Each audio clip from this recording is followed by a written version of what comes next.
Niaje waseni Alberta, Maisha States. Nimetry kwenda live mazee for the last 2-3 hours. Imekuwa hard kuingiana, lakini finally imeingiana sahi. Hopefully mnaniona, sijui kuna wasee kwa anyway. This nanga notice by the way, naanza tu live bila swali yote. So mazee nisema leo na topic fulani nitakubonga, lakini nimeshachelewa. Nimeenda kama niko 2 hours late tangu niamue kuanza. So nimeamua sana na skip hiyo live niseme enda straight kwa Q&A. So video leo ni Q&A by the way. Kama una swali yote ulize, answer.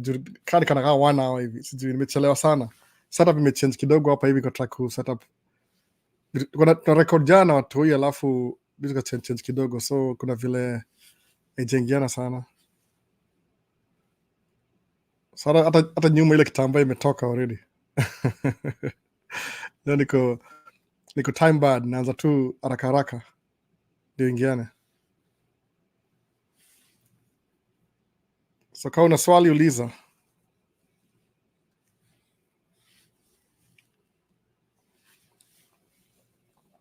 Ni live Q&A leo. Sitakuwa na story mob sana.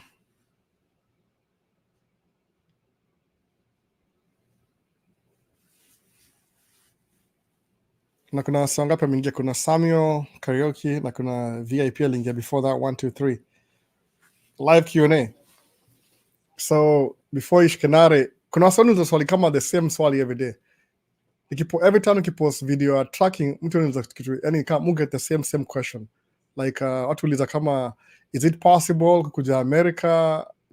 Are there tracking jobs in America? Ndio mtu akuja nayo. To be honest, maybe ziko, maybe we do have tracking jobs, siko sure kabisa. Maybe uko nayo. But I don't really know. Kila mtu jua CDL ni kitu very complicated kupata by the way. As much as ni easy ku drive track, lakini ni hard pia in a way. Juu CDL iko controlled na gava, I think ni federal government. Sijui kana license, asina license yangu hapa nikiwa show. Sijui, yenye uwezi show address. Lakini kupata CDL, kama kuna kampuni inapatiana visa ya kufanya tracking, sijui, labda iko sijui, lakini personally experience yangu mujua CDL si rahisi sana kupata hivyo. It take time sana before ni get CDL, mimi personally. Juu lazima uko drive around United States for a couple of years. Alafu ukishapata hiyo ndio upewe CDL. So mupenda kwanza na msi yako na green card. Juu green card unakamuka hivi states kama permanent residence. Inakuanga a little bit easier. Umeona? Ukuja kama permanent residence inakuwa a little bit easier. Sababu ukuja hapa kama sababu kuna green card, immigrant visa naweza ita hivyo. Sina hizo suppose umekam kama immigrant visa. Inamaanisha you come in to live and work in America. Hiyo ndio tutumie the basic live and work in America. Ukiingia hivi kuna documents unatoka nayo, utapewa kama your passport imeandikwa ndani ya passport yako, kwa ile kitabu imeandikwa immigrant visa. Si non-immigrant, si ni immigrant visa. Hiyo ndio imeandikwa kwa hiyo passport yenyewe. So ukichukua hiyo immigrant visa, the first day kama tuseme ulanda asubuhi, alafu toke hapo uende kwa Social Security Administration offices. Kuna kadhaa kwa hizi ma city. Watakupatia, apply for Social Security number. So your Social Security number, what determines that you get that ni hiyo immigrant visa. Ukiona immigrant visa hivi, wanajua wewe uko legible. So what they'll do, watachukua information yako ya passport na information yako ya visa, alafu wanza kuprocess Social Security number. So watu samanga ile makaratasi, hiyo ndio makaratasi by the way. Kwa sababu Social Security number, you're being registered by the federal government. Ndio ukianza job, walipe tax yao immediately. Ndio wamekuhook up sana, wamekubring hapa the greatest country in the world, into United States of America. So watakupatia Social Security. Alafu after that, utaenda kwa hizi ma DMV, Department of Motor Vehicle. The first thing watu ichukua ni kama state ID. State ID ni kitambulisho ya kawaida, state ID. Alafu ukishapewa state ID, so unaingoja in the mail. I think it takes 2 weeks. Pia Social Security takes about 2-3 weeks. Kitu kaa hiyo sasa. Muona sasa. So hizo ndio vitu watu wanza nayo. So ukikuwa na Social Security number, after maybe a month hivi, you have a Social Security number, you have a driver's license, ama si driver's, ama inaitwaje ile state ID. Hizo 2 forms of ID. Now you can get a job. Umeona? So utasema the easiest job available kwa hiyo area yako ni gani? Kuna wase huenda kama hizi kama sema hapa kwetu watu huenda kama hizi inaitwa direct care. Direct care ni ile kuna watu wazee hivi hawajiwezi kama mashosho na maguka. These guys will train you how to do the job. So ukienda job utatrainiwa. Hiyo ni on job training. Ama unaweza kudu job kwa store. Kama niliingia kwa store, my first job was kwa store. Store ni kama supermarket, small supermarket. Au ita convenience store, kitu kama hiyo. Ile kama Kenya suitanga equivalent ya convenience store Kenya ni kama kiosk. Unaona? Ile unakimbia haraka unachukua milk, unachukua bread, vitu kama hizo, convenience store. Sigara, nini, vitu kama hizo. Unaona? So unachukua hizo convenience store. Ukishachukua convenience, hiyo ndio sawa convenience store. Ukishapata job kama hiyo, kama nilianza na ito Walgreens, iko job yangu ya first convenience store. Nikaanza na hiyo job. Kwanza na hiyo job sasa ndio nikapata after maybe the first week haulipwi, the second week unalipwa the first week. So ganja za kuingia. Okay, what's the next thing? Lazima useme I want to buy a car. So gari itakuwa hivi. The people who finance your car, they need to know that you have a steady job, like uonyesha ile kama pay stub. So meaning you'll work your first month before upate pay stub. Nataka explain process ya CDL kama samingia sahi. Na kuna moja sema ati nice Volvo sweater. Kashaongea kuna kwanza alikuwa VIP 1 2 3, alafu kuna Samuel Karaoke, alafu kuna Johnson Kamau, alafu kuna Veyron X81 na Jori nani jina Bonoko. So na distract. Hii nilipotaka nikibuy Volvo nilipatia hii shati. They were so happy. I gave them a lot of money. So kanipatia hii shati kama souvenir. No. Hata sijaiva. By the way, nimevaa hii sweater leo kwa sababu hata ni show temperature. No. Hii ni degrees Celsius. Sijui kama mnaona. Kamera gani na kamera ndio hiyo. Mnaona? Temperature ni ngapi? -20 Celsius. In Celsius. That is -20. Officially leo tuna Fred za Boringo. The next 2 days are below zero. Hata sitaki kuenda nje by the way. I don't even feel like it. Hata kwa hao ni baridi. Hata kwa hao ni baridi. Naona sasa. So ndio hivyo sasa. Utaanza na acha explain kama fika wapi kwa utapata nini? Ushachukua driver's license, umechukua state ID, umetembea kama for maybe a month hivi, umeget after 2 weeks umeget check yako ya kwanza, alafu another 1 week umeget check ya pili, check ya tatu, hivyo unaona. So maybe a month hivi before uanze kuflow na income, which means bado umeishi kwa host. If you have a state ID na social security number, you don't even need your passport anymore. Ile iko na visa, you don't need it anymore sahi. Sababu ushaget social security na ushaget driver's license. Then utaenda kwa hizi ma DMV udu ile written test. Written test, they used to call it written test, but siku hizi ni computerized test. Ni kama general knowledge test. Ile kama Kenya usema utapata interim license. Hiyo ndio jina familia I think. Ile si license but ile ina show you are training to getting the license, interim license.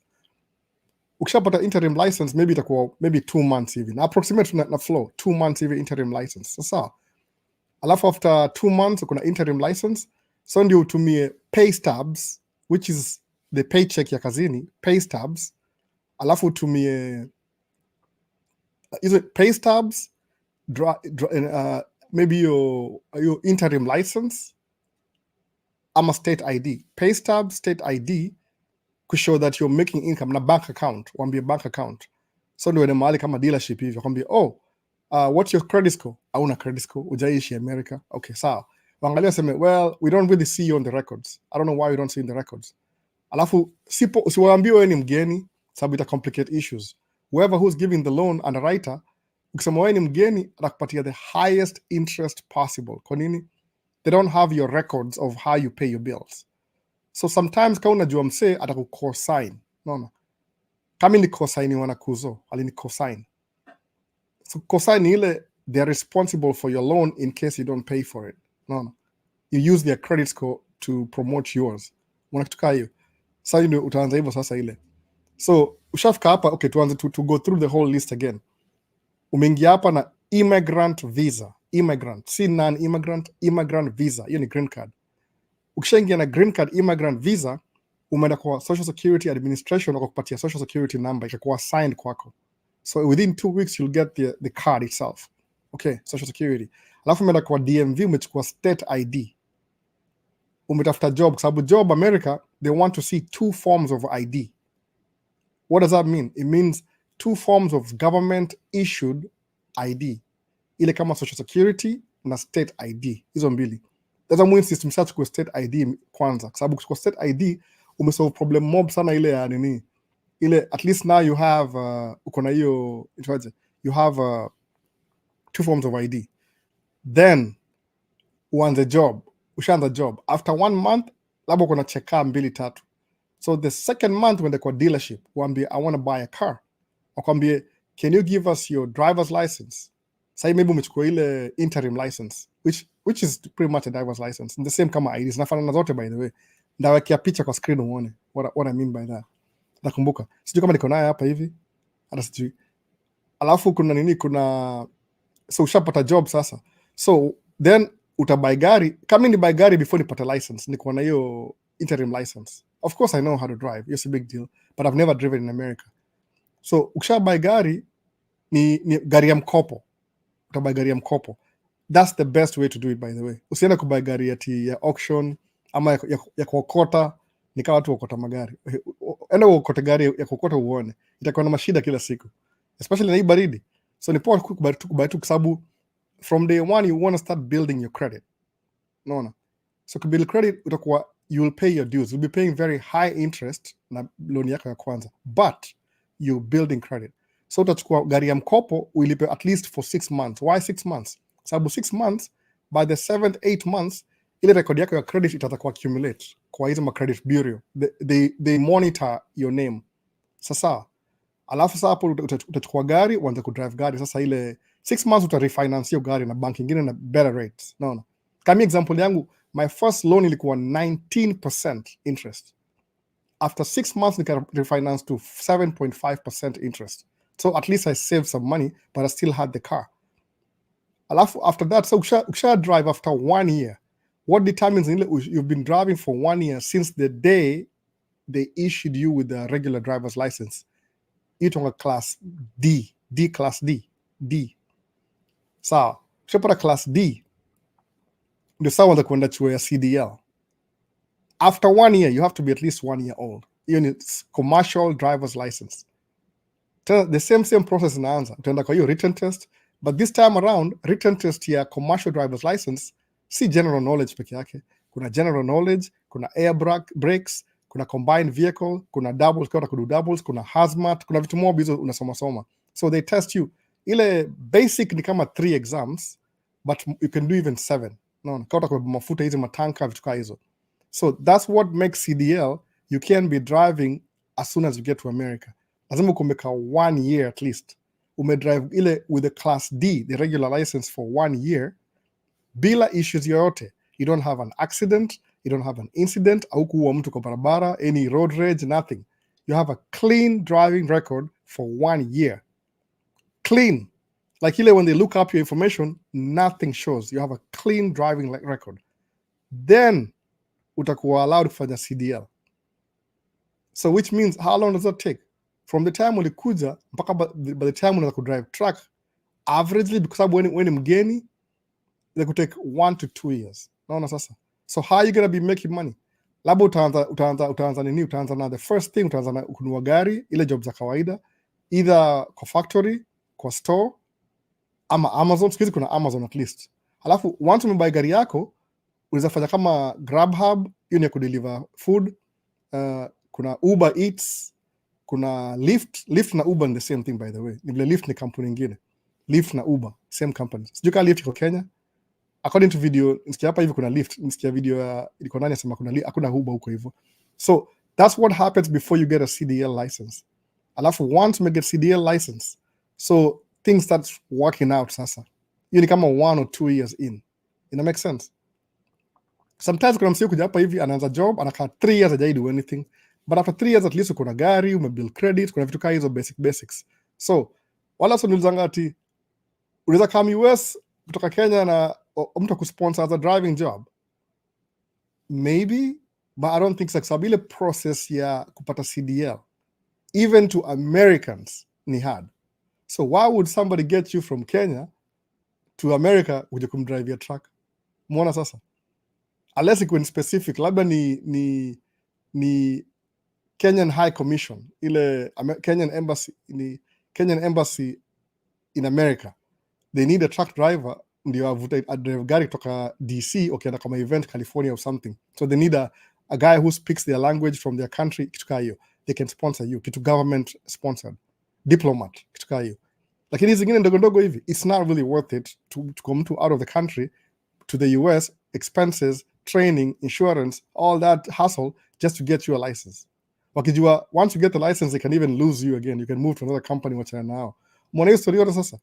So that's what I'm talking about. It's not that easy kupata CDL. So because it's a good thing, it's hard to come by. But once you may get, so approximately, it's between 1 to 2 years even before the kuendesha truck. So, but another thing, that 1 year up America, it goes really fast. Hautaamini by the way. Utakamkustukia hivi ushakaa miaka 3. Sababu kuna seasons. Kuna winter, after winter kuna spring, hiyo ni mvua. Alafu kuna summer, summer ni poa kabisa. Alafu kuna fall, alafu kuna winter, spring, summer, fall, winter, spring. Ina go very fast by the way. Sababu hapa hivi soka tunadu job vibaya sana. Job hapa hivi, yani kuna job za 24 hours. Unaweza kuona chapa job moja kuanzia 6 mpaka 2, unaingia 2:30 mpaka 10:30, alafu ingine 11 mpaka 6 tena ukitaka, round the clock if you want to. But lazima ulale by the way. So it's up to you. Naona. Ama uchape from 6 to 2, alafu 2 ingie Uber. Uchape Uber. Kuna vitu mob siku hizi. Nikikaa mkuko na majob mob, siku hizi kuna Uber, kuna Lyft, kuna Uber Eats kudeliver machakula, kuna hizi juu ma DoorDash, kuna kudeliver packages za Amazon, kuna box truck, kuna vitu mob sana job, yani ziko exist 2007 kikam. Mwana sasa hiyo. So that's the question. Kama kuna msiuliza kama swali, unaweza kama America alafu drive truck after 2-3 months. Unaweza get job ya America too? No. Chance ni very slim chances. So that's what I'm trying to say. Because we get the same questions every time. When I job the tracking, I don't think so. No. Kaiko is not worth the hassle. No. Sasa. Acha sasa niangalie ma comments. Je, nimeongea tu nimerambola hapa hivi for how long? Tuliwachia wapi? I think tuliwachia shati ya Volvo. Tendo ni nyuma. Ama nisome hii. Ilikuwa which one? Ilikuwa nice Volvo, ilikuwa Viron, digital investment, amesema tu Albo, akanisalimia hi. Alafu kuna T, alafu kuna mimi TE. Alafu what's up brother, what we are here for you my guy. Okay, sawa, amesema the same thing. Kuna Patrick Wawero, vipi brother, fan number 1 hapa. Swali, mbona hakuna wa Kenya hizi states kama Maryland? Mi huona tu wa Kenya Minnesota, Washington. Yani kuna states wa Kenya hawako ama haiko poa. Patrick Wawero, I think kuna wa Kenya everywhere by the way. Ukisema Maryland, kuna boy wangu anaishi Maryland. Wengi sana. Kuna wa Kenya everywhere basically. Kuna wa Kenya everywhere. Ukienda unaongea juu wa Kenya by the opportunity. Kuna wa Kenya everywhere. Ni ile tu watu wa Minnesota sifanya YouTube. Watu wa Seattle au fanya YouTube. Watu wa California au fanya YouTube. Vitu kama hizo. Maybe hao wengine hawajashikwa na hiyo YouTube bag bado. But I think kuna mother moja udu akuko hivyo sites za nimesahau jina yake. Nimesubscribe to juzi by the way. Kuna wa Kenya everywhere. Kwanza East Coast, hiyo Maryland ni East Coast. Kuna watu wengi sana Maryland, Delaware, Washington DC, kuna wa Kenya wengi sana. New York, New Jersey, PA, hata Maine, hauwezi kosa Mkenya by the way.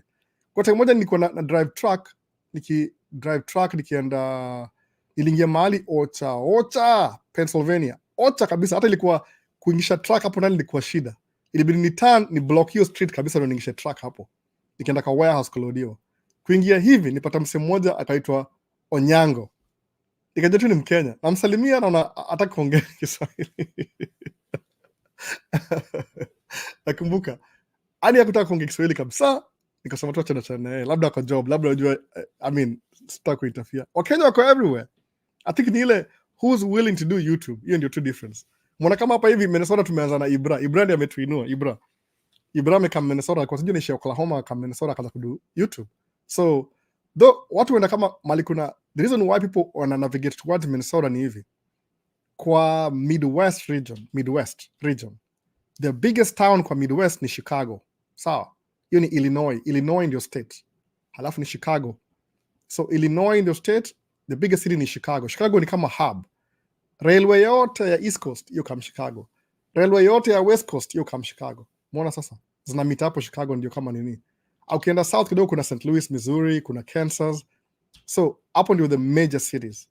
So most of the immigrants ishi kwa cities, si Ocha. Very rare watu wanaishi Ocha, sababu Ocha ni place utakuwa alone, utakuwa na social life. Naona sasa, so watu kama sahii inaenda kwa store sahii, kuna Somali hapa hivyo, kuna store zao halal, ninunue Royco, ninunue majani chai, everything ya Kenya African store itakuwa available.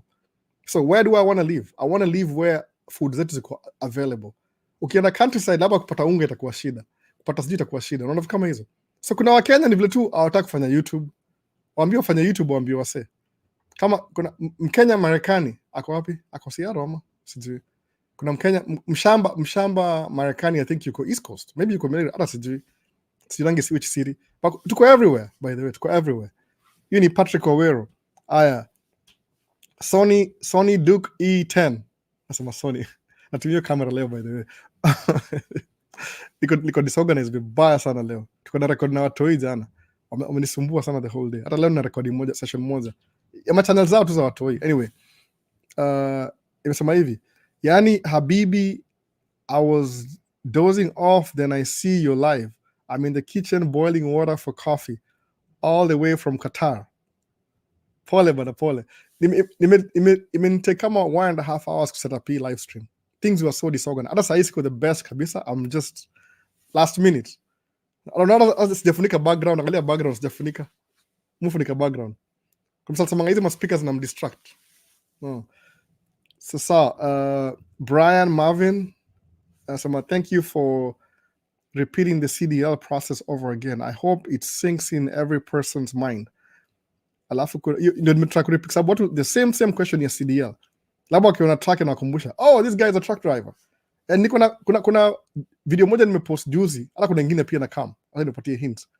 Hiyo pit nikienda jioni, hatuko wase wengi tunadu job. So nikienda peke yangu kama hakuna mtu niza fly drone. Unaona? Sijui kama ni wataniambia kani noma. So nimefly drone twice kwa hiyo pit. Before kuna hiyo nimefly, before ilikuwa tu kuna mtu huko, nikaona acha nipatie waseka view haraka. Wakinizushia itabidi ni take down hiyo video. But itakuwa too late, mshaiona already.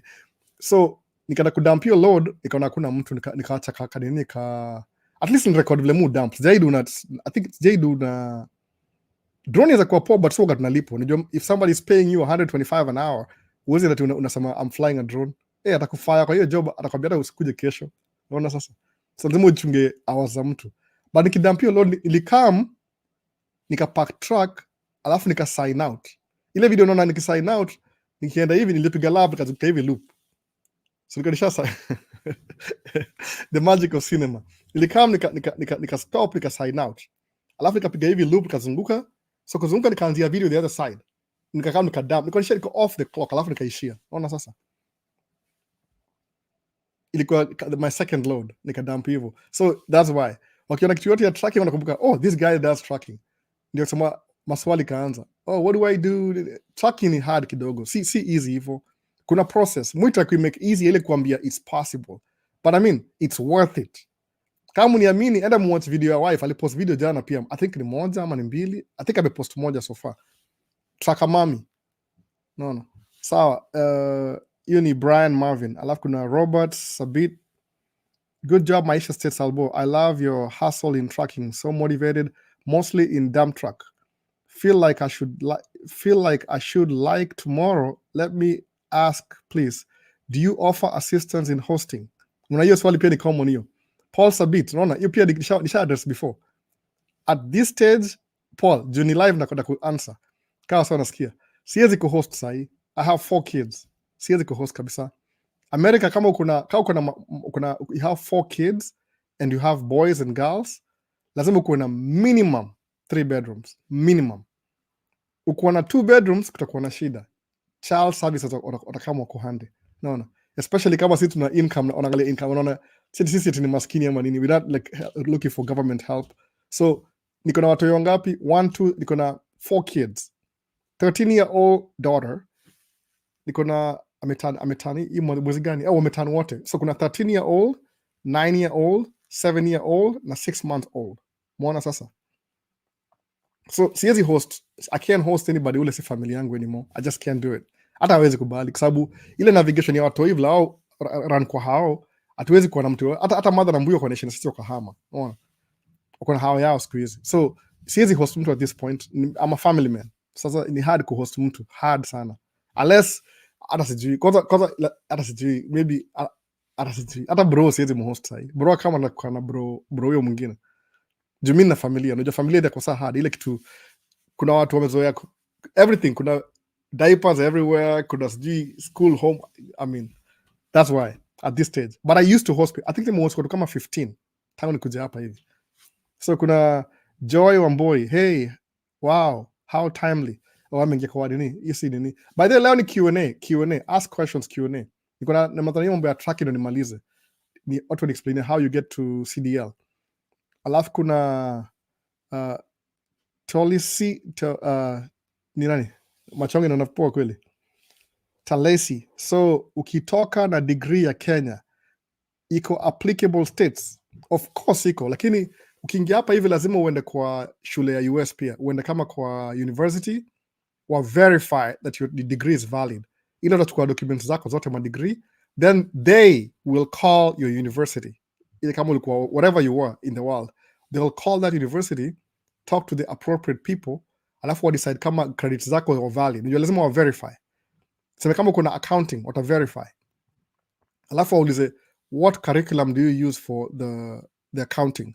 Alafu ushadi verify, watakwambia oh well, we see you studied this and this and this and this, but if you want us to certify your academic records, lazima ufanye e-course na e-course ndio kuwe up to standard. So you might have to go to school again kidogo tu, alafu sasa wamecertify degree yako na maybe University of Minnesota. So now you can get a job using that degree. Kwa sababu nasema they verify that your university iko valid. That's it. So degree ya Kenya iko very valid, by the way. Unless ni kitu weird kama ile specific iko applicable to Kenya na iko applicable hapa. But degree ni degree. They'll always honor a degree. Najua by the way watu wengi wajuagi hivyo. Watu wengi US hawalangi chuo. They don't really go to high education. Watu wengi you can make it without a degree hapa. I guarantee you. You can. Angalia example. Mimi sina degree by the way. The dumbest guy. Mimi sijai kanyaga shule ya mtu hapa America. No. Example. But kama una degree it's applicable. Sawa. Hii ni Toseli. Aya.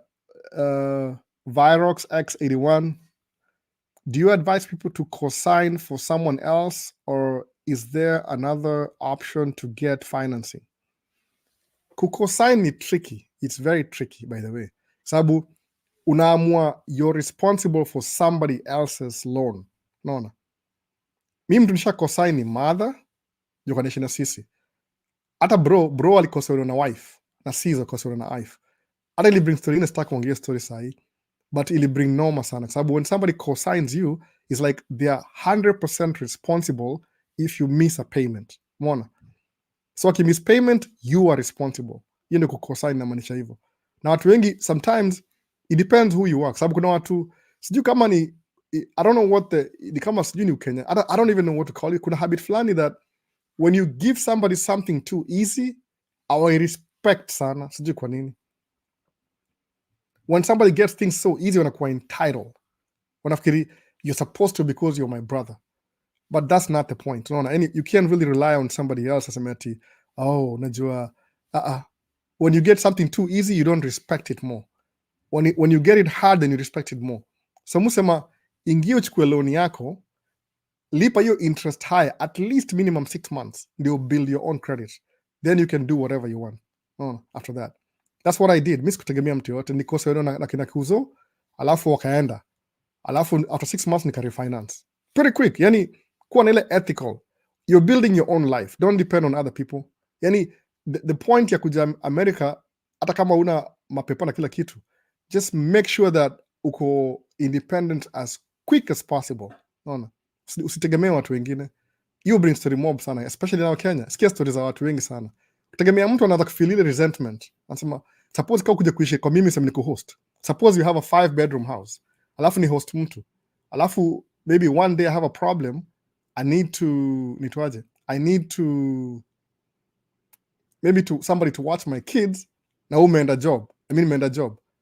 I'll start feeling like mbona yani saidi, mbona yasi call in, because I'm paying their bills, I'm feeding them for free. Why can't they just watch my kids for free? Unaona, alafu ndo kuna ile resentment. Unaona sasa, mimi nisemanga I'll never do that. Actually, ukiuliza wife atakwambia I used to pay somebody to come live in our house. I'm paying them. I pay my mom to drop off the kids to school. I pay my mom ile kumuti, kwa sababu unajua nini? The reason why I'm paying my mom to do that ni ile lazima my mom achukue time off from her work, out of her way. Any understand? I don't want to mess around na somebody's check. America, every hour is a McDo. So when somebody just, that's what wengi watu wanakaa chini na chit chat hard sana. Kama sahi Monday ni holiday, by the way, tomorrow ni holiday, but kuna sato chukua job. Hizi majob zile zina running 24 hours. Kwa nini? Ni time and a half, ni more money. Umeona sasa? Ndio hiyo sasa. Sawa. Hiyo ndio option ya kucosign financing. Financing ni very tricky, by the way. Jumsasa polipa mtakosana kabisa. Me, I don't even lend money. Me, if you need money, I just give it to you. Sababu najua nikulend, kama niko nayo, if I have it, I'll give it to you. But if ile kiubest, I have excess money, and I'll never give away money that I know you can't pay me back. Tutakosana bure. I'll have that feeling resentment for nothing. No. Kama okay, wacha niambie personal. Naweza sema tu, hii ni channel yangu, who cares? Nini Buddha, tukodesha na Buddha a couple of years ago. Truck yangu ikaharibika, truck ilivunja rear end. Rear end ni very common, by the way, kwa hizi truck za construction. Rear end ni ile differential inavunjika juu hizi heavyweights kwa matope, but eventually una learn how to drive on slow. Kama hii truck yangu iko na ile crawling, hiyo ngana crawl, unaweka gear fulani alafu ina crawl pole pole kama 5 miles an hour, so haitaharibu rear end. Alafu kuna ile nitongaje ile rear end ratio yangu ni sijui ni 4.1, which is really good. 4.2 kitu kama hiyo. 3.7 ndio poa. Technicality mingi msijali, by the way, so najua. So gari yangu ikaharibika. Buda kaniambia, hey mazee, wogo na tu host hapa, tuko kwa hawa yako, let's do this, I have some money, nakupatia ngiri moja, alafu utoe truck kwa nini kwa shop ndio urudi kazini. Nikamwambia, oh thank you much, thank you. Kachukua ngiri moja, nikaenda kwa ile kampuni kwa dadu, nikaomba do ile advance. Of course I ilipia ni advance because they have my checks anyway, but checks you take kama a month before you're paid. So nikaomba advance ile waitoe kwa account yangu ikikuja. They gave me money. Juzi Buda amesema ati, oh na need do. I'm sure, mazi sina do saa hii, truck hazikimbii, truck moja ninakimbia na mimi ndo na drive, iko slow kidogo. Anasema ati, ukumbuki nilikupatia pesa moja nini. Huyu ni Buda, family, imagine, family. So what did I do? Nikampatia ngiri moja. Out of my budget, by the way. Hivyo. That's what I'm talking about. Mambo ya do mtakosana bure na wase. Kwa sababu hiyo ile resentment. Avoid kuomba wase do. Chukua credit card yako, do your own thing. Kuwa na watu kama ni friendship. Mambo ya do mtakosana. Naona. Wewe si bank. Ama kwa napatia mse ile kiubest, mpatie kiubest, sawa hiyo story. Kwa sababu vitu za financing are very tricky. So kucosign, usidu cosigning nini. Actually mu advice wase hivi. Before you cosign, think about it first. Do I really want to do this? Do I want to take somebody else's responsibility? Ukiona you're okay with it, then go ahead. But 90% do not cosign anybody. Sababu ukienda wa mess up, they're coming for you. Mona. Now, why are they coming for you? When you give somebody something too easy, they will never know the hardship of getting that thing. So please, usicosign kama uwezi. If you can, just don't cosign. Mona sasa. Sawa, to the next. Hosting. Nani mesema hosting? Ilikuwa nani kusema hosting? Kuna cosign nimelose. Ilikuwa nani? Hata nimesahau. Kuna tune in. Is this the first time okay, nasema hivyo. Huu ni always junior JR. Mwita ma junior JR, by the way. Junior to ile short form. Nasema always tune in. It's the first time nimewahi hii live. Hawa napata tu notification tu. Kudos. Okay, ana compliment sawa. Alafu kuna Mr. Vince mwenyewe. Tune in, brother. I'm not too late. You're right on time, by the way. Squawking announce. This is why I don't announce my lives, by the way. Sabu, kuna variation. I might do it, I might not do it. So siwezi announce in advance alafu mungoje alafu isikuje, kwa sababu life yangu yoga very fluid. Kuna vitu mfanya mpaka I don't even know what's going to happen tomorrow. No, kwa sababu ni very unpredictable. Tuweza kwa tunasema tomorrow I'll do it, tuamkia asubuhi mtu mmoja akona fever. Tuanze kwenda hospitali asubuhi, unaona? Yaani life yangu ni complicated. Siwezi hata plan 2 days in advance. Musema if possible. The only thing Mungu guarantee ni ile ikiitiwa job itabidi niende. That's it. No. I don't even announce my lives. Ukiona nime announce live na niko sure hiyo ni pre-recorded, nisha record already. Unaona sasa niko nayo already. That's what I do. But ile ku announce live imekuwa hard sana. Juu vitu hizo change. Kama sasa nimesema ndaanza kama mapema, everything was messed up, nimeweza ku arrange. Actually paka nikashower tena nikashower kusema I'm sweating. I've been moving things around. Tuli rearrange everything hapa jana kudu video za watoi na madhao. So keep the likes coming, people, just as much as their hearts are flowing. Only Virox X1 and encourage yourself, like video, by the way, like video. Inasaidia ku like video ina algorithm ya YouTube yopenda hivyo.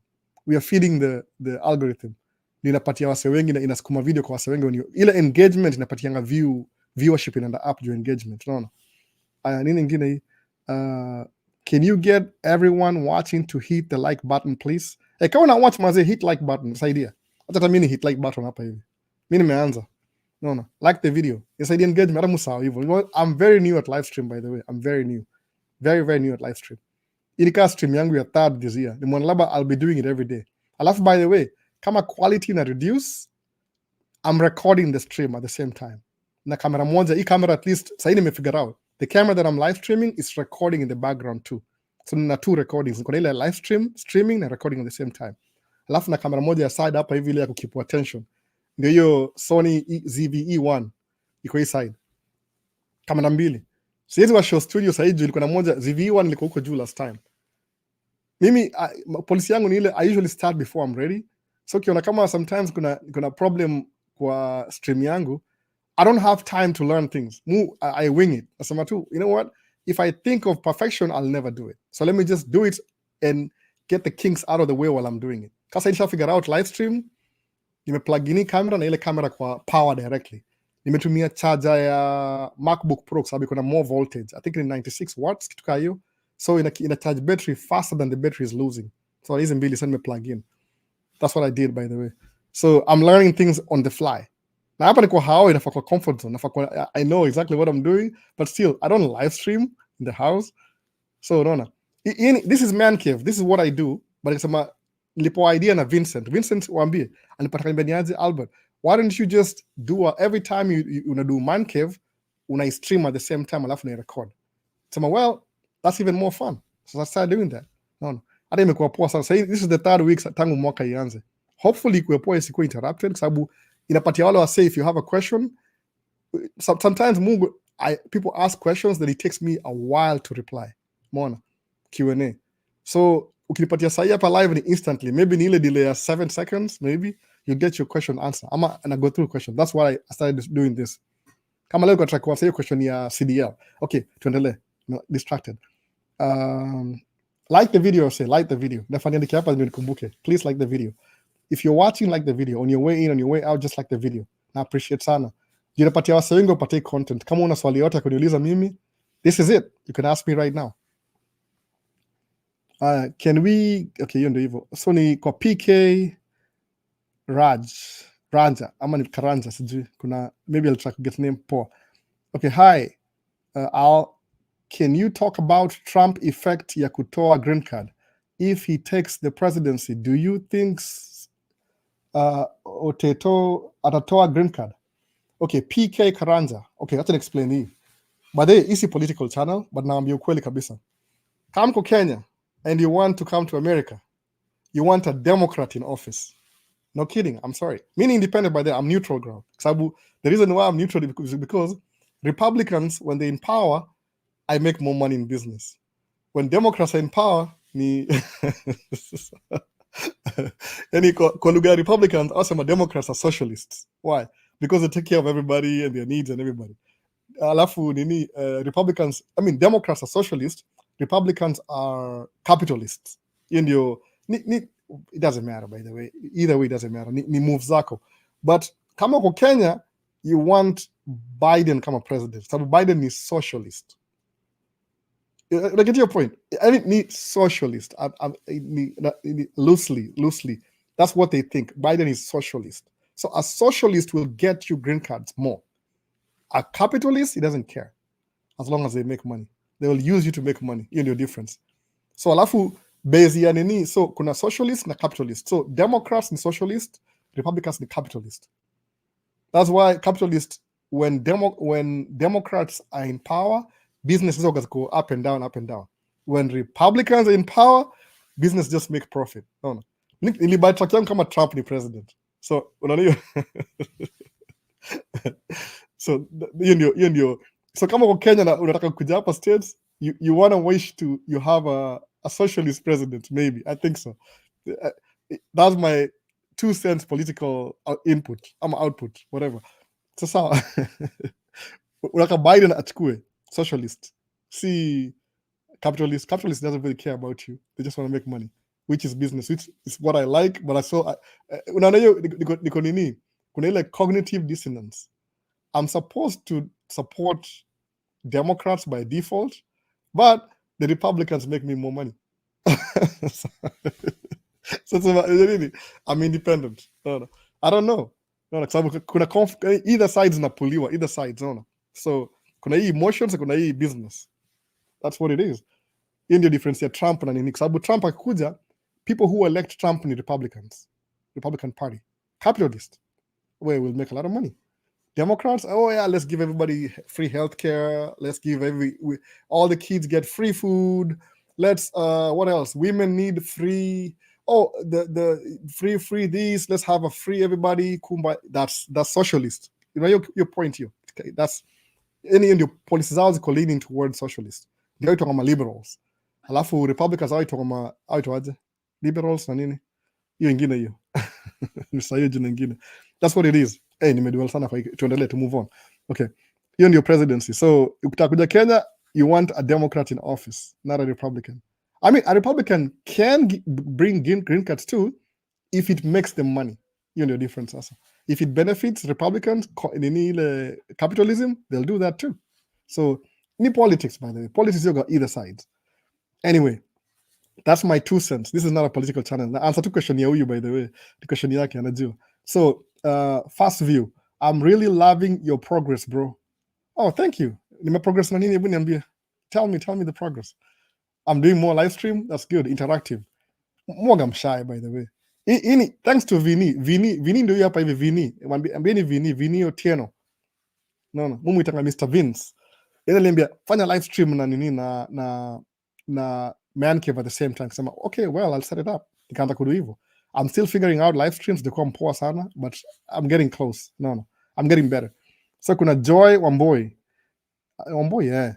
You mentioned you've never been back to Kenya. Maybe next time you come back, visit your primary school and do something for children if you school in Pumu.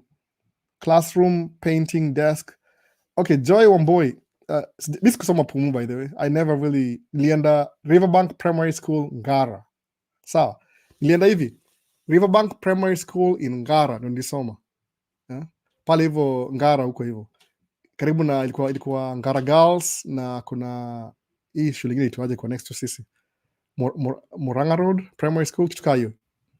Alafu nikaenda kusoma Kirinyaga, St. Mary's Kirinyaga Mwe boarding school for a while. Nilikuwa msik wakanitoa huko hivyo Kinambuyu. Then I came to Milimani Primary iko pale karibu na Yaya Center. Kwa babi huko nikakuwa babi sasa for a while. Nikaanza kujadu ifikad. Naona. But nikikam nini Milimani nilikuwa straight A student. That's why nilichukua haraka sana. Alafu nikaanza kudecline juu nilikuwa nimeingia sawa back to Nairobi sasa mambo ya F2 imefunguliwa, Mangoma, Ma3, nini story mob. Nilikuwa distracted. Alafu chuo nikaenda high school. Alafu nikaenda nilimalizia wapi? Naambia mambo ya high school baadaye. So hiyo ndio pray more. So if I miss nini, I'm not a non-profit. I'm just a guy with a business, small business owner. But if I'm a millionaire, of course nda paint classes zote huko hivyo. No. The question is, what's the government doing about that? No. the local government. What are they doing? Sababu school ni public property. See, you don't need a personal somebody to support the school. But if I have resources, I'll do that. If I can. Mi sina influence. Nina influence kweli mimi sijui. I don't know. I don't think maybe mnani overestimate. I'm just a guy in a basement. But anyway, if I have resources, come on, as a pull water together, I'll do it. But me seems organization, I'm just a one man, mu do everything peke yangu. No, everything. Kuna ile tu kwa hizo ma shots zangu nani Don ndio tenza shots zangu by the way. Tumeza collab tu juzi. Alafu kuna logo ya Maisha States, nimesahau logo. Logo ni Alex ni yudu logo. Hata amedu logo kama kadhaa hivi. Kama una logo hiyo ni Alex. Na mweka hapa link yake mumtafute. Mumpatie pesa. Kwanza wako diaspora by the way, wako YouTube. So promote local businesses by the way. Ni muhimu sana. Muona sasa. That's why painting and desks. I'm not a non-profit. Mimi ni msee tu by the way. I'm just one guy. It's hard for one guy. Sababu Joy kumbuka hivi by the way. When you see me here, what do you think? Do you think there's people I take care of already in Kenya? What do you think? Think about it. Of course there is. Na mafamilia nikana watu. Of course the whole family yakawapa hivi. But kuna bro yuko Kenya, kuna makuzo, kuna wasemu saidia every month consistently. Mu pick and choose whose need is more pressing. Kama sasa wana niomba school fees. No. I don't even have the money. Sababu track zangu, I'm only running one track right now. Mu run 3 at the same time. But 3 ni summer. So kupata school fees haitakuwa hard sababu I'm also struggling as a business to survive. Sababu you don't spend money when there's no money. That's why in business ni poa kujilipa kama employee, then everything else stays in the business. So when things are low, the business in a keep business afloat, ile operating income. So sawa Joy Wamboi, I don't know if you get that. I'm trying to say, I'm a one-man army. Hii kitu hapa hivi Maisha States, I record these videos, I edit these videos, I post these videos, I spend my own resources, everything. One-man army. Sina mtu yote ananisaidia. So unless niko na movement hivi ndio do hivyo. But school if kwa public school, maybe kuna way somebody could do something about it. Kwa sababu kama ni political, if it's a public school, hapa America kama kuna public school, people protest. Itonga picketing. Unaenda una demand the council, why are you not taking care of our school? Alafu they do that. But nikikuwa na influence, of course, if I meet somebody who willing to, namwambia, hey, there's a school that needs to be painted. Na do hivyo. Conduit, nakuwa messenger. Acha niende speed. Hey, mazinda, nabaki na ma comments nyuma. Sasa Joy, if I have resources, I can help with that. But me ni one-man army. I'm just a guy with a family and responsibilities pia ni mingi. I'm the eldest son, by the way. Come Joy. Okay, first view. I want to come to US and later start a nursing home. What are your requirements? First view. Ndatafuta mtu aongee story. Fanya hivi, first view. Ebu ni email your question ama uni text kwa WhatsApp. Oh, WhatsApp by the way. The worst part, ile wife yangu hate nikipatia namba ya simu. Hate hiyo namba ya simu hiyo. Unaona? Na type, sawa. Na type namba ya simu hapa hivi. Hii namba ya simu. Na iandika hii ni Maisha States number. Nimesahau nini? Save number nitumie question. Alafu nauliza watu vizuri kabisa. Sababu mambo ya mimi I'm just a tracker. Sina nini knowledge ya hiyo. Yani itoka niching down. Once you know what makes you money, unakana hiyo kitu. You don't even waste your time. I mean, you can't do everything at the same time. So angalia comments, nimeka namba yangu ya simu hapo hivyo. Wife you hate hiyo kitu. Why are you giving out your number? No, it's talk to you. Yes, amaga hivyo. So anyway, I hope ananisikia hapa sijui. Wako mahali kwa nyumba. So, hiyo ni nursing home requirements. I will check you. Ndatafuta mtu ako na hiyo nursing akwambie. Sasa, alafu kuna Carrington Ariga. When are you collaborating with Ruth Kim official? Ndamuuliza, sijui kama rudi Germany, ndamuuliza. Hakuna noma. But mwoga free weekend, weekdays niko, so you know what I do. Ndamuuliza by the way, ndamuuliza. To answer my questions za wase. Nile tu kuanswer my questions by the way. Mwona sasa. Alafu kuna hiyo ni Carlington, sema hivyo Ruth Kim. Tutamuuliza collabo, ndamuuliza. Alafu kuna Red Pill Ninja, Ray. What's up Ray?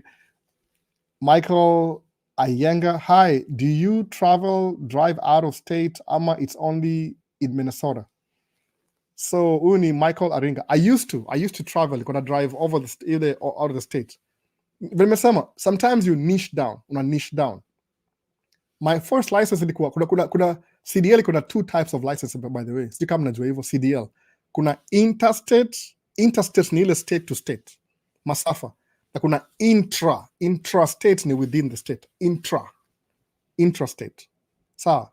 Interstate na intrastate. Kuna msana ni call sasa, sijui kama najua niko live. Siwezi bonga kwa phone sasa, niko live by the way. Msana ni call, sijui nani ni call. But una call kikuja hapa hivi. Niko live. Nitakuwa distracted na ma questions za kuanswer haraka. So mimi license yangu before ilikuwa interstate. I could drive from there whatever, but nika niche down. So sasa license yangu nili switch. So switch every 2 years. Every 2 years as CDL lazima uende for medical checkup. Understand you by the way. Every 2 years kwa CDL, actually before pata CDL lazima uchukue medical, lazima uwe cleared medically ku drive truck. Nimesahau hiyo story, musa kusema kitu kila saa.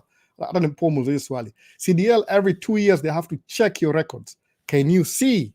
Unaangalia unaambia soma ni ile that's a move. Kama say I'm supposed to wear glasses, if a cop pulls me over na sijavaa glasses, hiyo ni story by the way, hiyo ni story. Itabidi ni prove that I can see without my glasses. Mbona sasa iko very restricted. Ndio ukitaka kujua, that's why you make the money, kwa sababu najua anything that's good haiko too open to everybody.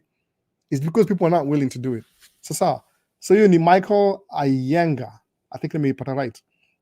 Sahi niko local. I make my money locally. I don't even need to go anywhere. I don't even want to go anywhere. No.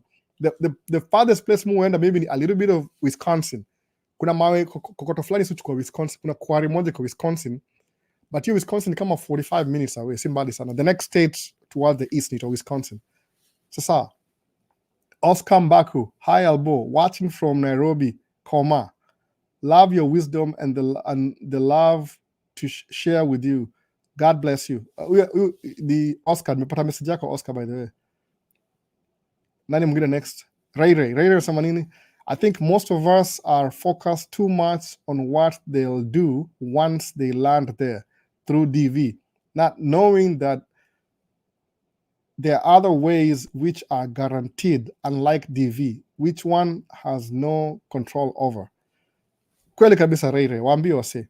Unajua wase samanga nimeapply DV lottery. Yeah, that's a really good step. That's intention. But siwe peke yako. DV lottery ni program out patia wase, I think it's 55,000 from all over the world. The countries that have less people immigrating to America, ndio wapewa hizo nini, wapewa hizo visa. Umeona? There's a reason why Nigeria qualify. Sababu I think Nigeria population, ili sikia kwa best yangu, population ya Nigeria ni kama 500 million by the way. Okay, sikizo number. Population ya Nigeria ni 500 million. Unaelewa? I think ni 4 kutoka hiyo. Alafu kwa hiyo 500 million population ya Nigeria in diaspora ni kama 300 million. Sikia story. Population ya Nigerians in the diaspora ni 300 million. Population ya Nigeria kwa Nigeria ni 200 million. So there's more Nigerians outside Nigeria than inside Nigeria. Unaelewa sasa? That's why kuna more people diaspora. So ikuja America, kama America, we have Nigerians who are billionaires with a B, billionaires US dollars. Billionaire Nigerians in America. Unaona sasa? Kuna billionaire Nigerians in UK. So anu wase washatoboa. Maybe because they have oil in their country, that's why they're more lucrative. People do more business with them. More. That's why. Oil money. That's why. So kuna billionaires. It makes sense sasa. Ndio hiyo sasa hiyo ni DV ni bahati nasibu. So when you apply for DV, you're competing with, I don't know how many people apply, maybe the 2 billion, 3 billion. Sababu population ya world kama 8 point something billion approximately, sijangalia lately, but something like that. Kituka yo 8 billion. So I think I presume maybe a quarter of the population of the world want to come to America. So if you apply DV, you're not the only one. You're competing with 2 billion people. So your chances of coming, chukua 2 billion divide by 5,500. Alafu angalia chances zako za kuja ni ngapi. It's very high. Para DV huwa ni bahati. So kile mwambie wase, kama una mbinu kabisa, kuna best yangu mmoja nimesahau jina yake, Joseph. amekuja huku hivi kama nini, amekuja huku akifanya kazi kwa cruise ship. Umeona cruise ship. Hata so far amekuwa hapa I think 3 months. Ameenda kwa California. The last time alinitext alikuwa Mexico. Unaona? Kuna cruise ship jobs. Those will get you here as a job. Kwa nini? Kwa cruise ship, are gonna tourist. They want people from different ethnicity. So chances are you're likely to get that job more than other jobs. That makes sense, wase? So tafuta job kama hizo cruise ship. Yani a path of less resistance. Sabu kama uko States na uko na job, hata kama ni non-immigrant, uko hapa, uta figure out how to maneuver because you're here. That makes sense, wase? So next thing, you need DV hiyo. There are other ways kuja America besides DV. DV ni bahati tu ile ukuwa the lucky few. Kama nilikuwa very lucky. I don't even know why. One time nikapata green card. I was just, I don't know. And the funny thing ile, I wasn't even paying attention to the green card. You know, ilikuwa tu yani something that I'm not even thinking about. Then it came through for me. Mwana hiyo different. Sometimes ukishut off ina work. Sawa, to the next. Kwa Paul Shaushi. Great one. Sijui ni great one. Maybe something.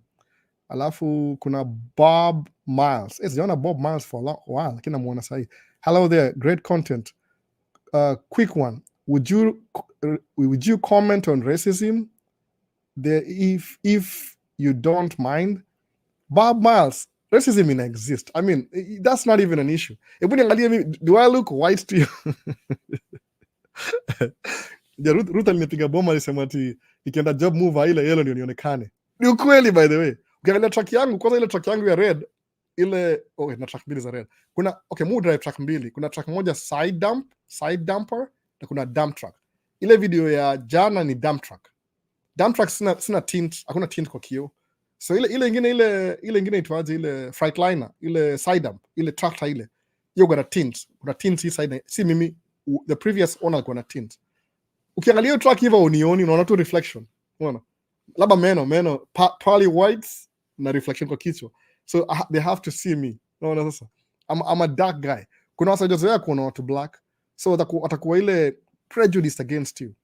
So racism ita happen. But angalia attitude yangu. Do I focus on my luck ama my abundance? I always focus on abundance, by the way. Mi sijali mambo ya luck. Kwa sababu luck, watu uliza swali ya luck ni wale you're looking for a reason not to do something. Focus on abundance. Kasi kisemaje, the best job kuja hapa States ile najua so far, as of today, leo ni lini, January 13th or whatever, Sunday. Hapa sahii ni saa ngapi? Midday, I think midday, 12, karibu 1 hivi. 1 p.m. Sunday afternoon. So the best job kuja hapa hivi States ni kama cruise ship. Kwa nini? They hire you, they get you here, they give you a job. So utakuwa na madola kadhaa. Okay, cruise ship you'll spend more time kwa sababu cruise ship yoga seasonal. Sawa. So utakaa muone season yao. Ikirudi, 2 things. You can stay in America for a month or so, sababu ni job. Ama urudi Kenya kuvisit wase. But if you came here with a cruise ship ukapewa visa, ukaanza kudu job, alafu ile mrudi mkuna downtime ya 1 month, where do you live? You live in America. How long will it take you before you figure out how to change your status? Think about that. Utaenda upate chuo iko hapa, uingie trade school, something. Naona, uta upgrade because you're already here. So, musema, find the easiest way to get yourself here. Kama ni hard, what do you do? Ruth that's one samanta kwa live na Ruth Kim. Ako Germany awambie. Yo Ruth Kim, hata kuna huku Germany, but huku Germany content yake ni yo do daily anawambia my lifestyle to Germany ni different. But labda nimwambie pia labda natafuta nani Roger. Kuna country unaweza enda hivi yani find some place itakutoa Kenya uende place ingine. Sawa? Sababu the point ni ile kama wani tourist visa, the thing wanaangalianga. Mi before after kuja hapa America nilisema why do people not get visas from Africa? Kamkuelewa very fast why that happens. Ukamkuvisit kuuliza have you visited another country? Unasema no. Okay. Suppose utakuja the best country in the world with the best possibility to sababu unajua nini America, they always work hard try to bring only people who are valid to be here ndio wakuja hapa. Si kila mtu by the way. Kwa nini? Sababu they know you'll make it. But if you don't make it, uta end up kuwa the government, yani utakuwa mzigo kwa government. The government will take care of you. Naona sasa, they don't want to do that. Who wants to host somebody in their country, then they end up paying for that guy's bills? Baki kwa nchi yenyu, there's no need to be here. So watu kawasa wana work hard. So it's a vetting process. They need people who work hard, wala wana understand hard work pays. Sawa. So they'll never waste their time kupatia mtu visa ule kama hapa alafu akue drunkard ama akue drug addict. They don't want that. They want what brings it to America? I'm coming to school. Wanajua tu huyu hata irudi. Atakampale asome 4 years, awe mtu abaki pale. Tumpatie visa kwa America. That's it. So if you're here already na kuna job, you'll figure out a way. Sababu kitu moja kama hujaitoka nje ya Kenya, kuna perspective you don't have, by the way. Once you leave Kenya, utakuwa na perspective different. Kama kuna mtu kwa comment awaambie, kama mnaona hiyo comment, just leaving your country, leaving your comfort zone, inafungua akili in a way that you're like, oh, I didn't know there's other possibility besides ugali na sukuma wiki. No. Natumia ugali na sukuma wiki kama analogy. But again, by the way, ukitoka tu Kenya hivi, unaona vile udharawati, ugali, sukuma wiki, nyama choma, unadharau hizo vitu. Ukitoka Kenya sasa zinakuwa more valuable. Kama mimi same sana nipatie nyama choma saa hii, akia nani ndaharibu. I can myself naweza ninunue, but kuna ile ukule nyama choma na mabeste. Hiyo ndio difference sasa. Acha ni move on. Questions ni mingi. Naona hata catch up. Itakuwa hard kama sita catch up. Hata nitaka catch up haraka. Na duel kwa too many nini. So nimefika hapi. So Bob Miles, racism iko by the way. Don't even dwell on scarcity. Dwell on abundance. You'll come to America, you'll work, you'll experience racism. But why should that be an issue? Will this stop you from making money? If it does, then unaenda kwa authorities. So it's illegal to be racist, by the way. But if it doesn't, just keep making money. Ukienda kwa store msa kufanyia madharau, mfanyia madharau saa zingine. Kama nimebuy vitu kwa Aldi, unajua Aldi, nishaenda Aldi. Alafu ilikuwa mse mmoja, I think it was Russian, sababu ile accent ya Russian. Alafu nikakama kaniambia ati alisema nini? Do you have EBT? EBT ni ile kadi ile ya gava, ile watu wajiwezi au pewa. EBT sijui inamaanisha nini? Ile yani kama you have government help. Nothing wrong with that. Sometimes unapata lose job, uko jobless 2 months, unapata unemployment insurance. So akauliza, do you have EBT? Okay, of course nimesahau what EBT is. No.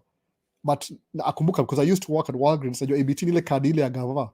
Unakuwekea doa hapo alafu unabuy naye dishi ya watu wako if you have kids and everything. Nikasema, what do you mean? Changanikiwa. What do you mean by that? No, like before somebody, I just want to make sure before I start ringing these things that kind of, dude, come on, dude, come on. No. Kokoro yangu tukasema hivyo. I knew exactly what he was saying.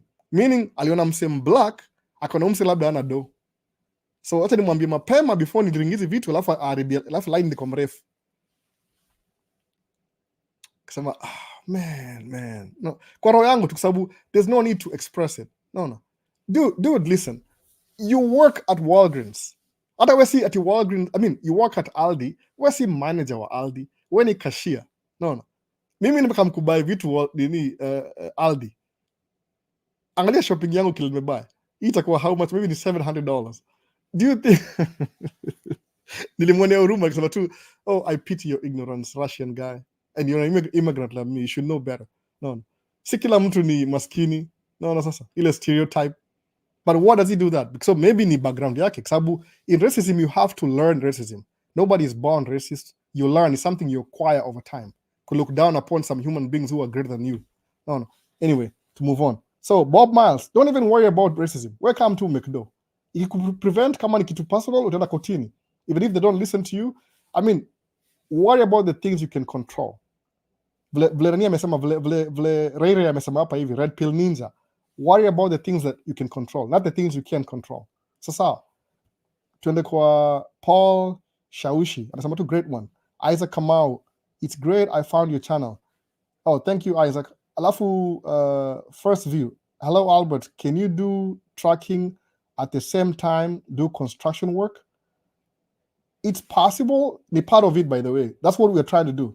But they're a little bit complicated. In your goal here this year, I'm trying to start a construction company, by the way. It's on the horizon. Sabu, on my growth chart, that's the next thing for growth. Sawa, tuende kwa Brian Nyakeremba, nimegetia jina right leo.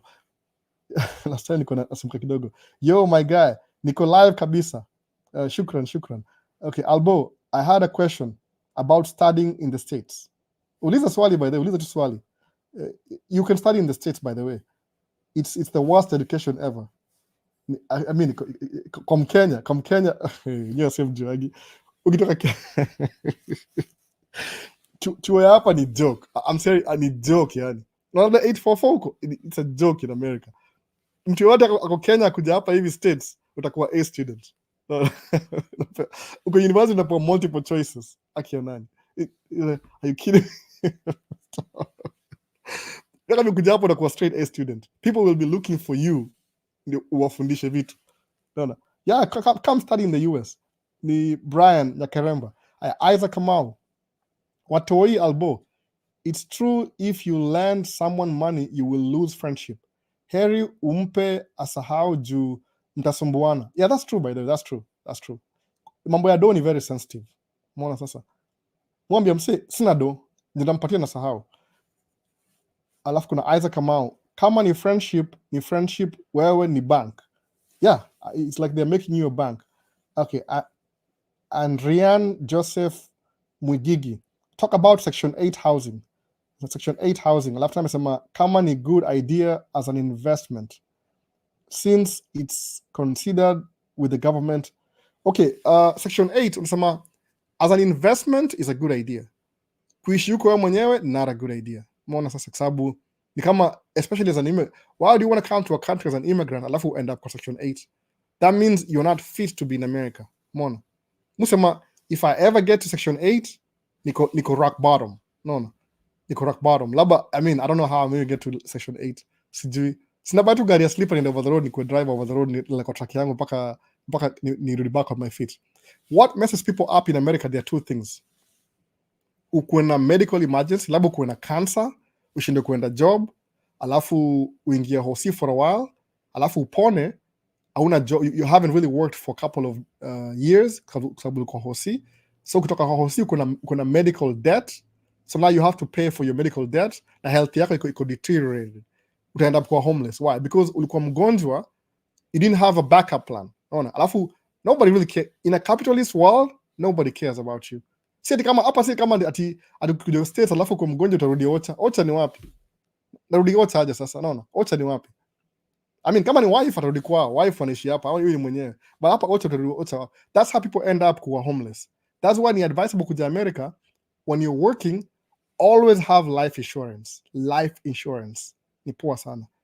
Ile universal index life, kwa sababu universal index life insurance, as soon as you get you're terminally ill, you can't work anymore, they start paying you back your money, insurance.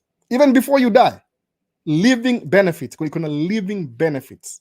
That explain baadaye. I'll bring my friend ule who's on insurance. He has more. Bring to interview aongea malize, then aanze kuuliza maswali pole pole. Ninaiba lakini pia kuna mtoi juzi, so I don't know how. He's too busy by the way. I understand importance ya hii channel ni nini. But I'll bring somebody who sells insurance, nimu interview, alafu ndio aongee how index universal life insurance works. Ni poa kuna life insurance. Sababu when things go south, always kuna defense. No. Excuse me. So hiyo ndio sema hivyo, yani always have universal index life insurance. But as Section 8 kama ile usemaje kama investment, it's a good investment. The problem ni ile kama uko na ma apartments alafu zia Section 8, the number one thing ni ile you'll only do that kama una do ya kucompete na Wangoso. Sema I want to own all the real estate and you can never get clients Wangoso. So what you'll do, uteka nyumba yako as available for Section 8, because Section 8 what guarantees ni ile the government pays you on time. Actually government kulipa 6 months in advance. No. Who cares? Section 8. But Section 8 people will trash your house. Sababu wase wale wamekuwa streets, wengine wana smoke. Yani sijaenda kwa nyumba yote Section 8 inakaa decent, because remember this is not their money. So somebody is helping them. So they feel like they're entitled. So they don't really take care of property because it doesn't cost them anything. Sasa Joseph Mwangingi, ni Mwangingi ama Mwasingi? Sawa. Sasa hivi kama ni good idea as an investment, it's a good idea as a kama competition is stiff, but kama if you can just get regular renters wala wanakulipa do because you have to take care of the property too. Unaona, section 8 out trash property kabisa.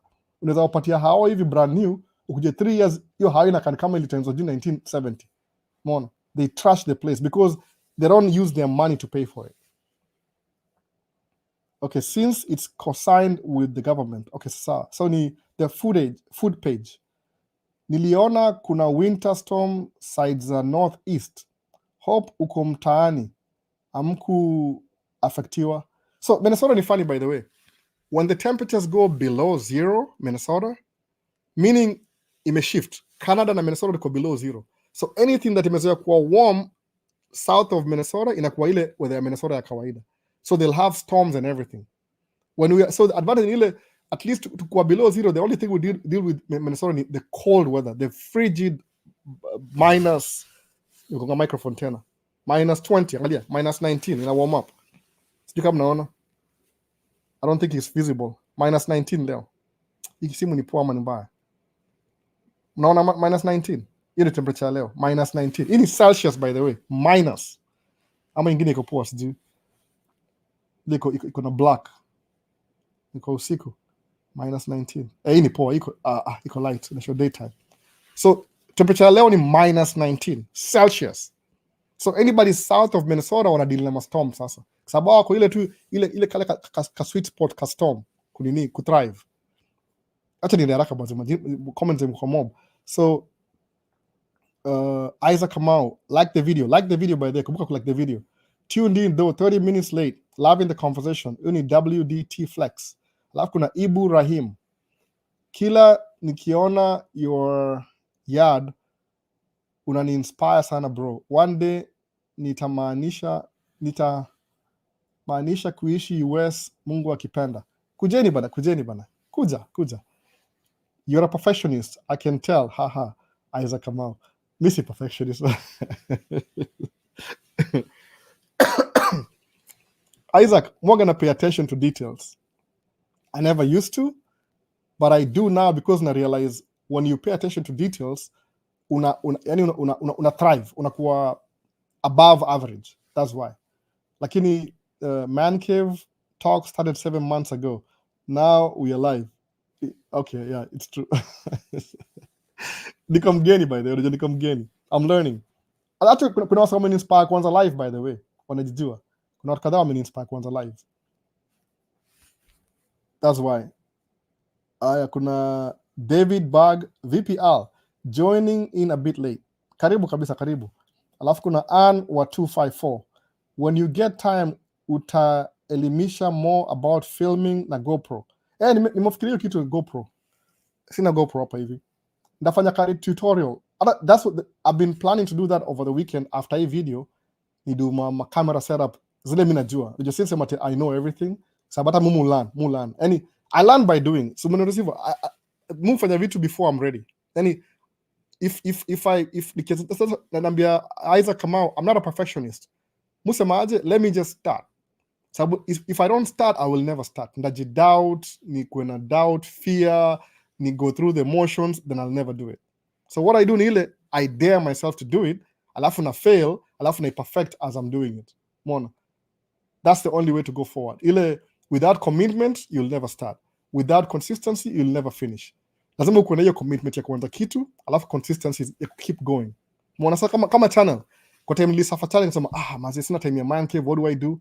Nikajiforce kasema even if I have to go, kuna Man Cave kadhaa mjaona Man Cave, I was doing it at midnight paka 4 in the morning na nikienda job the next day. Kwa time nafanya Man Cave asubuhi nikiamka before niende job. Umeona? Na the most important thing ni job. But it is imagine if I don't do this, if I don't push myself, sita value hii Man Cave sana kuliko vile ninge value kama ingekuwa na itwaje. If I don't do, it's easy not to do something. Umeona sasa? Alafu kuna hiyo ni wa GoPro. Alafu kuna Isaac Kamau, road to 10k followers. And I wish to get 10k nipate na camera. Kuna vitu I want to give away. So ni yangu yoga hivi. I normally, if I have money to buy something, I will buy it and keep using it until I figure it out. So sometimes mu buy vitu sema, oh man, I got something that I didn't really need. So what do I do with it? I give it away. So I take care of my stuff. At some point in that transfer, because I buy used stuff too sometimes. If I doubt it, munwa used stuff. Let me buy the used cheap, ndio ile risk isikuwe too high, alafu ndio ndaiflip baadaye. So wapi kwingine nimefika wapi? Road to 10K. Alafu kuna Paul Sabit, thanks Albo for responding on hosting. What about renting? How do you go about it? Immediately you arrive, if you don't want to stay in your host. Paul, sijui kama ni unaongea mambo ya assumption. Kama kuna green card already, don't worry about it. Don't worry about it. Sababu sometimes you might even go through a hard time, but before you rent America, you need somebody who's a citizen with a bank account with a good credit. Kuna minimum requirement ya kudo business in America. Mwana sa kuna minimum requirement. Kama mimi, when I came to hapa hivi America, I didn't have a house, but I had a car. Why? Sababu you need threshold ya kununua gari, they only need to see your pay stub. Threshold ya kununua kurent nyumba, your income has to match up. Yani kunini kurent nyumba, kama nyumba ni 2,000, you need to be making 6,000 a month. Kwa nini? They want a third of your income ndi kuwe rent ama mortgage. Those two things. So ukuja hapa mgeni hata una job, how are you gonna rent na una job? Inabidi uambie mtu mwingine rent. So that's what lazima mtu akuhost. That's what a green card requirements, a green card. I'll say, do you know somebody who's going to host you in America? Ni requirement, by the way. Well, if you don't have any host, then they'll link you up with somebody who's willing to do that. So the umepata green card kuja States, end up kwa hizi ma welfare homes ama kwa strangers house. What's more safer? Mtu unajua ama mtu hujui? Mtu unajua ni better, sababu kama ni Mkenya utapata kuna ugali, kuna roiko, kuna hizo vitu zote, alafu uta build your way out pole pole, because they know. Kama mimi I used to host people with a green card, junijua green card, hata ni host watu wana makaratasi, by the way. Let me be honest, they start quick out on the spot, but at least now they have makaratasi. Au kuwa naye, I host people hawana paper, but they were working towards it. Must today nili host watu, so kama mtu ana green card unajua why 2-3 months usha move out, it's no big deal. But kama una mapepa, you need 2, 3, 4, 5 years. I did that also, sababu nilikuwa single, I didn't have any responsibility. That's why, no.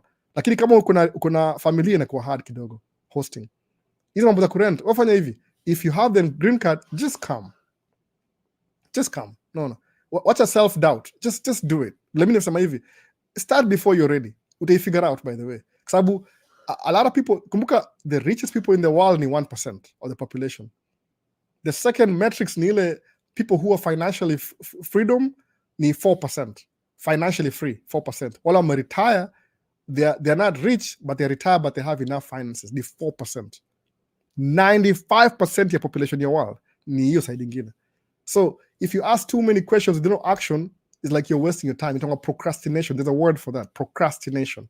Don't be a procrastinator. I used to be a really big procrastinator.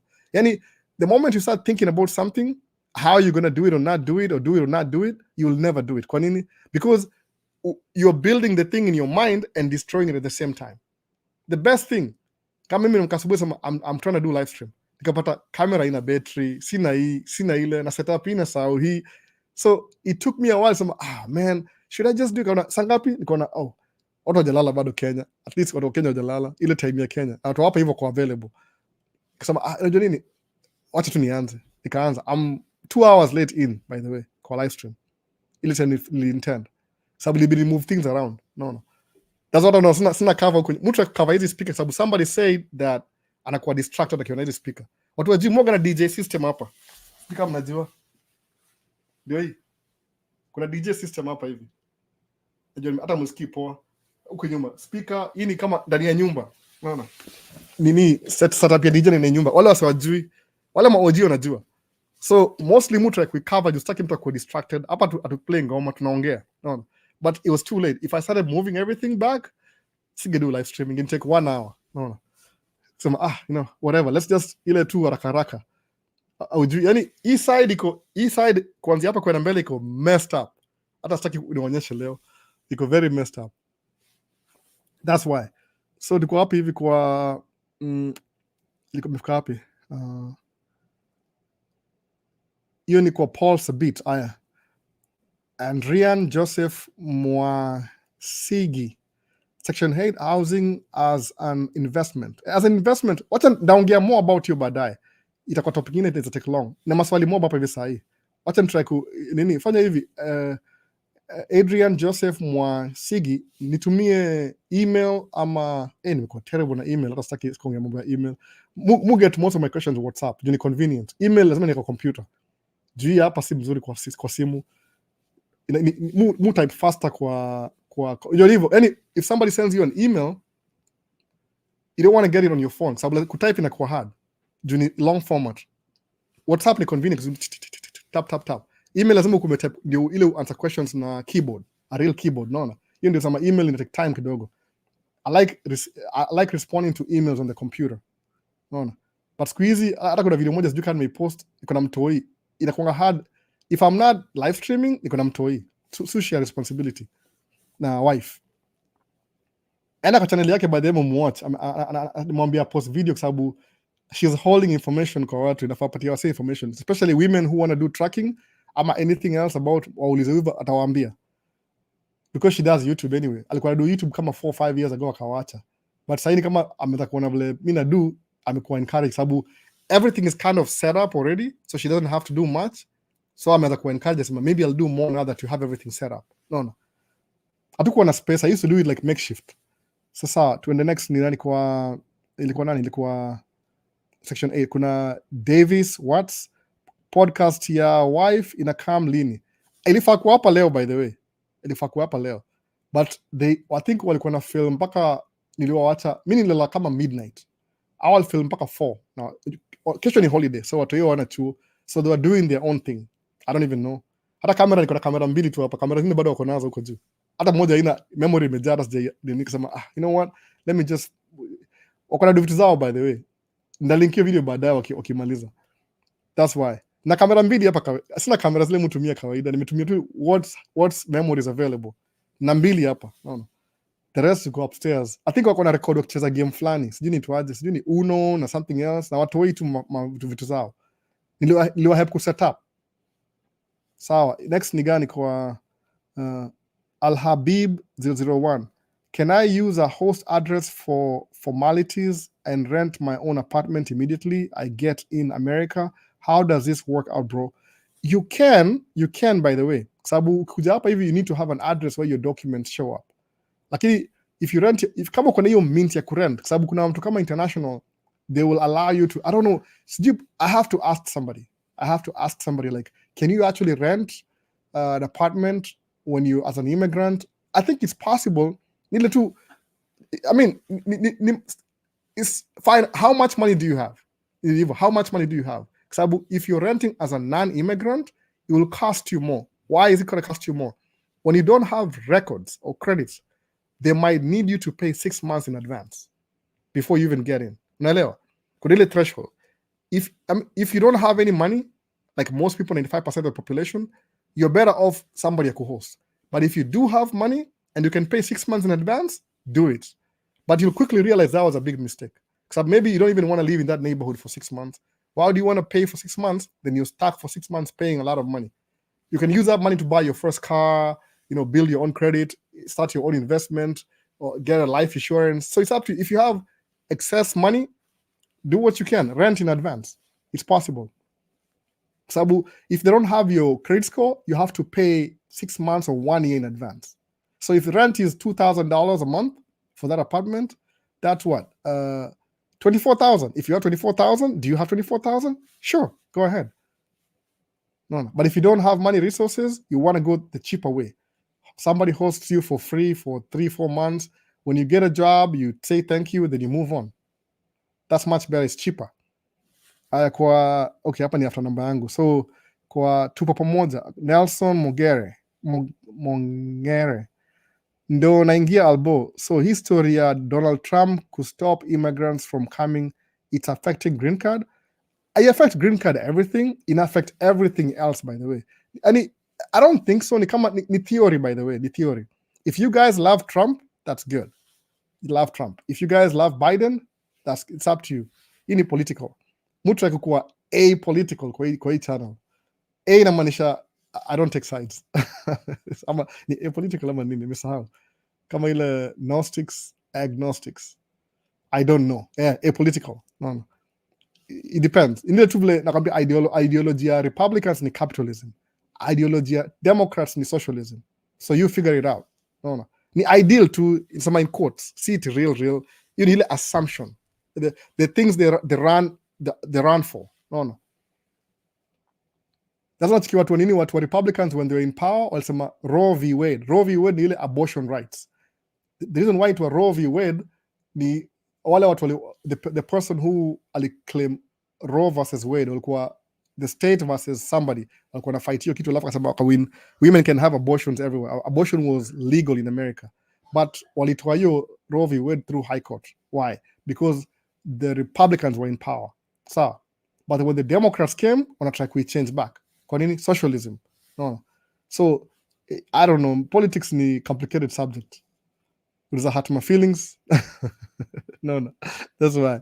So Joy Wamboi, of course, Albo, I understand you must be having other obligations. Tuambie ukikuja, we come and hold your support. Repeat. Ukikuja, we come and handhold you, support you. We can print some classes. You can paint some classes. I would love to. Me see, hata zai kuja Kenya, by the way. Now, by the way, if I come to Kenya, kusema kweli, I don't want to come like a public figure. I don't even get the point. Like tu niingile, ni sneak into ile, I just have my private moment kwanza, nitembee niseme wow. I don't know. No. Mabesti yangu niambia, it will change your life, Alba, when you come back. Sikupenda kwangu, I came here as an immigrant. That's why, no, as an immigrant. So sijai kuwa ati I came as an immigrant visa. Si ati I don't want to go back to Kenya. Nile nilijua tu, let me build my life here. 2-3 years niko na mtoi. So that's more responsibilities. Alafu niko na mtoi na sijaoana. So kuna hizi mastori za visiting rights, child support, whatever. Alafu I married somebody. I have more kids. Mtu nimemarried si Kenyan ni American. So it doesn't make sense. Like, why should you go to your country and your dad is here, your mom is here, your brother is here, your sister is here? So it makes sense. No. That's what's jai kuja Kenya. I spend more time building my life kubring watu wengine. So now almost everybody is here. So sinanga time ya kwenda Kenya ile, sababu if I do it in December, the kids have 2 weeks. Yeah, Christmas break. I have to be there. In summer, they have 3 months kukaa home, but that's my busiest time. That's when I make my money. Mwana hiyo contradiction. So I make my money when the kids are home, and when I have time, the kids are in school. That's why. That's what's kuja Kenya. No big deal. Kama uko Kenya shule ingekuwa rahisi. But that's why siwezi kuja Kenya. Labda nitakuja kama 1 or 2 weeks maximum. But if I do come, the last thing I want to do ni kuwa public. They sneak in and sneak out. At least the first time. Ama kama ndakuwa na time, hata sitaka Kenya kama Maisha States. Nataka mtu kama Albo. Uswaisili tu. Msaki niona bahati mbaya. Ikiliki information. At least the first time. I want to have my moment. My moment. Nitulie tu. Ati celebrate unapata photo. Your lifestyle itakuwa hard. That's why. Joy Wamboi. Sawa. Joseph Ndichu. Doha tune in. Jose msewa Doha. I'm sorry, Doha. Karibu kabisa. Alafu Charles, hi Albo, ndio nimeingia. Na unachalewa ameingia. Alafu kuna Carlton, Ariga tena. Wajameni nayo, huyu anatry kucall Albo now. Labda ajui niko live. Watu ajui. Sija announce by the way. I'm muingia tu. Nilipo idea na Vince. Thanks to Vince. Alisema tu, we anza live tu. No, mimi I start before I'm ready. So, if possible, kama unaona kuna live, kuna technical difficulties. Na do man cave. Sasa kuna my game Albo uko aje? Niko poa mse wangu, niko poa. Homa imeisha kidogo, iko kiasi tu kidogo tu. Hii weather baridi isaidi, but try. That was to do my drive videos for a while. Sababu it's cold outside. It's cold. Labda na do your drive by leo, lakini it's cold. I don't even want to go outside. Muka kwa hao tu. No. I think sijatoka kwa hao since Friday. Hata iko nini? Since jobs sijatoka kwa hao. 48 hours indoor, by the way. Lakini itabidi kabaya ubidishi, or maybe nabadilisha kesho joto. Monday ni holiday, by the way. Monday ni holiday. Martin Luther King Jr. Day. I don't know kitu hiyo. Sawa, tuendelee. Volvo amekuwa sponsor. Naona umeng'ara jacket. hiyo linipatia. It's cold by the way. Ini ile tamo, unaona tamo ile ya kuongeza joto, inaongeza joto hapa ndani, cheki. Ni tamo ukivaa ina keep heat ndani. So nimepick sababu mse wangu Jona weather. But nilipata hili kinunua Volvo. My truck was brand new. Ile truck muona video ile ilikuwa brand new. So they gave me this. Ukinunua gari au kupatia itangaje merchandise match kupromote. So sijaiva hii karibu 3 years, but leo because it's cold outside nimepick. Na t-shirt ndani by the way, na t-shirt. That's why. Ni ile tamo whatever. Tamo outfit. Ina keep warm. So sawa mse wangu. Sponsor. I wish you sponsor Volvo. Man, muonyesha track yao kila siku kwa video. Na waandikia email on sponsor. Wanipatia track moja ya bure. So kuna Waidera Boy has hi Albert, you inspire me. I'm a mother. Can I qualify for tracking? Waidera Boy. Man, I'm telling you Waidera Boy. Acha niongee story juu ya Waidera Boy. How many comments? Hey man, sija catch up sana.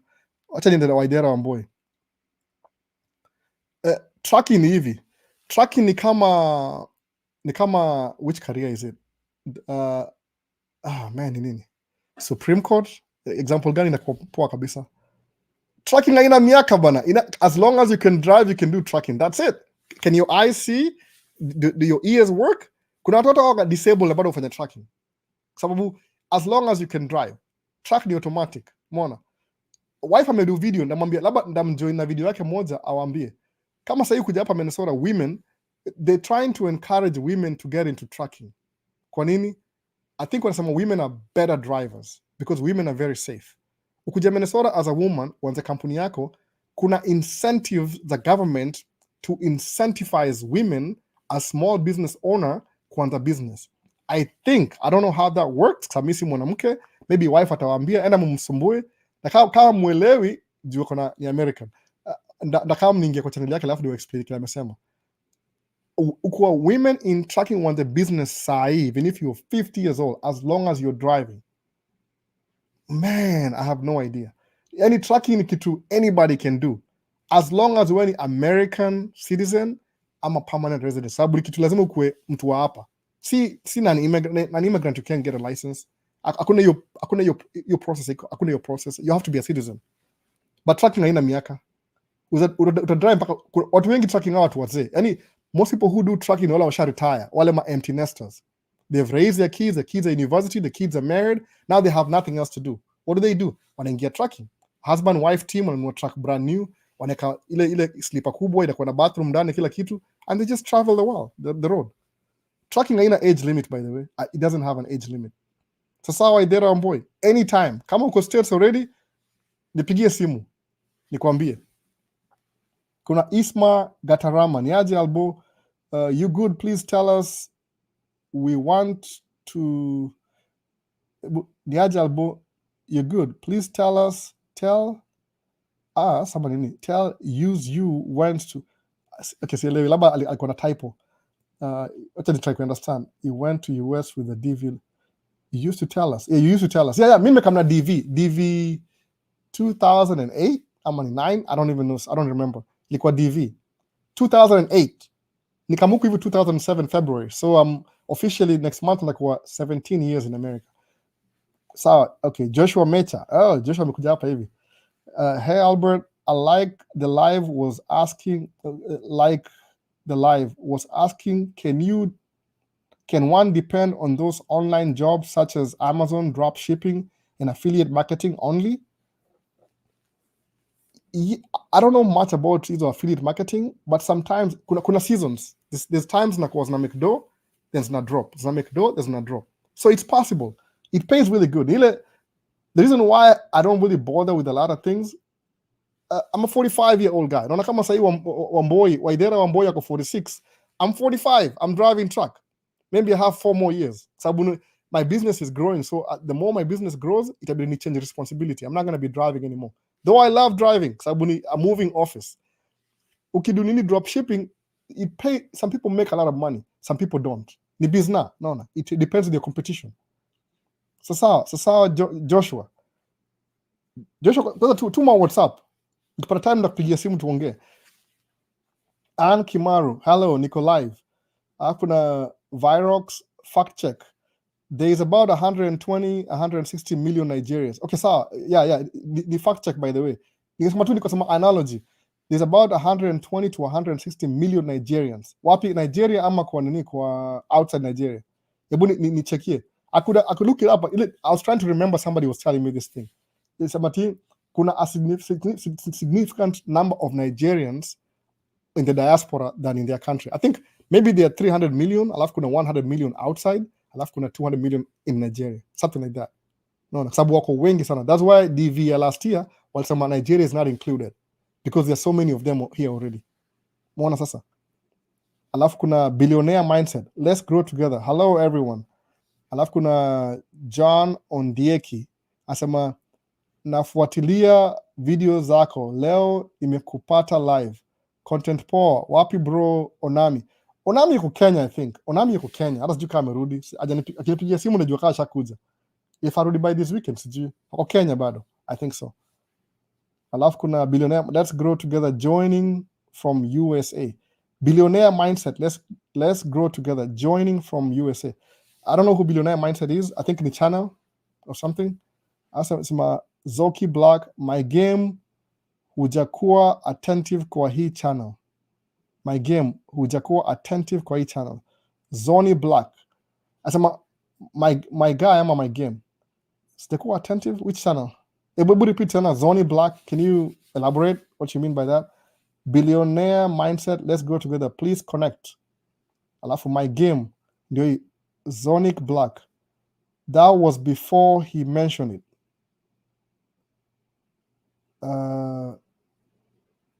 Still active? I don't know. Let's grow together. Well spoken host. See you later, buddy. See you later. Nahoma kiasi. It's cold outside. Okay, Red Pill Ninja. F1 visa has a clear path to permanent residency, though most of us don't make good use of it. This is how it works. F1 to opt, follow the H1B, and eventually green card. Let's have abundance mindset. Ni kweli ba the Red Pill Ninja anawambia game. No. Alafu kuna Zonic Black, my game. He mentioned it when this channel was still new. We've been here long enough. Oh, asema sijakuwa attentive kwa hii channel. That's what it's saying. Yeah. There's a time, Zodiac Black, I started the channel na momentum vizuri.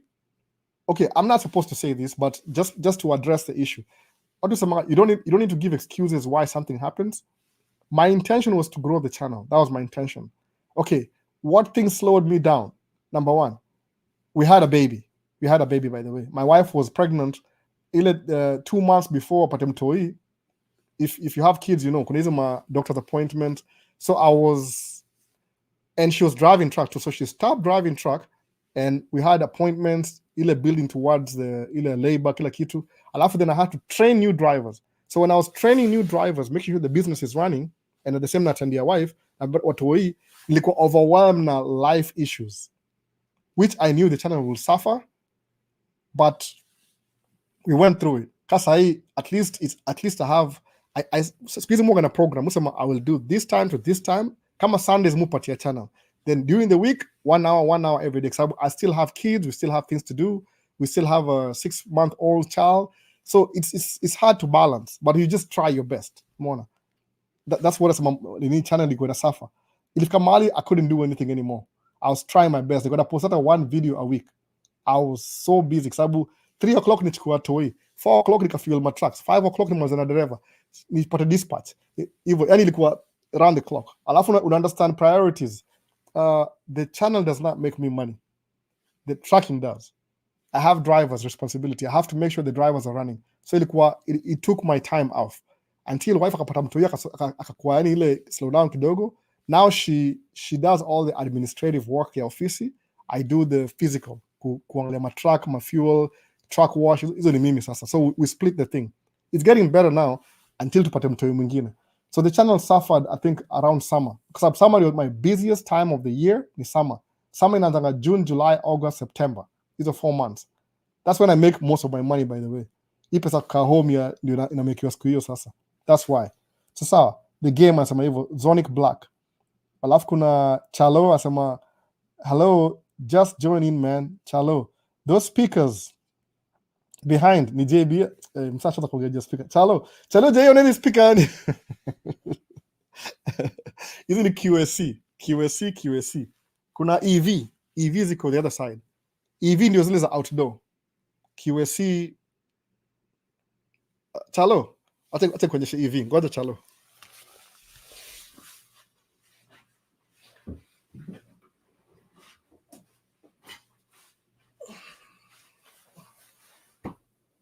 Hii ni EV. Hizi ni QSC. Sasa Chalo. Mwona Chalo. Hizi ni QSC, alafu hizi ni EV. QSC ni XP. So music keep in. Ndio if I have to move the speakers from here in the location, minimum to move this stuff to your venue, $3,000 minimum. EV $1,000 maybe. No. Hata siku hiyo business ni mwachana naye sababu watu ni gonga sana. Ndio hiyo business hiyo ya DJ. So you really have to pay me good kutoka kwa nyumba. Sababu watu wagana I'd rather do photography. So photography ni camera mbili na whatever. No, just 2 cameras and lenses. Ni easier. Side hustle ni kwa DJ kitambo. Side hustle. Hata si mimi I used to rent them out. Sasa Chalo. QSC EV. Next, nime demonstrate. Mupenda ma illustration. Man, I'm breathing. Mzito. Okay, next, those speakers ni CJBL, ni QSC. VP bro, can someone get ITN number while in Kenya? Ni hard kidogo. I mean, it depends how big your business is. Kama kuna business presence Kenya already, I think it's possible. But if you're immigrant, it's like hard. Sababu they ask you, suppose when you're applying for ITN number, they want to know like which state, which address. No. Where is your state? Where is your business registered? Equals to the international, then kuna hata more requirements. No, sasa. I will try nikwambie, but I think it's a little bit more complicated. Sababu kama mimi ulizo ITN, okay, Benny Moma, he knows what that is. Taki kuambia kila mtu ITN ni nini. No, ITN number. It's possible maybe kama kampuni yako kuna presence Kenya ama wherever you are, then kuna link hapa hivi, it's possible. I don't know how that works. I've never tried, but mostly in my experience, you need to have your company located in the United States of America. So I'll focus na where do you pay your taxes? No. That's the most important thing. Kama iko international, kuna different rules na hiyo. Sasa, so ITN number hiyo Benny Moma. Maybe ni tax alafu nitafuta baadaye. I was told community colleges are cheaper and acceptance score is 100%. But it is easier to come to the States through community college. Is it easier? Brian Nyakeramba. Yeah, community colleges are cheaper. I have to ask, Sabudiki, the acceptance, any college I will advertise. They want students to come to their program every year. So sasa kuna less students. Au sema wanapatia gava semaje, we need 20% of international students in our school. So kuna ile provision. So if you get an application kuna F1 when the embassy and your things look good, you will come. Sabu community colleges ni cheaper than ile fully fledged university. Sabu ni community college ni county college. It's kama nasema hiyo jina, community ni county college, unaona? Kama sapa college ya community college Hennepin ndio county ya hii area. Kuna Hennepin County College, in county college. University ni kama state college. University ni kama federal college kitu kama hiyo. Naweza sema hivyo. Kwa sababu kuna University of Minnesota, hiyo ni ile federal level college. Ile iko kama anybody in the US can come to University of Minnesota. Alafu kuna state university which is state funded college. Sawa. Kuna university na kuna state, alafu kuna community college ni kama a small college in a county college. So I think it's much easier because they need international students too.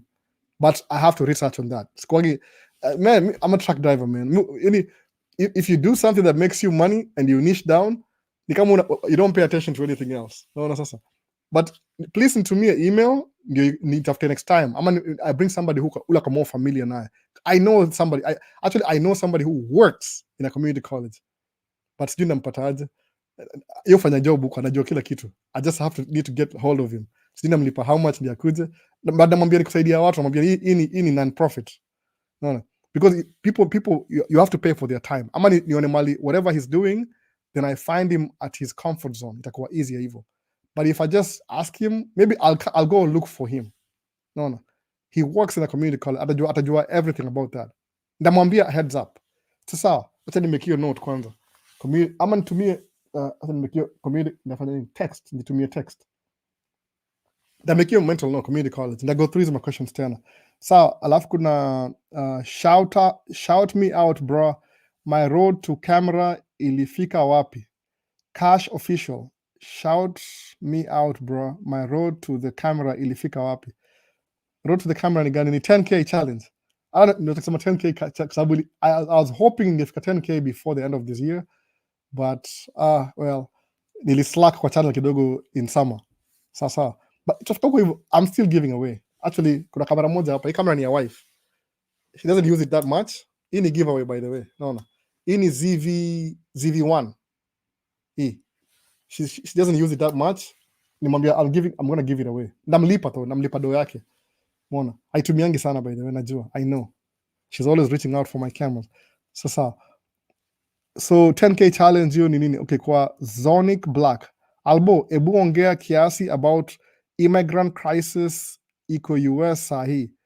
It affects legal channels za immigration? I don't think so. Cash official. Unajua nini? Kuna difference by the way. Kuna difference ya immigrants.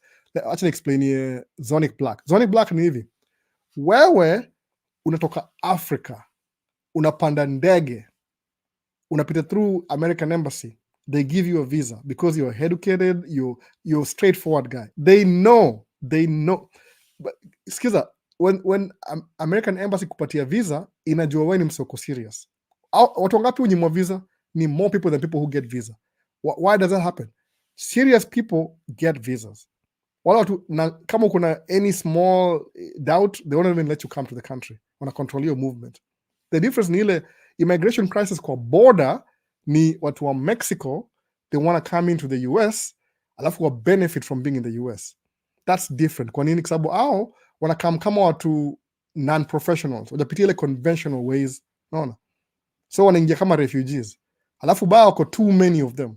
So it will never affect somebody who flies in from you've used the proper channels. Sasa.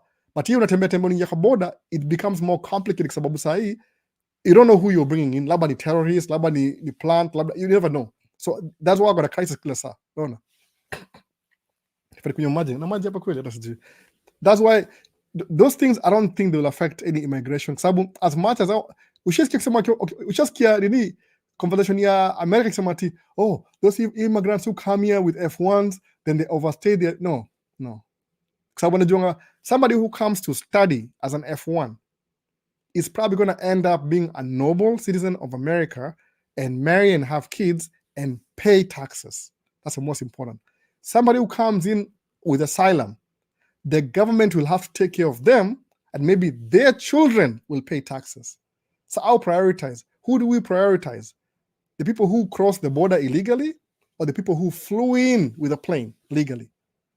Msio kipo F1 ama B1 ama hizo mavisa zote ukuja hapa hivi ile legally.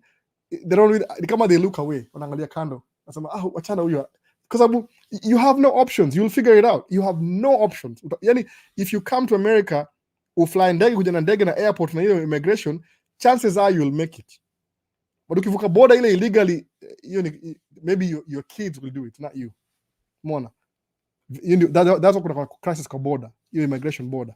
Sasa, Hussein Ali. Hi Albo. Sijui microphone kwa karibu sana. Ama hata siangalia computer ni mnaangalia. Okay, sawa. Albo, come in late, but I'm here. How come many people say it's easy to scale up business in America compared to Kenya or other places?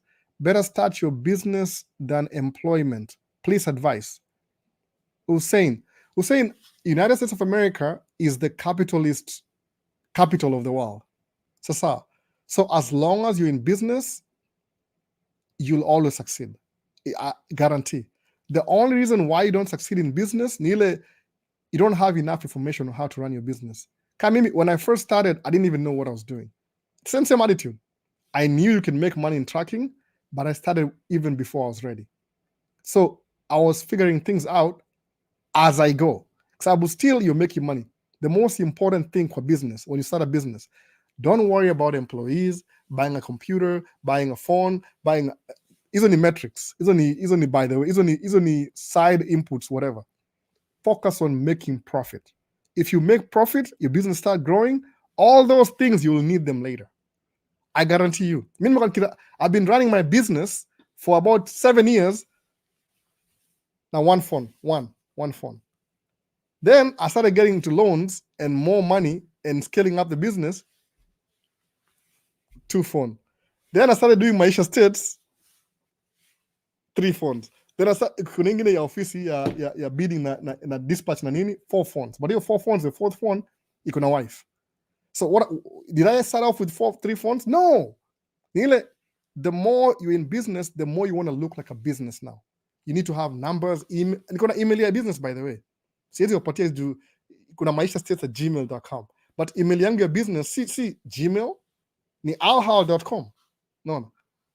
Itakuwa na hiyo something like it's a different business. It's a business actual jina ingine different. Sababu you want them to take you seriously. Insurance, mambo ya company.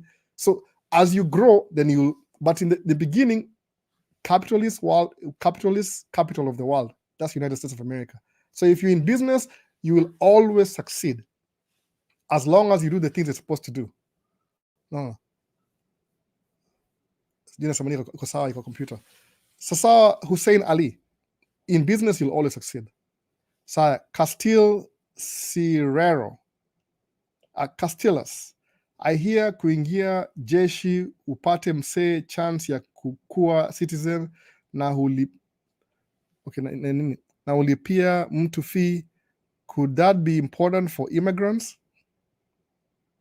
Neza answer your question kidogo, but I'm planning to bring my friend. Kuna wasa sema, I'm coming with a green card, but I want to join the military. Musama hivi, okay, acha ni throw it out there real quick. Ukuja America na F1 student, kama wewe ni non-immigrant visa, and you really, really want to get a green card and everything, kuna path through the military. So military, what they do, they will train you, they will pay for your school, then they'll give you a green card. Kwa nini? You can't fight for United States, kama United States Army, na wewe ni immigrant. That will never happen. So if you join the army, they have to make you at least a citizen. Sababu unajua, if they don't make you a citizen, mnaweza war Kenya, alafu wageuke.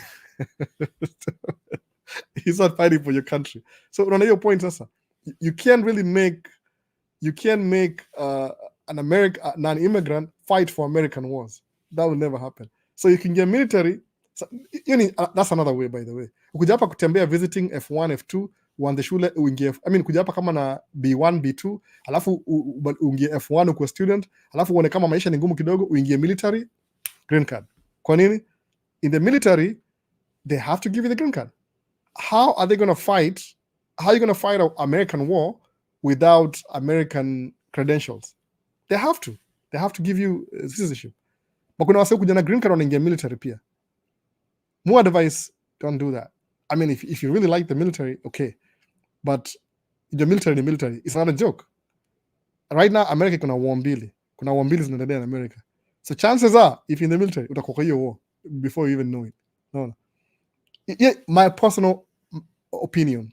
You don't really need to. There's other things you can do that makes you more money than that. Sasa, so ni nani hiyo kwa, but I'll bring, kuna best yangu mmoja alikuwa military, atakama waambie, ndakaa chini na yeye nimuulize maswali. Alafu maybe from that mtapata hiyo, ako Kenya pia, yako Kenya. Anakuja. Na yoga very busy. Sijui namtafuta wapi nimpate. Sawa, kuna hii geeky. Thanks Alvo. You've been encouraging and inspiring us sana. I appreciate it. But then, you know, when I inspire, when I say these things that I know, alafu napata feedback, I get inspired too. That's why I even share more. So at least somebody's benefiting from my little bit of knowledge. Mwana sasa.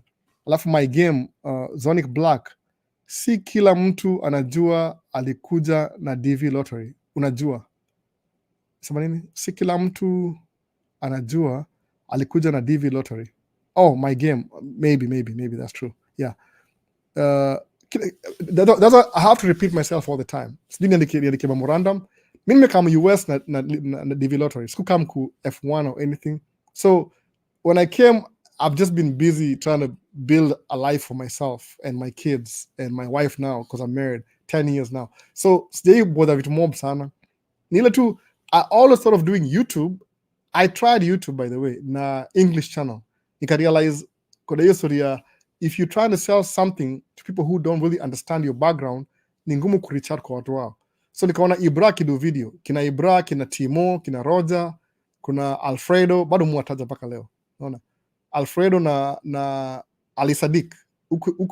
Kuna huku US, huku UK, huku Germany, huku Saudia na huku Italy. I don't know watch. I think December 2022. I saw what they were doing. Sema, whoa, that's a really good idea. Nikaanza kusema, acha niongee Kiswahili. Ilikuwa New Resolution January 2023. Nikaanza hii channel Maisha, iko Maisha ya hata iko na jina, iko jina different. Iko Isili Pumu something. Isili Pumu US, kitu kama hiyo. Nikaona natumia jina US, hiyo jina ya mtu mwingine. Nikasema maisha yangu. Ikaona hiyo ni too, njivaje, maisha yangu ilikuwa too self-centered. Ikaona hiyo I make sense na ni yangu. Sema maisha ya states. Okay, I know something about syllables in a business. You don't want to have like 3 syllables per word. Okay, simplify. Maisha states. Ni kama grammatically it makes sense, but see easy grammar, something easy to remember. So, ile follow na ile my theme. So, what do I do? Atasema ngeke kizungu semester. Na ngeke That's how. Na mwonge Kiswahili, nachukua information ile kwa hapa available. I try and translate with my bad Swahili into, I mean, oh my goodness, what am I saying? Nachukua information ya English, I translate into Swahili, alafu na broadcast. Ile tu nachukua English information, alafu napatia waseo mtaani. Ndio sababu mimi, when I was in Kenya, nobody told me nothing. Every time when I call watu, I used to get so much misinformation. Other tracking, so much misinformation. So nisema, how can I tell people about tracking? So okay, I'm not going to tell you about tracking. What I'll do is I'll make a video. You see me driving. You see me doing this. You see me doing that. You see me doing this. You see me. So you don't have to, I don't have to lie to you that I don't own a truck. You will see the truck. Mona. So ndio ukiuliza swali, from my personal experience, that can be exactly what I do. Is it easy? I might say it's easy, but it's either for you or it's not for you. But still, overall, I don't say from the first day. The things I know, I'll share. The things I don't know, ndawachia watu wengine wafanye, sababu I don't know everything. Najua hivyo, I don't know. Mu niche down. I only niche to the things that I know. Kama mambo ya DJ, najua. Mambo ya camera, najua. Mambo ya tracking, najua. Mambo ya F2, hizo ma B1, B2, I'm learning now as I go. Mtu mu watch mambo ya ni nani? Owen. Kenyan American Home. Owen. Any channel yake ni resourceful. I don't care, by the way. Unasema channel ya mtu. He has information. I don't think akona roho chafu juu anapatia information ya kitu somebody has to go to school for. So when Owen is teaching you this, akona ma chapter na nini na naona. That's what alinifanyia live stream, alini interview. That's some of you when through Owen. Some ni through Ibra. Some of you wali come across channel yangu maybe through YouTube page. Nyinyi mnajua yenyewe mtasema hivyo. So I get the information that I do, alafu na translate to Swahili. That's exactly what I'm doing from my perspective. Sababu I can't be everybody at the same time. I can only be me and me. Alafu as long as people learn these things, kuna wasa labda nda motivate msana kuja hapa states, they never even thought about it, but policy ya YouTube ni hivi, YouTube. Don't tell me, show me. That's what I know. Don't tell me, show me. So, napatia video ya tracking kidogo. Nikienda kwa market kidogo. Sahi it's too cold, I can't go outside. So, maybe na make video moja leo nimesema ile ya kudrive. Kusema kweli, from Friday, nimekuwa indoors. Sijaenda nje kabisa. It's -12 or something. Very cold. No. That's what the channel is about. So mkiuliza swali, something I don't know, ndaiandika chini ni reply. Hata nimededicate one of my number ya business. Ilikuwa namba yangu extra. I don't use it. Ndio hiyo +612 600 1343. ikuwe Maisha States. If you have any questions, you need to call, you can email. Any nafungua channels ndio wase wa learn. My motivation ni kupatiana value kwa watu, somebody who these things might help. If it helps you, okay. If it doesn't, it's okay still. No. Kuja hapa for entertainment. At least uzana barabara vitu kama hiyo. But kama if you need to some more questions, then remember your wife, you know you're a woman, you are in tracking, you know something that I don't know, that people don't know. Why don't you start your channel, talk about it. Kama kizungu yake ni mingi, niambie that translate. Sababu yeye si ajui Kiswahili, anajua Kiswahili kidogo sana by the way. Hadi mwambia speak Swahili, hata salimia watu ndio wajue who you are. No.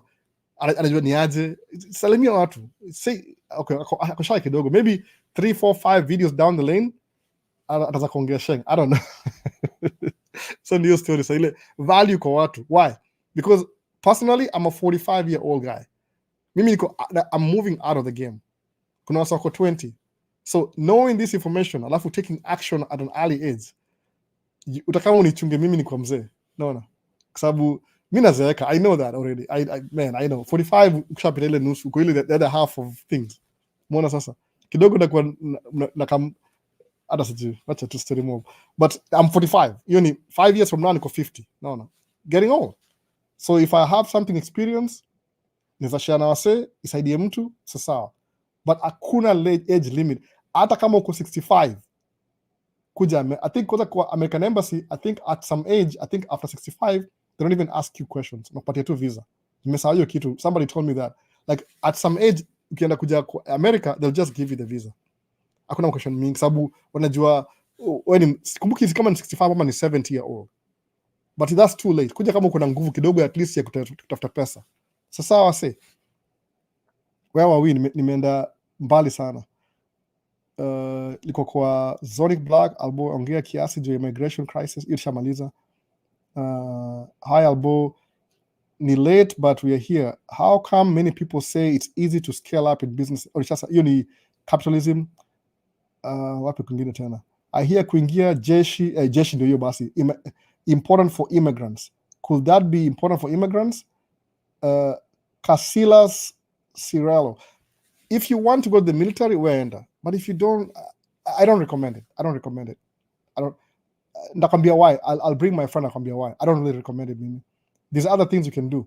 Kama unapenda hiyo mambo, kama my brother-in-law alikuwa military 6 years. Akona sababu in case ukienda war, you'll come back with a disability. I mean, you kind of get the point.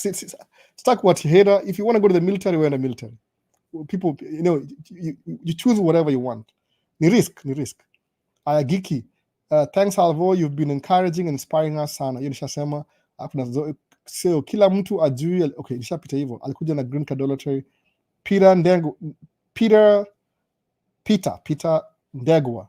Oh man, you're blessing. I admire your zeal. Keep it rocking. Great. Alafu kuna Steve Kagia. Tufungue film company pamoja this year, Albo. Okay, I would love to. Mimi niko very small scale, Steve. I'm very small scale. Maybe kwako ni big deal. Niko very small scale. I'm learning as I go. I would love to, by the way. But tutaona tu. Iko kwa my priorities, but tukiongea, that's why unanipigia message. If somebody takes time to call me and he texts tuongee, tunajuana. Tushaongea, tumeongea. Actually, I'll talk more kwa WhatsApp than kwa YouTube. Sababu YouTube, I have to stick to the guidelines za YouTube. Sitaki kuongea kitu out of context. Kama wamenipatia platform ni share information, I don't want to go against their policies. I'm very careful. I'm gonna try. I'm a good, law-abiding citizen. No. Mucha keep everything to. You succeed. You keep the rules, kuna longevity. You violate the rules, it's a risk. You succeed, you're okay. If you don't succeed, you're in trouble. Mona sasa. It's very high risk. Me na watoi, I have things that really matter in my life, so I need to be around. Sasa. Johnson Kamau. So when you get a host and maybe spend 2 years in their house while still in the process of getting a CDL, unaweza move out and decide to live in the tractor as you get your things together? Yeah. Kutractor ni, it's not the best thing, but people do that. So, Vince, how do US governments deal with homelessness? Man, sometimes I don't really care. It depends on the state. They don't really care. I'm guarantee you. Ni ile tu Vini, ni kama if I want to run for office in Minneapolis, sawa. So what will I do? Nenda kwa watu homeless, nitazama photo ops, nipigwe picha, sema I'm helping the needy, I do this, you see, we build my castles. People don't really care. Kama say Minnesota kuna crisis, they move them from one location. Kwa nini? Because of security concerns to another location. Kuna watu homeless, they don't want to be in a homeless shelter, sababu kuna other problems huko. They want to be in the streets, sababu it's safer for them to be in the streets because in the streets wanapata pesa, they can buy drugs. I don't judge anybody. There's something that happens to people to make them homeless. Si kitu unaweza take for granted. Kuna different facets about that. It's a problem the government cannot solve. Sometimes in the family is a solve your problem. Sometimes in somebody who, because you have to invest in somebody umtoe kwa streets, rehabilitate, ndiyo why irudi huko tena. No. So government, some of them care, some of them don't care. The ones who care, the ones who are running for office, watakama votes. No, same thing. Naona Gato yuko hapa. Gato ni boy wangu sana. Saa hii ndio nafika albo. It's raining. Usijali maze. What I do ni ile everything kwa hii live stream moga na record pia. So kama quality, I don't really trust the stream sababu kwa hapa niko kwa basement. Sometimes most struggle na internet hapa kwa basement. So I have a recording maybe a week from today. Kama nina time mapema, hata ja post last week, unapata hii the same stream recorded version. So sawa. Sababu at the same time I'm streaming with the same camera and the camera is recording in the background too. So if you miss any information leo, ndaipost baadaye video. Itakutasema ile live stream recording. So sawa, ile kuna better quality na kila kitu. But hii ni ile ya kuengage haraka. So sawa, ndio hiyo sasa. So if you miss anything, watch stream baadaye ama kuja baadaye ile recorded version itakuwa poa. Itakuwa more comfortable kwanza kwa sababu itakuwa nime edit sound, nimetoa kila kitu mbaya. At least my best ile. So hiyo ni the game. Albo, kindly tell us in case you are able to get a host in there a way someone can maneuver and get admitted to the USA. I'm looking for that. By the way, my game, Musema, if I find something that kuna a way maybe a company can bring more employees, man, I'll be the first one too. Hizi jina zote hizi. I wish nizachukua hizi majina ziconvert zikuwe mavisa akia nani wewe unacheza nini? Mina raw different. I don't know. I like it when people succeed. You know difference. Sababu nikuja hapa hivi my experience ni ile when I started tracking kuna Wakenya walikuwa they didn't want anybody to know about tracking. Sababu sema if people do know about tracking, they will flood the market and we won't get any jobs. True in some sense. But in my own experience, kuja tracking, watu kuja, wanaenda. We get new people, we get old people. Nile, what keeps you in tracking consistently? Ukikuwa consistently in one thing, then you will succeed. But uko hapa, uko pale, you will never succeed. Sababu ni kama you have your feet planted in so many things at the same time. You can be a jack of all trades. No. Kuna hiyo saying, nani nimesahau, I'm not even thinking about it right now. But kuna ile focus kitu moja alafu zero in naye. Kama mimi nimeanza tracking 2010. Ilikuwa 10. E construction, local. Ni make dough when I felt like I was rich and comfortable 2015. 5 year in. 2015 ndikuwa 7 years in tracking. Naona sasa. From 2015, mazee nimekuwa mtajiri ni aje. Tajiri sana. No. I'm not kidding. I'm 45. So usifeel baya. Kama uko 30 na mimi niko 45, jua you'll be rich too. See that kuna rocket science. If you stick to it long enough, you're going to get rich. See, nobody will give it to you. You have to work hard. So ndio hivyo bana. So mimi nimekaa tracking sasa ni how long? 2010 sasa ni 2024. Itakuwa 14 years. No. How long have I been driving track altogether? 16 years. So how am I not supposed to be successful? Ni crazy. I've been doing it for too long. Alafu kitu moja na tracking from, okay, this is what happened. 2010, I was a driver. 2011, nikanunua truck yangu. But that's the first year of business. I made a loss. 2012, nikaanza my official company as a LLC. Nikuwa sole proprietorship before that. So from the time I became a LLC, I was making money, but I had a lot of debt to pay. So it's not like I wasn't making money in 2012. I was, but I had a lot of bills to pay. After 1 year, ika overflow sababu truck ili break down. It was an old truck. Nikalipa some debt, nikabaki na debt ingine ika carry over. 2013 ika carry over. 2014 ika carry over. 2015, I was debt free for the first time. Alafu that truck, the old truck, I had so much money that when the truck broke down, I had enough money to buy a newer truck.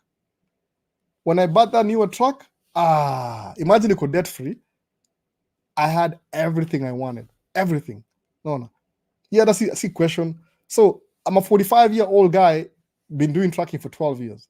So do I look rich to you? Yeah, I will be. Why? Because I've paid my dues. You know, if you stick to something long enough, you'll make money.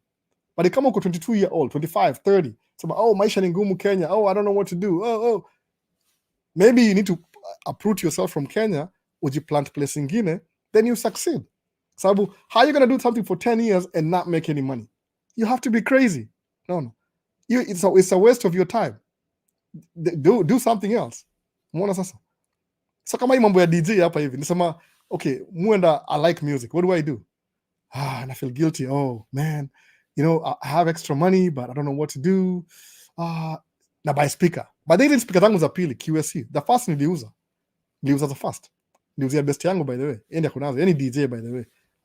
Kuna video niko na yeye mahali. They post, hata mention. Ya summer, they post. Nilio video, aina mwelekeo. I don't know how to introduce the video, alafu ni post. Aina mwelekeo. So see how Maisha states ni yangu personal. I mean, you know that. Mutu I could learn everything. I try and I shoot videos in the dark, shoot videos in the morning, shoot videos in the evening, during the day, kwa event ya hii, event ya that. Najituma. Kwa nini? Not necessarily kukua. Okay, neza kwa filmmaker in the future. It's a really good job, by the way. You just work 3 months and you get paid millions of dollars. I'd love to do that. No. What's made me do that? Sabu, I have enough resources to buy expensive cameras. So 45-year-old akwe rich. Don't be surprised, man. Come on. 45. No. Man, we get better over time. It's okay, that makes sense, by the way. I feel like I'm lost in the sauce. Anyway, back to questions. I have to be rich. I'm 45. Nimekuwa hustle 30 years. Maybe 10 years. What do you expect? Uta hustle na kuna reward? Uta get reward? There's no question. Uki hustle, it's inevitable. You run a business, you'll make more money. I make 3 times of what I need. I need a quarter of that money. So what happens to the 2/3? I invest back to the business. No. It gets better. It gets easier. That's the thing I'm trying to portray. Mr. Miyangi vlogging camera. Why should I use this? I can afford a $4,000 camera. So if I need to, and I feel guilty, I'm seriously, but I need the camera. Get it. Oh, Audi.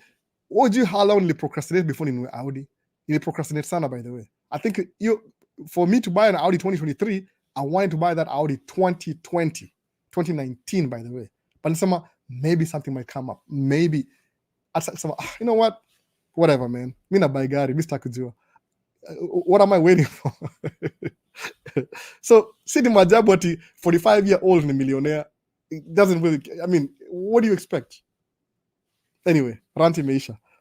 Si majabu lakini, si majabu. If you come over here and you're 20, by 30 utakuwa millionaire. No. By 35 utakuwa millionaire pia. It's inevitable. I don't think you're that dumb. Kenyans are very smart people. Even Tanzanians, Africans in general. Because Africans, you know where you're coming from and you know where you're headed to. Ukuja hapa hivi, any condition, you will be rich. I guarantee you. Man, I don't even know what it's the easiest thing. ABC, lemon, easy peasy, lemon squeezy. No. To the back to question. Nanda Quran sana, by the way. At least niko man Kevin niko peke yangu nasikia echo. Acha nimalize ma comments. Itakuwa sasa kama simalize ma comments nasikia guilty sana. Twende wapi?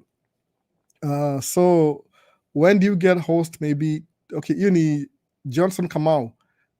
Decide you leave truck. You can do that. You can live in your truck. Vincent, how does the government deal with you? Albo, kindly tell us in case you're unable to get a host. Is there a way someone can maneuver and get admitted to the US? Kama kuna green card, alafu una host, uta request for help. haimaanishi you're stuck, sababu guess what, suppose request for help, seme I can host you in my house, but umekuwa request umepata help in Minneapolis. The only thing I can't do ni kuhost kwa nyumba yangu. But if you're in the vicinity around Minneapolis, I'll come check on you. Come on, man. No. Takam nikununulie groceries, nikununulie ugali ya unga, nikununulie. You're here, man. No.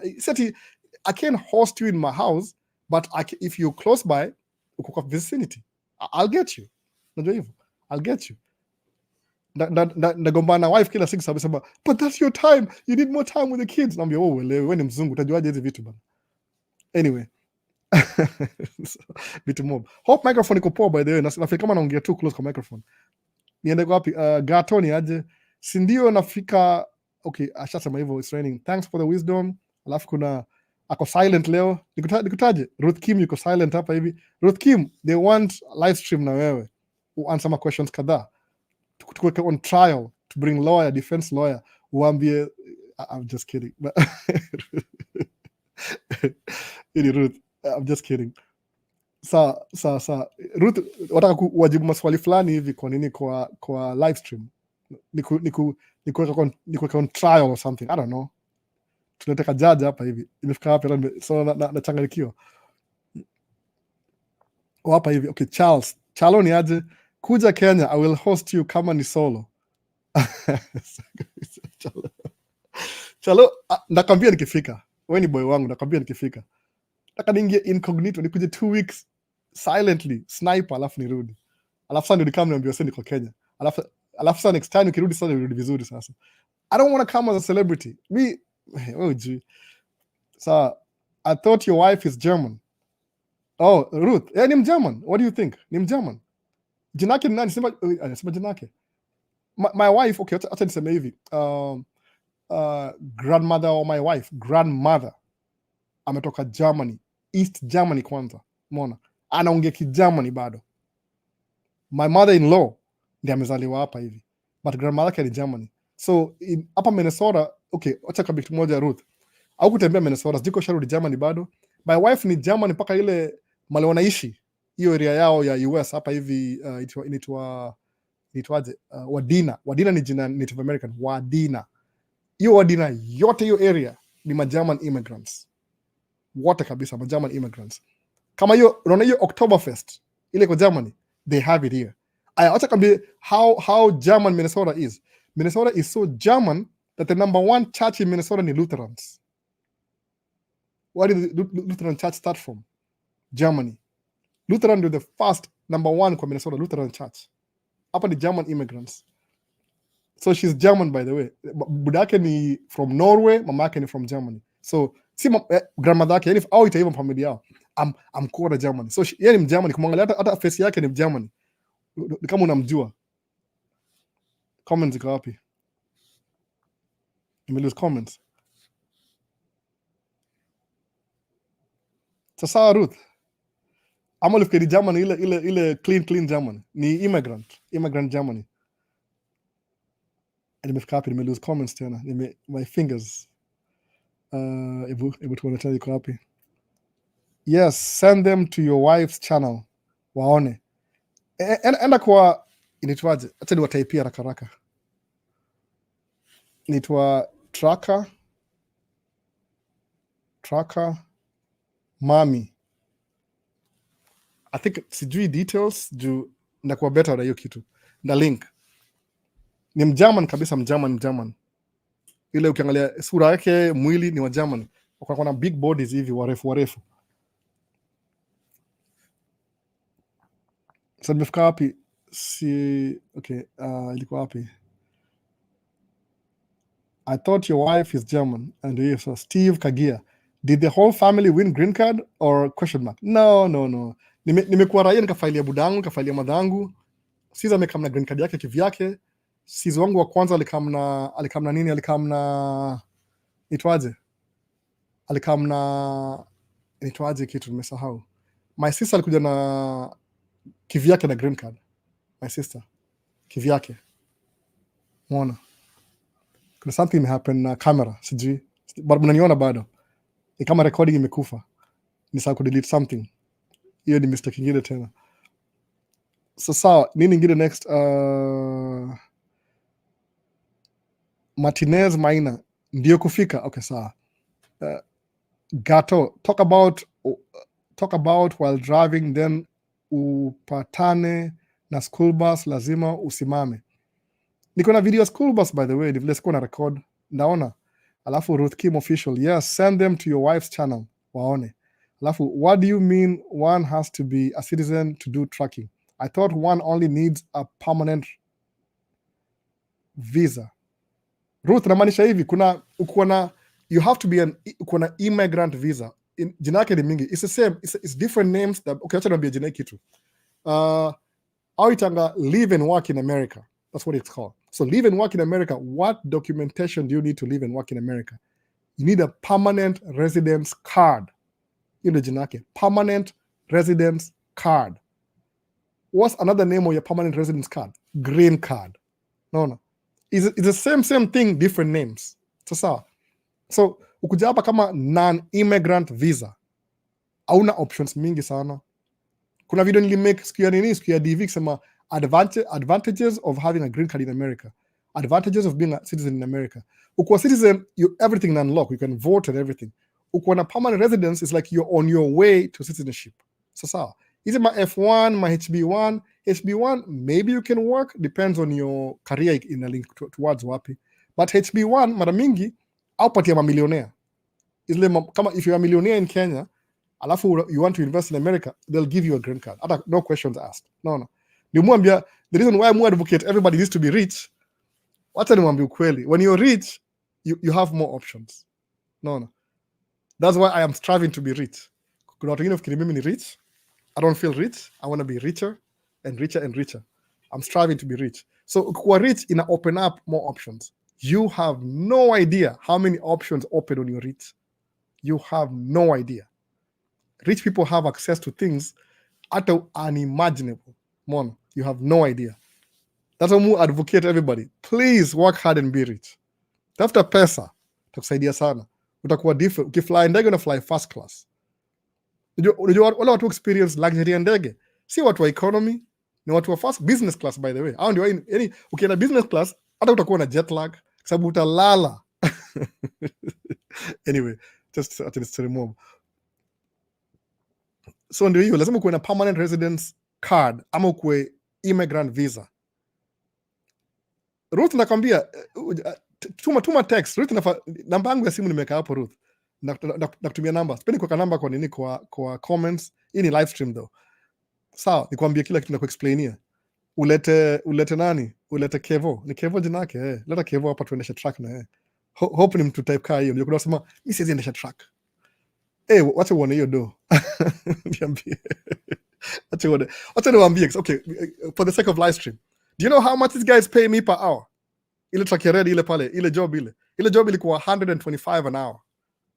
Nilingia pale 8, nikangojea wachimbe shimo for 4 hours. Nangojea wachimbe shimo 4 hours. So how much they make nikingoja? Piga hiyo hesabu. 125. $500 waiting.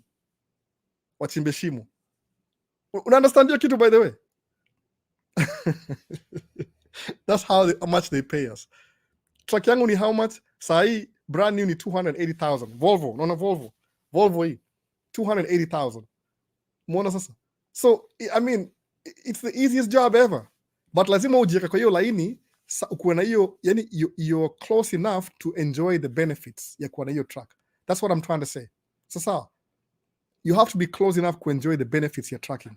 So who makes $500 sitting, waiting for somebody to dig up a hole? Wacha na explain. Kuna video moja na post after maybe Monday. They edit bado. Ukiona vile chimba shimo ya hizo nini.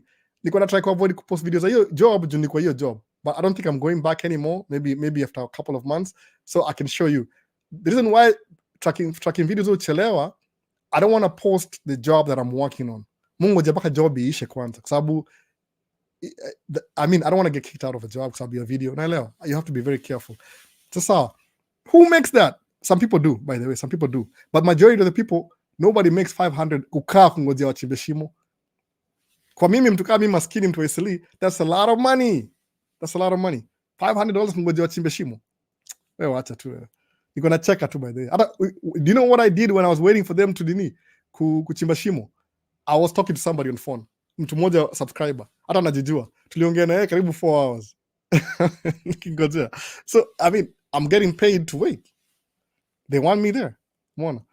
There's a reason why they want me there. Now explain here baadaye. So siwezi ongea hizi vitu kwa YouTube, ni vitu za gava vitu kama hizo. Ni contract ya gava by the way. So siwezi ongea vitu, kuna vitu huwezi reveal. So sign NDA. You know what I'm saying? Kuna vitu huwezi ongea by the way. But hiyo figure ya hiyo job ni 125. Unajua job ya ku clean snow ni how much? 250 an hour snow. But snow see every day, ni once in a while. So man, come on. Utabuy equipment leo. Inakaa the whole year unaifanya once a year, but you make enough money to pay for itself. So, job ya snow, kama kuna snowmobile ya kawaida kuanzia November, December, January, February na March, Minnesota, utanunua gari November, by December ushailipa. So by January, February hata una deni. Next year utaenda ununua gari ingine, ndio tax write off. Sababu ile ingine ushai pay off, haina faida kwa business anymore. Ama upatie mtu bure. But you can't do that. No. Kuna vitu yani, it's like you're cheating. Man, ni cheat code.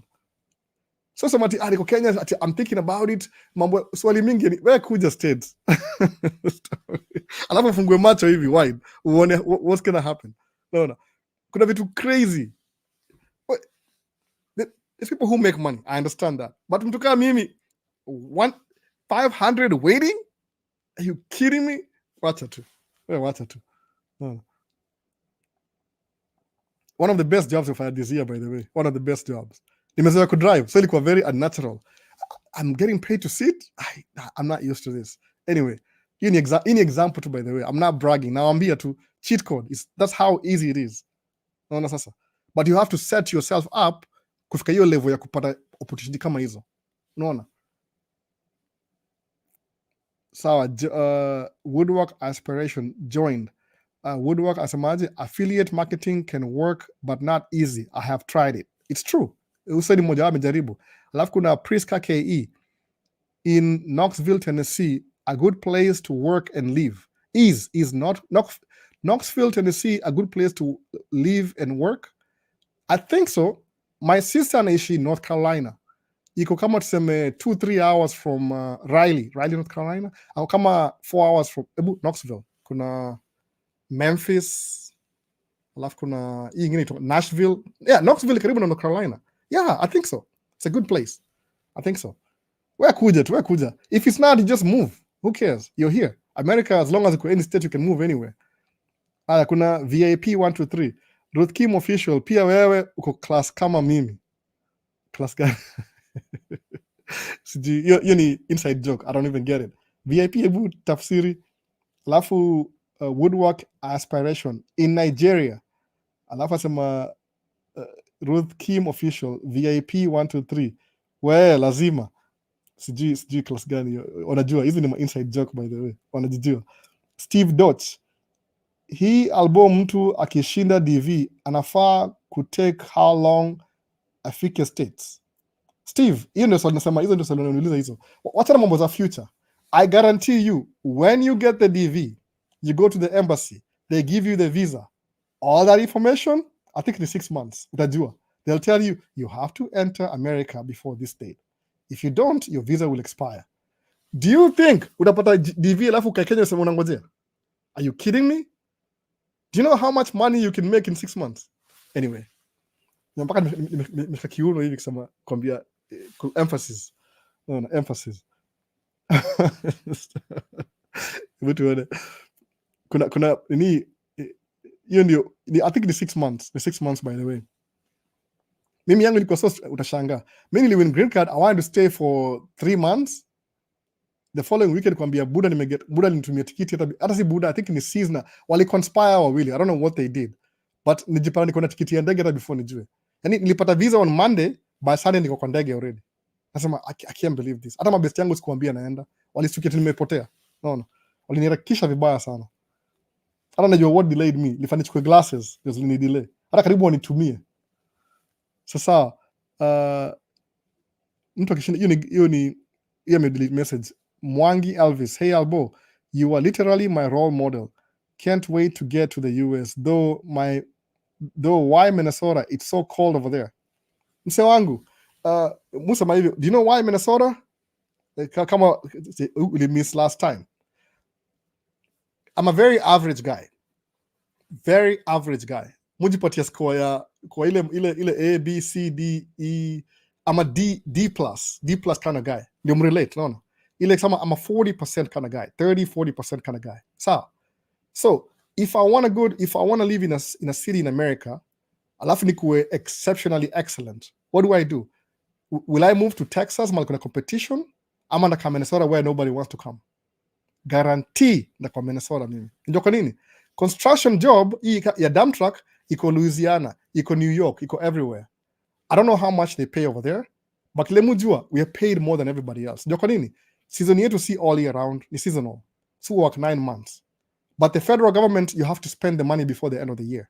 So the way the whole thing works, but anyway, you have to spend the money before the year end. So what they do, they pay us more because you work 9 months. So Mimi, I have 9 months to make money and 3 months to do nothing. Kama sahi, technically, I'm supposed to be doing nothing right now.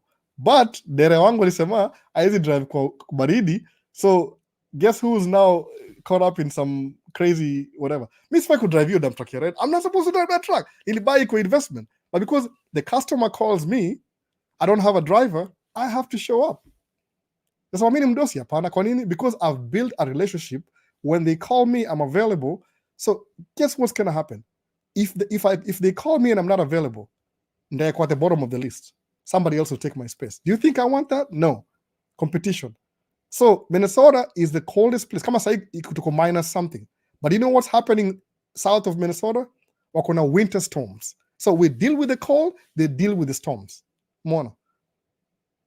Now, there's nothing wrong na hii place. Unless wewe unafanya kazi nje in the cold. Kama mimi nikirudi job, nda heat gari yangu. Gari yangu iko na heated seats, by the way. Heated seats. Ni drive kwa truck, niwache truck run for 15 minutes, ni heat, niingie ndani iko warm already, niende job. I'm not going to step out of my truck the whole day unless in the bathroom, maybe kwa gas station or something. You don't really get the cold. You don't work outside unless unafanya kazi kwa airport, kwa runway, kwa ile hangar. Ndio una choice to bundle up. But meaning say I can keep away from the cold for 3 months if I want to. Mwana. The reason why I'm driving the truck right now is because Derel sema ataku drive kwa barabara. Na understand ni mzee kidogo, ni mzee kidogo niliko. Kwa kama 65 hivi. So kusema oh I get it. But job ikipatikana I have to. It's my business. I'm the one who's responsible. Hakuna udosi hapa. Unaona? So I can drive dump truck, you can drive side up, you can drive ile ingine white. It doesn't matter to me as long as keep the wheels turning, keep the money, alafu keep the relationships going. Sababu business, at the core of business, is relationship. It depends who you know. Sasa, mazi ndafikia hizi comments kweli. Tunajaribu. Nishaenda over 2 hours sahi. Hata kamera imezimika ile recording. I wasn't really ready. More underestimate live stream. Ndako more prepared. Hii mambo okay, tuanze niko wapi? Mambo ya mtu kushinda. Okay, sasa ndio kwa Mwangi Elvis nimeanza question yako. Though why Minnesota? Ndio hiyo. It's cold but there's less competition.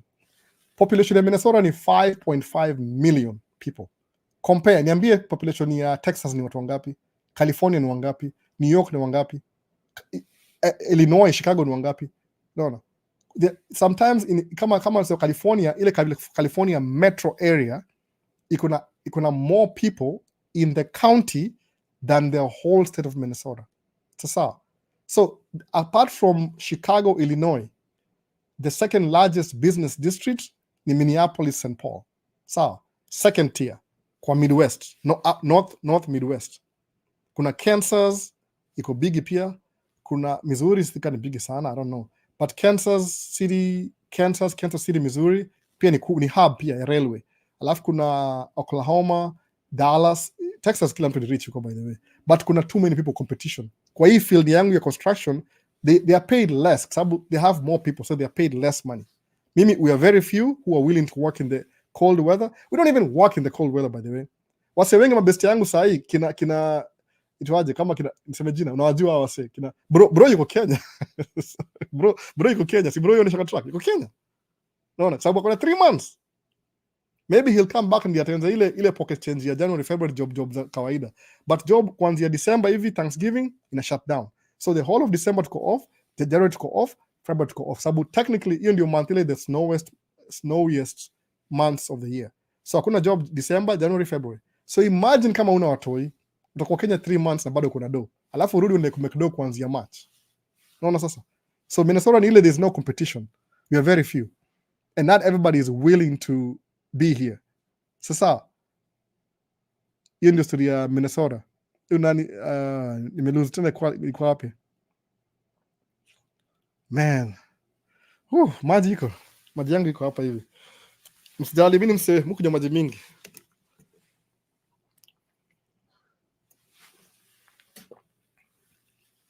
Hydrate kidogo.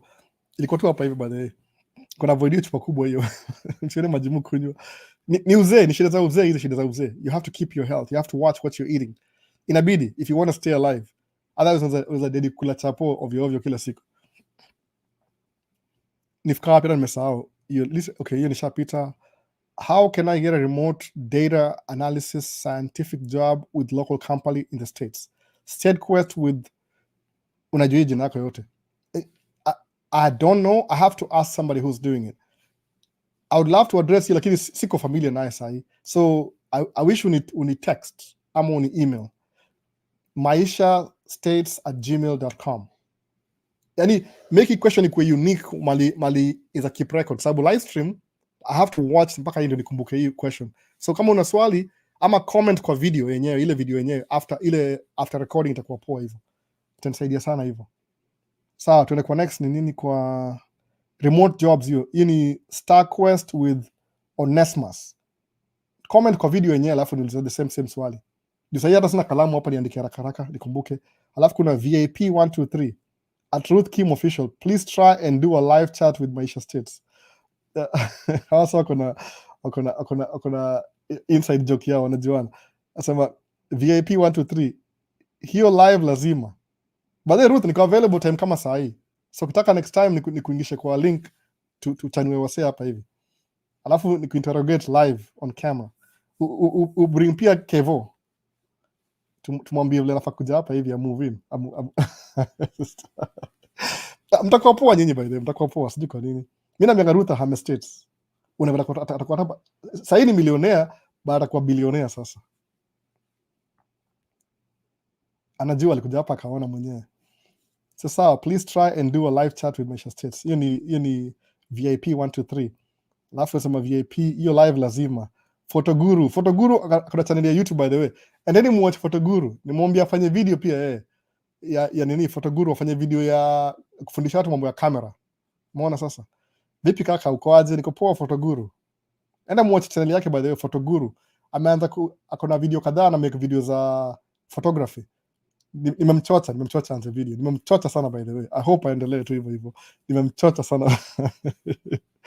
Sasa nilikuwa Virox X81. The current live population count is Nigeria is 226 million.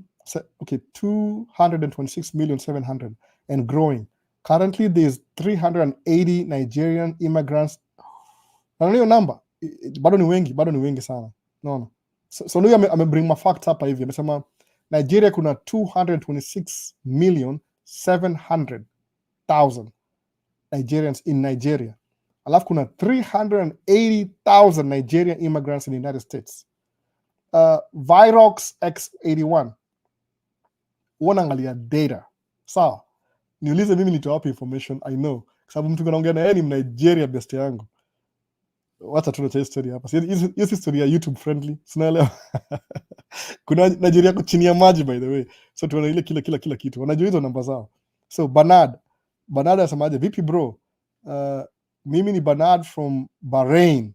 Ile story yenu uliamwaje man? Bahrain nitumie WhatsApp 6+1 612 600 1343. Tuma tu email, ndakupigia simu hata kama ndatafuta time. Sasa nachimba shimo for 4 hours ndakupigia simu. Unaona? Nitumie tu ndafu ndakupigia simu. Make your time by the way. Mko kila mtu. Wauliza atakwambia. Kuna 101 with Eric. Hi Maisha States. Hi Eric. Chalo, thank you for showing the speakers. Asante sana. Unaona, anything for you Chalo. Chalo ni best yangu by the way, kama mjui. Chalo ni best yangu sana. Simon Kanguri. Chalo nikikuwa senator ndakusinikina hapa. Oh, by the way, kama najua nani Ilhan Omar au asema senator ama nini, au asema kwa nikitu barua hivi alafu ingie states. Seriously, I'm not kidding. Au ma senator waitongaje? Senator, house, wakuna power, au ndio power. Atakuandikia barua hivi kuja states, no questions asked. Naona, kama najua Ilhan Omar, mwandikie barua ataleta states. I'm not kidding. Nimesahau nimesema sasa nimekumpea story. Will I run for office? Maybe not. Sijui. Acha kwanza nimekdo. Alafu naingia siasa. Siasa ya America ni very simple. Kuna fundraiser. You don't use your money. You use your money in the beginning, alafu unaingia autopilot. Sasa Simon, he CEO wa Alhol still waiting zile electronic books. Simon Kinguri, electronic books ni gani? Hebu nikumbushe. Nikumbushe. Labda akili imenini. Na ni ile rerun. Sasa tuma kwa WhatsApp. Sema books. I think nimeona hiyo message. Ndawambia. Sasa kuongea vitu mob sababu sometimes Mungu anasema kitu alafu na inakuwa tena challenge nyingine tena. Ndakwambia. So Dr. Muya LPG PhD. Dr. Muya ko Auckland, New Zealand. Morning, tuning in. Dr. Muya mazem nafahamu mjue by the way. Ako Auckland, New Zealand. Mnamjua wase? Dr. Muya LBP PhD. Unasikia vile amesema PhD mse. Dr. Muya alikuwa States, akaenda Auckland, New Zealand. So inafahamu mtafute. Go to his channel mumsumbue, mwende Auckland pia huko New Zealand. Very beautiful country. Unaona? Kama najua Dr. Muya ni nani, mtafute ba.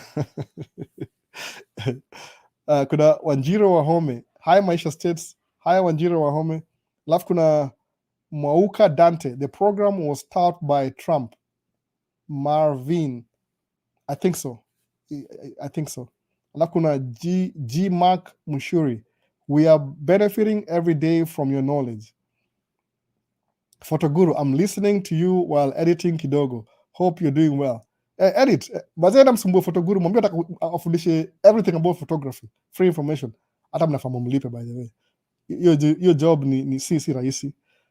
Mu spend more time editing than filming. Filming ni rahisi. Editing, oh my goodness. Acha tu.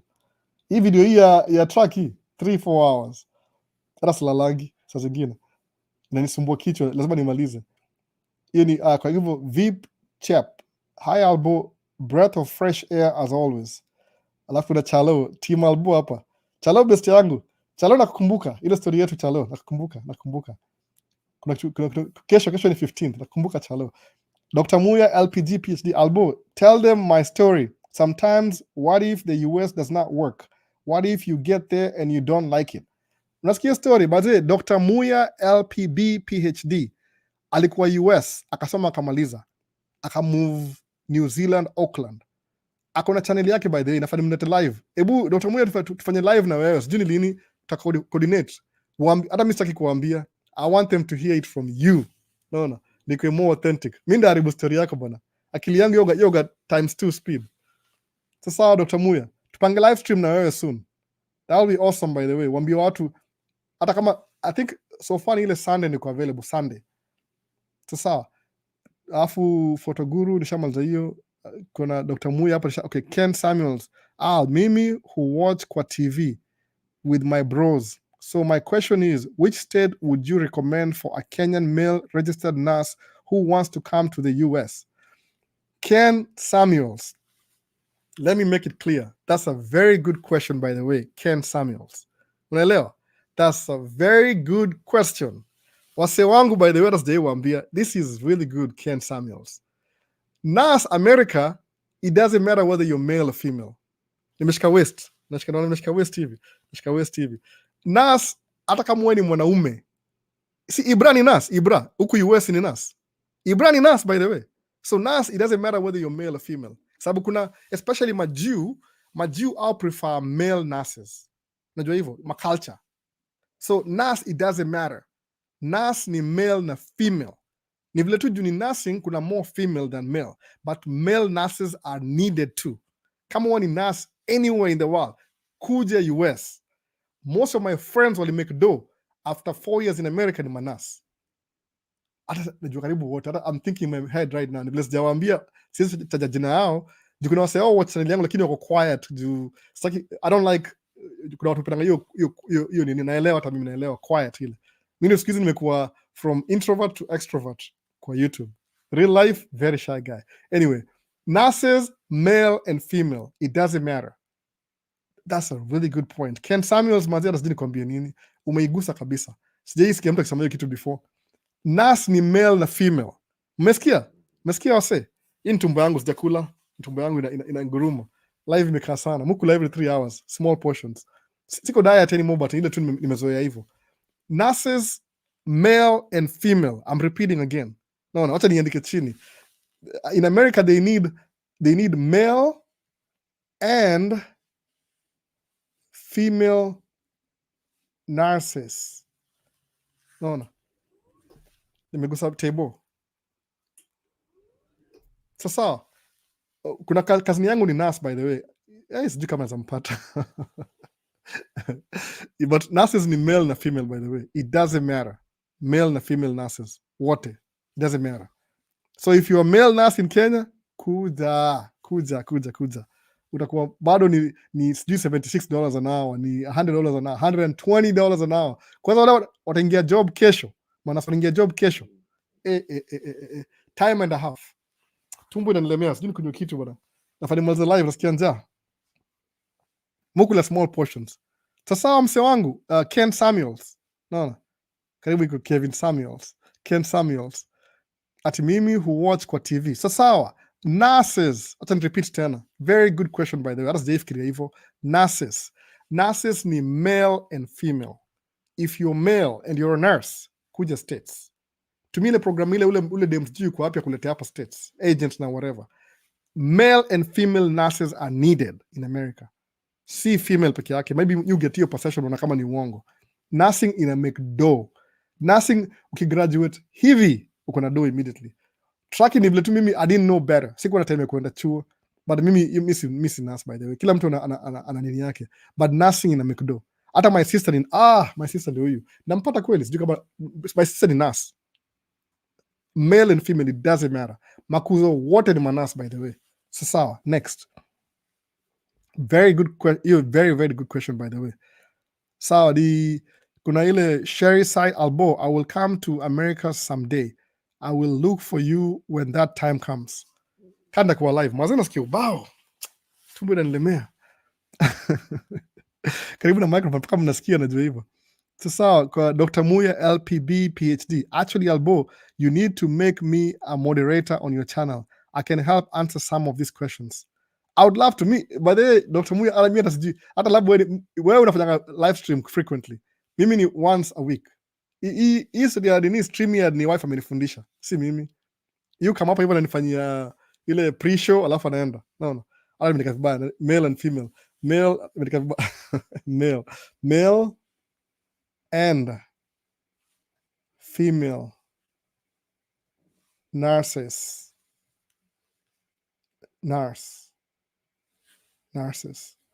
are needed in America. Sasa repeat tena, nimuone tena. Nimemaliza swali. Nice. You're doing good. Sasa hapa hivi Albo tune in any Vivian Ochieng. Hi Albo, tune in though late. It's okay. Camera macha records due the last 2 hours. I don't know what I'll rescue from this, but najaribu my best. I wasn't so prepared today. So Victor Minor, hello bro. Ndio nafika bana. Photoguru, hello Albert, my phone shutting down. Thanks for the wisdom and important information. Appreciate it. Alafu kuna Victor Minor. Alafu, how long do one have to drive in the US to get a CDL? Victor Minor, nimeongea before nianze nini. Nasema kuwe na minimum at least 12 months. 12 months kwa ile regular license before kupatia CDL, because I want to make sure you have a 12 months clean driving record. 12 months back. Sasa Carlton Ariga, we need more likes in the stream. Hatuwezi kuwa live wase 48 na tuko na like 7. Mona, more likes wase, more likes. Alafu nimemaliza. Any questions by the way? Any questions? Na kuna watu bado, kuna watu 41. Any questions? Swali. Going once, going twice. Dr. Muye nafaa to do live streams. Sijui nda coordinate alafu nikwambie how are we going to do together. Answer hizo ma question. I don't even need you to answer. Nataka tu kuja uongee. I want you to come and talk. Dr. Muya, kuja tu uongee. Just come and talk. Naona. Ndaanza live alafu uongee tu uambie watu story yako. Umeona, nafaa tu coordinate. Hata kama unataka tu record, tuza record alafu ni post baadaye ukitaka. So kuna Muindi Patoe. Hi Albo, it's a bit tricky getting a job as a medical laboratory scientist technologist from this side of the world, Kenya.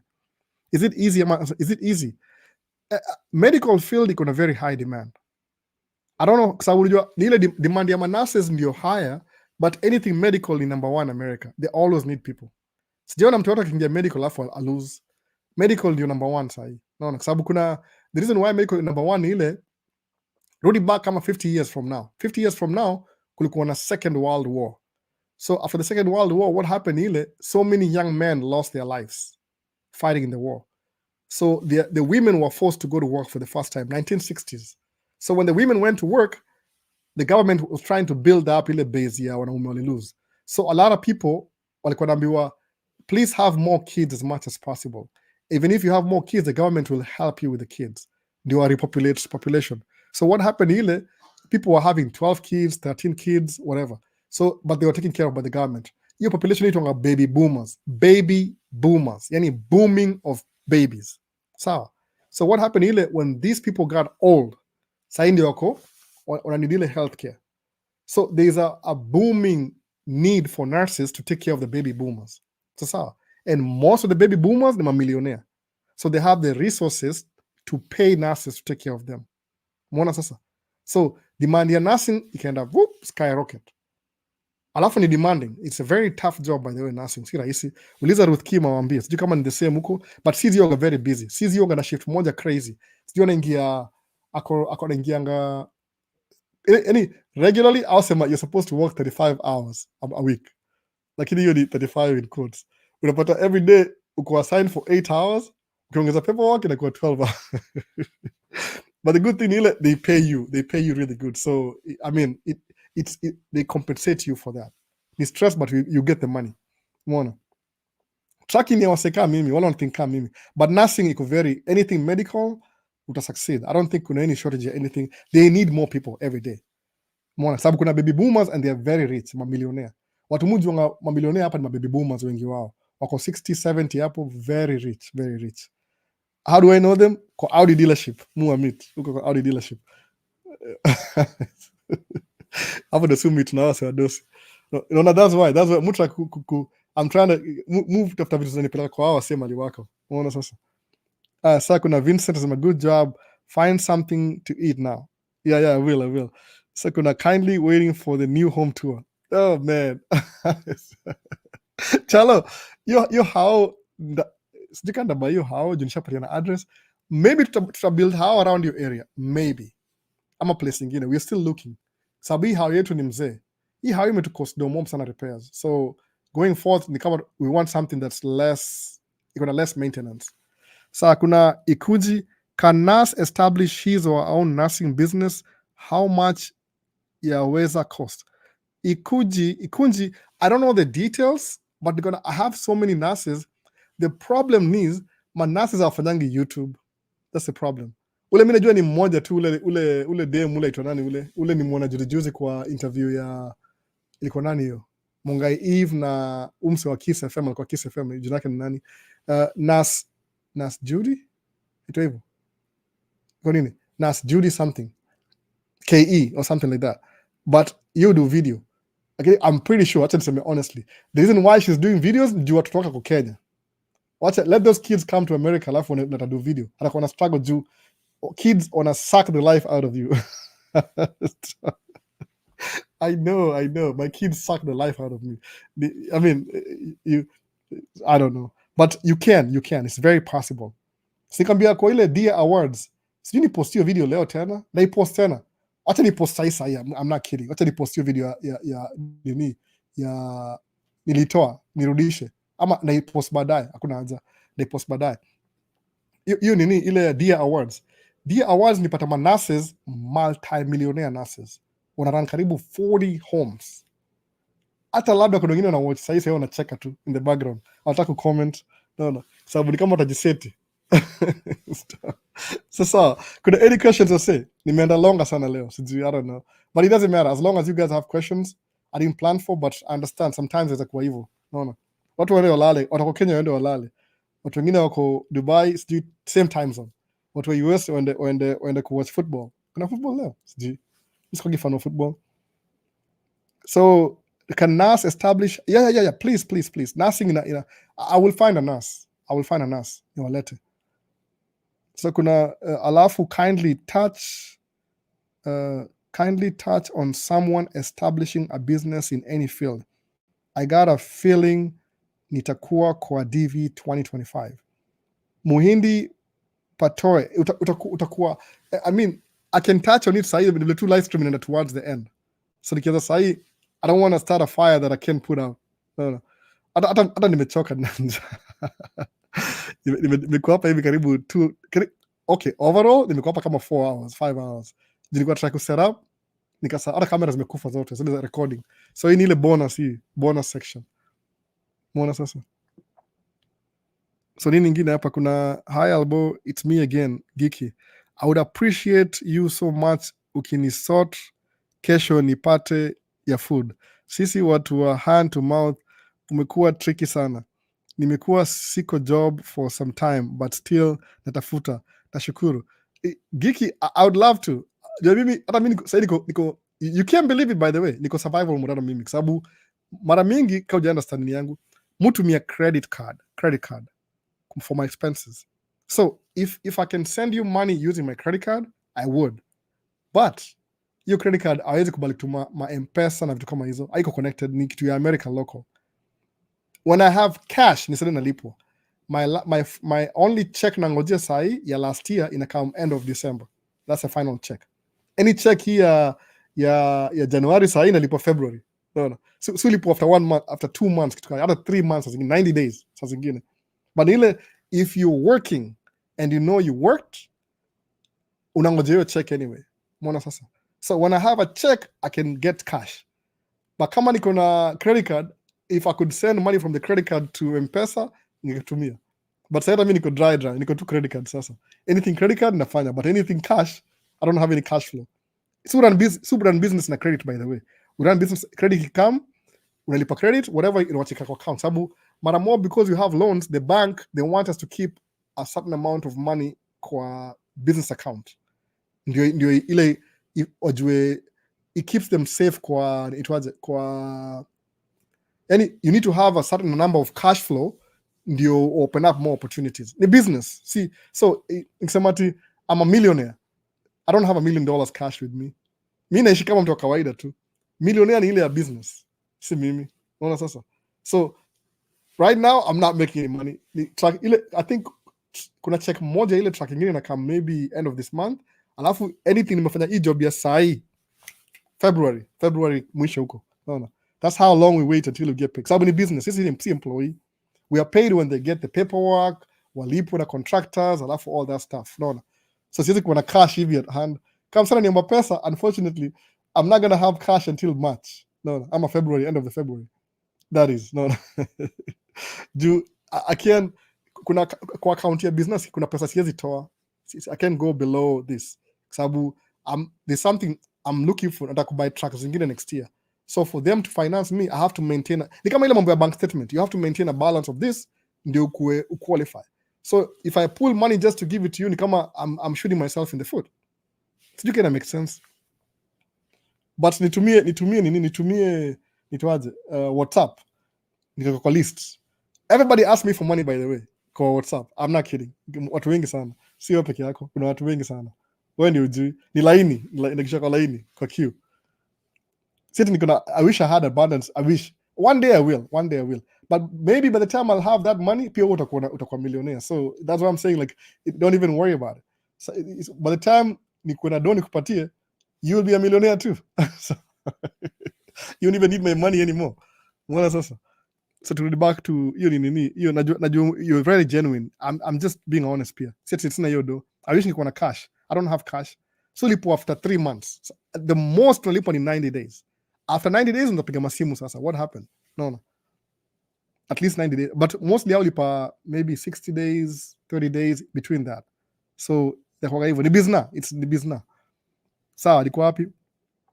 Hiyo ni amesema hivyo kweli kabisa. Tuma nini WhatsApp niko kwa list. Alafu let's go. I want to come and start to do a media studies. Nimeapply Lansing College iko Michigan. Lansing ni headquarters ya Michigan. Michigan, basically Michigan ni muitanga Michigan, every city ni college town. Most schools iko Michigan. I don't even know why. Yani kuna Cole after Cole after Cole after Michigan ni college town. Every town is a college town in Michigan. Very high quality schools, by the way. I think so, according to Manini. Alafu kuna Peter Ndegwa. Have a good night aboard from Nairobi. Sa Peter ameenda kulala sa kwa job kesho labda. Alafu kuna Yusuf Mukash. Please kula hiyo tumbo jo ma sound track. Acheke jemaji. Siku prepare. Ala sina snack hapa chini, by the way. Iko basement. Nini nyingine? Hawa ni nimefika wapi? Nimelose nini? Kuna anything imekuja mpya? Lansing College. Niko kwa keja na wife na mtoi. Love the show. Geeky. Geeky, tuma WhatsApp. WhatsApp huko. Tuongee kitu private. No. Tuma WhatsApp. Peter Ndegwa amesema ameenda kulala. Good night Peter Ndegwa. Alafu kuna Yusuf anasema kula kitu. Alafu let's go. How is media industry in States? Okay, nani let's go. I don't know what to tell you, man. Kama wewe ni msema media, anza YouTube saa hii huko Kenya. Don't even waste your time. Sababu States, YouTube is taking over media industry. Kama wewe ni mtu wa media already, anza tu YouTube channel. Nipigie simu tuongee. I'll tell you what to do. Use your camera, anything, whatever resources you have. Hata kama ni kamera za job, kuja na kamera za job, make video. Just anza media. If you're a media guy in Kenya, don't even waste your time going to school. Where anza YouTube University. Uta learn everything you need to know that will actually make you money than kwenda kufanyia mtu job. Fanyia mtu job ni ile labda utakamkuwa utafanyia kama these big companies wakulipe very good package, contract based na kila kitu. Sasa if kama msema media, anza YouTube. TikTok, YouTube, Instagram, zote hizo social media. Sababu media ina shift. It's shifting slowly. I don't know what's going to bring it back, but it'll shift. Patricia ameingia sai, live stream ni so addictive, we don't want to live. I feel guilty. Alafu kuna Yusuf Makash, ni aje Albo, nice live stream hapo. Alafu kuna nice live stream hapo. Quick question, what's the iPhone 11 Pro for the stream? No, what's the iPhone 11 Pro Max for in the stream? Hii ni personal tu, ni phone niko nayo, ni phone tu, ni phone yangu personal. Acha nishike hivi ndio msione. Nilipata hii app mpya inaitwa Headway. So musa mabooks haraka summary. Hii ni personal, hii ni iPhone 11 ni personal hii. Nifaa kupatia mtu, iko kwa line, kwa list. There's somebody anangoja hii phone. Ni iPhone 11 Pro Max. Alafu hii ni iPhone 13. Acha nishike jina ya mtu hapo. iPhone 11, iPhone 13, alafu iPhone 15. Hivyo 15. Zinaongea sijui nini hapa nikiziconnect. So I don't use it for live stream. Ni za job. So personal phone, Maisha States phone, business phone. Mtu mia iPhone kwa business. Ndio kuna Android pia. But hii ndio sele direct lines work related issues naingia hapa. Alafu ile office work related office issues zaingia ile simu nyingine ile Android. Sina hapa sahi. Muachia hata ndio kweli kabisa. Hiyo phone yoga na mtoi na wife. Hata mtoi amesema kama this is not your phone. So but he's always just sitting here doing nothing. Anambia hapana, that's mommy's phone. Anyway, that's my phone now. You need text now. Daddy, can you get me some pizza? Nashindo, That, what? So isn't phone a job? Hii number personal ni personal. Hii phone ya green ni personal line. That's my personal line in the last 17 years. Nimekuwa na hii line. The longest number nimekaa nayo ni hii. Anybody who knew me 15 years ago akinipigia simu saa hii, I still have the same number. Ndio hii personal. Lakini hii ni ya business. Nimechukua last year because I'm planning to get more loans. So msaniambia, if you show yourself like you have a business, sababu unajua loans ni muhimu by the way. Okay, acha explain juu umesema hiyo mambo ya loan. Acha kama kuna any question before niambia. Hiyo ndio the last thing ya loan. Niko serious hosting you for the 2 weeks. Ndakwambia Chalo. Tutaongea Chalo, unajua sisi bonga story zetu Chalo. Unajua tutaongea story zetu Chalo. Wewe nakwambia tu. Wewe lazima nikwambie nikikam. Na hata najiseti hapa sasa. Okay, Foxy Ligami. My dream country. I hope nita make one day. Nice show. Kile nilikuwa naambiwa na watu, kwanza nisikie Ruth akisema. Unajua mpata vile Ruth alisema hivi, kama uwezi make it to States, ingia Germany, ingia place ingine, alafu tumia hiyo place ingine kama stepping stone, alafu ndio come States. Sababu kupata visa ya States from a different country ni easier than from Kenya. Sababu Kenya, they don't take you seriously. Kuna vitu yani, we don't really know. Lazima uko nje ndio ujue poa. Kama mimi singejua hizo vitu, mpaka mimi nilipata green card. So, it's just one of those things, one of the luckiest things in my life. It changed trajectory of my life completely. I was always ambitious. I was always like, a go-getter. But sikuwa na hiyo chance ile play, ikuwa level playing field. Green card iliweka place like sama, I know this is not me. I know where I come from. Hii si mimi, I just know it. Hii iko tu uongo. Come on. Mimi nipatie green card. So they can maximize. So you have to niche down at some point. Mimi nikienda out here, niko meka hapa hivi States, by the way, the first 4 years, everybody was graduating watu wa chuo. Nikafeel vibaya, hey mazee, I wish ningeenda chuo. I'll be graduating too. But siku graduate. So the next 6-7 years, watu wakapata job. Nashindo, hey, I'm being left behind. Tracking kashika. Sai, it's either I'm on the same level na hawa walisoma degree, ama kuna wengine labda nishawapita. We're not competing though. Everybody, kila mtu ana hustle yake. No. So, I don't know. Me, in my personal objective, I'm okay. I'm okay. I don't, if I become a millionaire, kuna mtu ako multi-millionaire.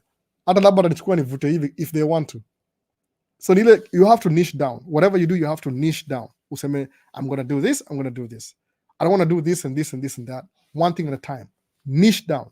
Kama ni tracking, kufa na tracking. No. Mimi na two objectives. Munda fanya tracking na real estate. If I never get to do real estate, alafu nifanye tracking ikuwe construction company, that's still good. Kwa nini? Bado itakuwa na do. Nikistumble ikuwa tini YouTube niende kufanya movie, bado kuna do. It doesn't matter to me. No. Nile tu, it's something progressing to. Nisema hivi, nda progress paka nikufe. Get rich or die trying. 50 cents. No. Get rich or die trying. Hiyo ndio motto. No. Kwa nini? As long as you're alive, live to make money. Sabu, watu who enjoy life in this world, ni watu kuna pesa. So if I know that, I strive to have that kind of money too. Simple. Very simple, by the way. Si complicated. I just strive to have the same kind of money. Sa megundua, kuendesha Toyota Corolla. Very good, by the way. Toyota Corolla is a very nice car. Ni reliable, fuel efficient, ayaribiki, very reliable car. Very reliable car, Toyota Corolla. But ukidrive kwa snow, windy blow, ina shake, ni kama mabati, ni kama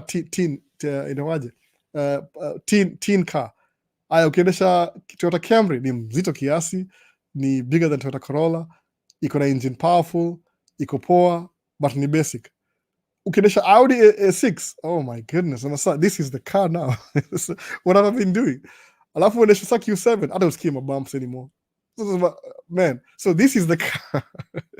Lakini inakam na price tag. Si cheap hivyo, inakam na price tag. So if you want to maintain that lifestyle, that means as long as you live and you have bills to pay, you have to keep working hard until you die. So ukibuy gari ingine, I don't even know, me gari si big deal. Kwanza kuna shows na kam. Ana nimekumbuka leo mazeni me feel so guilty. Last year nilienda kwa show moja ya boats. I don't think nilipost hiyo video. I don't think so. I feel guilty sana. Hiyo show ya boats inakam in 2 weeks from now. So ndawapeleka out at some point, ndawapeleka out and show how much boats cost. Cost ya maboats ni how much. Kwa na boat tu. Hiyo ni luxury. Si kitu real, ni luxury. But, I mean, man, mona, yani kukuwa na do ni kitu poa. I'm not kidding. say somebody, oh, don't have money, just stay poor. Oh, because Jesus was so poor, Kawani Christian. Actually, disclaimer. Or like, oh, Jesus was very poor, so he just, man, come on. In case, Paul Sabu, what we're gonna misconception that Jesus was very, very poor. He was humble. He wasn't poor. He was humble. Get point. He was humble, humility. Alikuwa na humility because he wanted to reach more people. But Jesus has never been poor. Ever. He's never been poor. Alizaliwa hivi. Who was Jesus? Alikuwa lineage nani? King David. King David was a king of Israel. Man. Alikuwa na Jesus was a trust fund baby. Trust fund baby. Akizaliwa hivi after 2 years, walimletea gold, silver and myrrh. The one metal that in a whole, the wealth of the world is gold. So do you think Jesus was poor? Are you kidding me? Oh, please.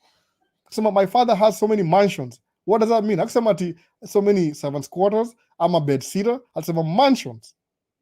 He's rich, super rich. Alikuwa too humble, they are rich kila mtu. Get your point. So there's nothing wrong being a Christian and being rich. Nothing wrong with that. Come on, I feel guilty, I feel sorry for you. No. Hata kuwa atheist na kuwa rich, everybody should be rich anyway. Because when you're rich, you have more resources to help more people. Mwana sasa. So that's why. Any more questions? Moja imekuja. Albo, hapo mtu akiwa mzee lazima aende group home. Au ni vile anakuwa mzee hawezi kulipa bills ndio maana upelekwa kule. Ikunzi, group home ni hivi. Kuna wase, okay, kama sasa nisema male nurses are needed. Okay, napatia example. Kuna kuzo sijaongea na yeye bado, but ndamuuliza kwanza. Kuzo yufanya kazi kwa group home. Si kwa group home.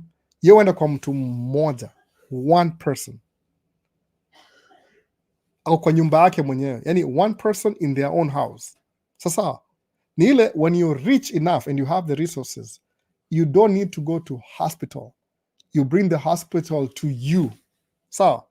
So job yake ni one person anatakia mtu mmoja. So what happens ni hivi, kuna mahome zina contract. Zinaeka, this is your nurse. This is your, kuna watu kama kuna ule certified, kuna CNA, na kuna RN, na kuna sijui ni LPN, kuna hii ingine nimesahau jina. So unapoa mtu mmoja unasainiwa, huyu ndio mse wako wa nurse, huyu ni itwaje? Huyu ni RN, huyu ni RN wako, huyu ni mtu wa medical, huyu ni wa CNA. CNA unapoa watu watatu kwa sababu aufanya na shift. So unapata nurse anaingia from this time to this time, CNA from this time to this time, and huyu from this time to this time. What do? You go to somebody's house. You bring the hospital to him. Kwa nini akona doa, akona retirement, ni millionaire. Wala wawezi akona hii social security, ile retirement benefits. So because they are so old, they can't do anything, they put them together kwa group home. Group home ni ile watu wazee wanakaa pamoja. So they have activities. Wana play, wana socialize, wanaongea, wanakula pamoja. Ile tu ile, kwa sababu America everybody ni individualistic. Unaona? There's nothing wrong na group home, by the way. It's some people they like that. Kako tunajua specifically personal people, they like the sababu environment ya group home ile, when you get, if you're 90 years old, chances are most of your friends are dead. No. But if you go to a group home, you'll make new friends who are like 79, 80. They want the community. Sababu nini? The more you have community and friends, the longer you live. Sababu watu mashoshoni manguka watu wengi unapata families zao, they are so busy on the dynamics ya kuhost maparo kwa hao yao. You have to be so rich kufanya hivyo, by the way. Mona. So that's why group home is the next alternative. Kwa nini? Ile pesa yako ya pension inalipa group home directly. So they take care of you. That's why. Utaielewa tu, by the way. Si ati ni kitu ati kama umetupwa in a way. The kids come to visit their grandparents kwa group home. Still. Si ati ni they forgot about you. Ni kitu iko valid. So hii ni swali gani? Okay, but kuna mbili more. Can you encourage a person in 20s to join military after arriving? Your take. Ama ni waste of time. Nelson, kama uko 20s, man, musema hivi, if you're 20s, you don't even have to do tracking. Not everybody will do. Musema tracking is good for somebody who's 35 and over, that may come States late in life with kids.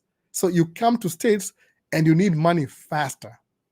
na yani kitu ile guaranteed.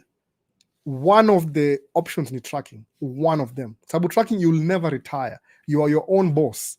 You'll grow, you decide how much you grow as a tracker. Unaelewa sasa? Hiyo ndio difference. So tracking ni mtu wako 35 and over. But if you're 20, akia nani? How many things you could be president by the time you're 30? Utafanya law, ufanye engineering, ufanye surgeon, daktari, it doesn't matter, anything. Ukiwa 20, if you want to join the military, if that's your dream, okay. Sababu somewhat military yoga na free education. Kena shule ni free. Kuna benefits za military, they get some discounts na shule. Kuna benefits za military, by the way. But kumbuka ni military. Your first kabisa obligation when in military. So kama kuna war, guess who's being deployed? Wewe. No. Karibu niongee vitu vingine sifai kuongea.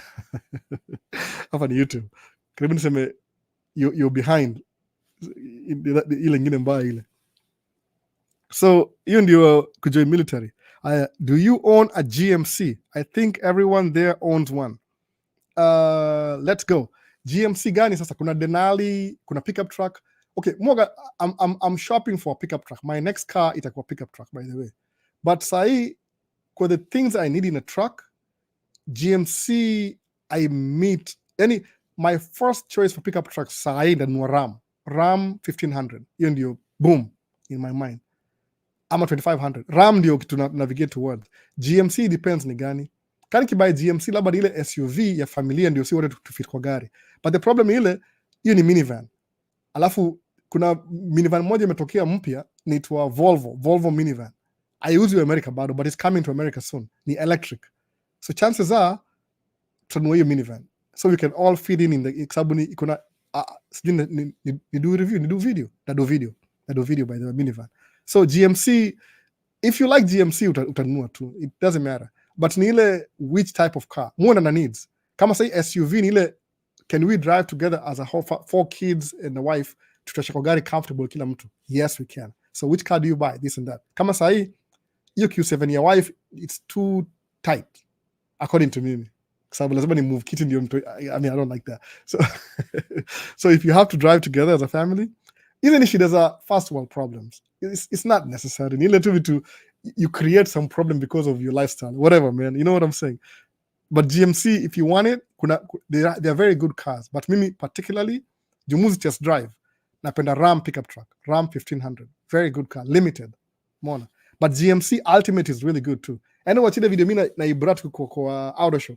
Auto show ina come February or March this year. Narudi huko pia na kwa show. Sababu most of the vitu na come sahi soon vitu za indoor because it's really cold outside.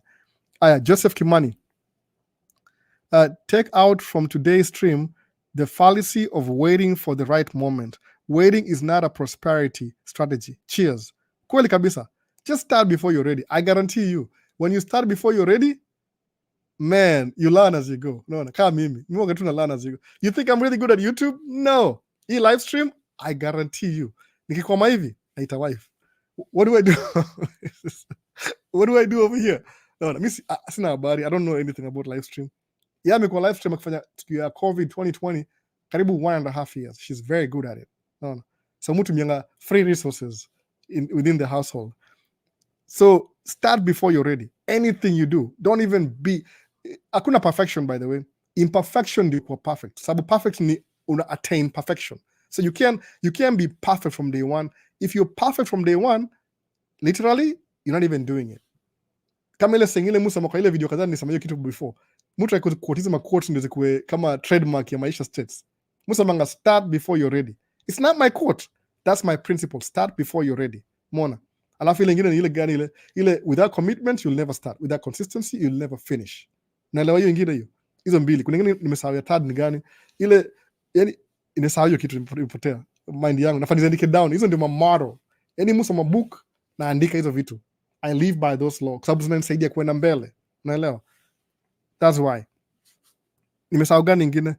You always start before you're ready. Don't even wait to be ready. No. Busy people get things done. Wacha hiyo blessing kupate kama uko njiani. Si kama uko home umekaa.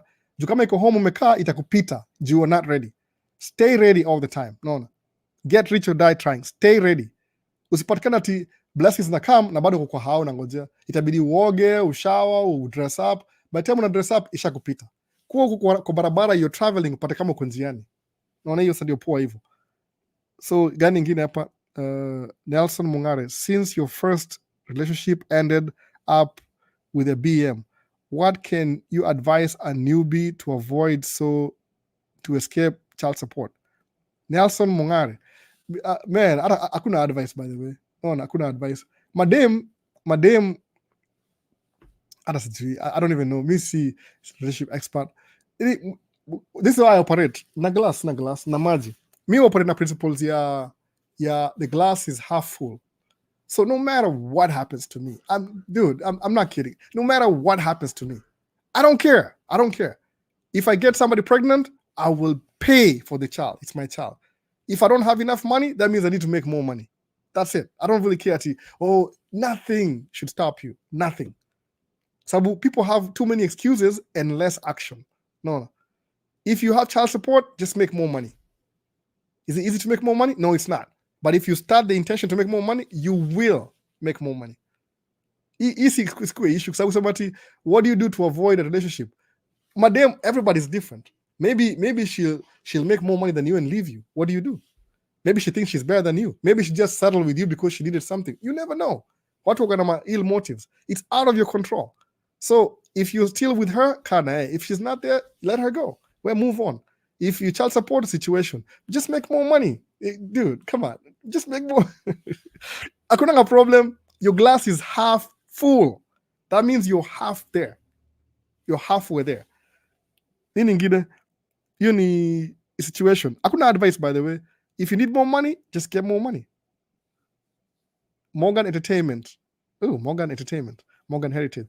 Saizi niko na shida. Breathing difficulties na siezi lala maze. Mniombee sana. Tumuombee, akona breathing difficulties. Ukona nini respiratory issues ama nini. Hope uko mwaga coach, by the way, wa weight loss. Sometimes mambo za respiratory ni ile uza kwa labda uko above, yani unaweza kuwa, mimi niko na hizo shida, by the way, niko karibu nikuwe na inaitwaje, severe something. Sometimes uko overweight, yani ile I'm not saying you're overweight. Sometimes when you're a little bit overweight, your body is struggling to do, if you already have a problem, kama uko na pre-existing condition, alafu kuwe overweight, inaimekina kuwa worse.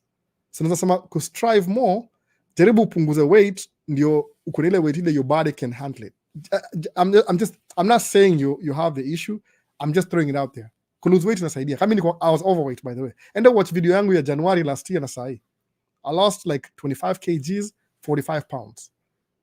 Within 3 months, by the way. Haikuwa easy, it was hard. But I had to. Kama sina ongea hivi January, sasa ingekuwa nakohoa kama mjinga. Naenda kukufa kesho. Unaona? So iko hapo ingine Morgan takuombea though. Mwombeani Morgan Entertainment TV. So kuna Joseph Waitutu, I'm new here, what's up? Hii ni live stream, tunafanya once every Sunday or something, but kuna video zingine. Alafu kuna Brenda Mwenda Albo, good evening, real talk. Is Canada postgraduate education good to go in States? Ama lazima ufanye tu masomo ya States to do things that require education? Brenda, there's no limit. I'm telling you, like, there's no limit to anything. Hata kama, even if I'm trying to be specific, kama kuna degree, man, there's no limit. Najua uzuri jobs a degree, see physical, ni mental. So if you have a master's degree, Canada, kuja States kama nini. One of my friends, acha niwaambie kitu moja, jumeniuliza swali, I think maybe uko Canada sijui, or maybe you're not, but one of my friends, my very good friends, niko very sure I watch each other, joelewi Kiswahili, ni Mjomeka umse. Jamaica best yangu ni Canadian citizen. Guess where he works? Amazon in the US. Guess what kind of job he is? Yani corporate executive. Ana green card, ana citizenship, akona green card juu wife yake ni American. And he has no wish to be a citizen in America. Ni Canadian. But sahi ni very senior manager Amazon, Seattle, Washington. He used to live in Minnesota, to meet. Target ni kampuni moja ni kama Walmart. Iko hapa headquarters Target. Because Target was dealing with Amazon, wakamu-off wakaambia they stole him from Target wakampeleka Amazon because Amazon ilinunua kampuni moja itwa Whole Foods. Sawa, yeye ni very senior manager, yeye kwanza ni international manager, yeye manage sijui yeye ufanya ma meeting zake India sijui yani regional manager, ni world regional manager. Every quarter lazima travel world for a week aende seminar kucheck na manager wake. Very rich guy. Sahi hata akiwa hapa Minnesota aliingia tracking. He is Canadian citizen lakini he works in America, corporate job. So ukisoma kama una master's degree, you're using your brains to make money, si physical kama tracking. So please, if you have a degree, the only limitation you have to do anything you want is yourself. No, you're the limitation. Nobody is stopping you from doing anything. You are the one stopping you. Kwa sababu kuna nini? The word ni ile procrastination. You procrastinate a lot. Stop procrastination. Take action. Come on, a master's. You should not even be asking me that question. When I'm Albert, I'm in town. I'm doing a master's in University of Minnesota, and I work for Target. Do you want to come for coffee? That's a different conversation. No, that's a come on. Education, mental. 35-year-old from Kenya coming to the US. You have a family. You need to pay bills quick. Tracking. 20-year-old. Do whatever you want, man. Do whatever you want. Hata kama ni rocket science, wewe fanya tu. Sasa hii ni gani? Ilikuwa nani huyo nimwambia hivyo ameni nimesahau ilikuwa nini? Master's degree. Sawa, umesema master's degree. How is your weather huko Minnesota? Huku tuko -10, Des Moines, Iowa. So Des Moines, Iowa Des Moines, Iowa ni sisi tuko frozen tundra. Des Moines, Iowa, if you're north of Iowa, tuko -18 sahi Minnesota. A little bit colder. Frozen tundra. No. Des Moines, Iowa ni south of sisi tu. Maybe kama kwa -10, sisi tuko -18. My location, angalia okay, hii ni Celsius ya Kenya. Acha niangalie gani ndio Fahrenheit. Fahrenheit, okay, nini Des Moines sisi Minnesota tuko -18. Sisi kama mnaona -18 sasa, unaona -18 Celsius ile ya Kenya. Fahrenheit of course ni 9, wanatudanganya hapa Fahrenheit. Tukae hapa hivi tusihepe. Ni -18 hapa kwetu. Very cold. But hakuna storm, ni quiet. It's just cold. Super cold. Kuyu boy finally watching. Kimberly Kihuko. Is state's education good? Very good. First class. No. We invented education. I'm just kidding. But I'm yeah, I really want help from someone who can help me through the process to school in the States. I don't know how to address that. Sabu, man, I don't even know. Maybe nilete mtu. I don't even know how to. Education is good here. It's good. Sabu, most invention mingi za world ziko invented hapa. Most telephone was invented in America. Internet in America. The first motor vehicle in America. The first factory in America. Everybody else out copy what America was doing, alafu wana perfect. Muona sasa. But any education pata hapa ni first class. Kuna vitu nililearn kuja hapa America, I didn't even know these things until I came here. Muona sasa. Kwani how extreme is that? Niliona mse akitoa drink kwa okay, nimeget kweli. Ama medelete. Kuna something I'm planning to do tomorrow. Nachukua maji moto, alafu nitupe kwa hewa, alafu unaweza ina freeze. People do that a lot. Muona sasa. So Cal Kim Media, it's very big issue as per the path you want to take. If uko young, as per Maisha states, go for it on particular education that they need. Yeah, it's true. If you're young, just do whatever you want. Just no. Thomas Murutana, kwani how extreme is that winter? Niliona mse akitoa drink kwa fridge, ikaanguka ice immediately. Yeah. It's nafanya hivi. I'll boil water kesho, alafu nitupe hivi kwa sky whatever ina freeze immediately. Sababu ni minus temperatures, ni minus. Yani water freezes at 0, si ndio? Sasa iko minus. Naifanya kesho by the way. Leo niko sema acha nifanye video leo live stream malize. Umeona? Hata kamera zimekufa zote. So maybe this is it. Kama quality ni mbaya, I don't know what I'm going to do. Alafu kuna mmoja anasema mkiniombea vikue fiti, God willing, 2025, 2026, I'll be in the States under my masters in the US, if not Australia. Please, man. Kama kuna masters, man, kuja hapa bana. Use your brains. Unajua, ujasoma tu bure. Angalia huyu msee huyu PhD nani aitwa nani hapa, nimesahau jina lake tena. Muya, namleta hapa Muya, Dr. Muya. Dr. Muya alikuwa US akasoma akamaliza degree akaenda New Zealand na degree, alikuwa US akamaliza kusoma. If you go to school, hata ni better sababu you use your brains to make money. I mean, why waste your time going to school alafu au you exploit your option? If you're young, you're young. Mimi nikuja hapa hivi kusema I'm going to do tracking. I needed fast money. Unaona sasa? So to overcompensate, I read a lot of books. Kwa nini? To compensate ile shule. Like mimi niko homeschool. I'm homeschooling myself. Maze life imeenda sana maze, nafanya watu nikakule. Mukula every 3 hours. So sasa niko karibu almost 5 hours de kula. I'll drop dead hapa hivi. Acha nene question ya mwisho. Morgan please maze, please kama uko na degree wewe kuja tu some. Unaona? Mimi passionately I like it when people succeed. I don't even know why. I'm maybe crazy out of my brains, but I want you to succeed. Hiyo ndio nini yangu. Just succeed. Sababu if you make it, una change the whole generation. Okay, I know why, but siwezi sema kwa YouTube. Maybe there's a sema. Oh man, I don't know if I can say that. But anyway, I want you to succeed. I want everybody YouTube will succeed. Kama unaongea Kiswahili, I want you to succeed. Kama unaelewa kile nasema, if you get the flow. No. I want you to succeed. There's a reason why. Generational wealth. No. So ndio hiyo umesemaje gani ingine hapa? If you want to do tracking and I don't have funds, should I find a big company for training and go along and find your CD? Yeah, anything possible. Anything possible. Mimi ndio hiyo route. I was asking people questions, wakaniambia, I went to school nikachukua loan. Ilikuwa $6,000 loan. Ilikuwa 4,000 but nilikuwa hiyo plus interest ilikuwa 6,000. I got into a school. I drove for 2 years. I paid my dues. Nilikuwa in America, my first 1 year, I had driven over 46 states. Kuna 48 states ile lower. Kuna Alaska na Hawaii. Inakuwa 50 states. By a year, I'd driven to all the states. Paka nimelala because I slept in my truck in those states. I stayed 2 or 3 days. So in like na weekend. So nimeconquer 46 states as a truck driver my first year. I paid my dues, but I didn't have responsibilities. Kama kuna watoto na familia, sometimes you have to cut short the learning curve. Uanze na local, ubuild, alafu gari yako. No. That's what you got to do.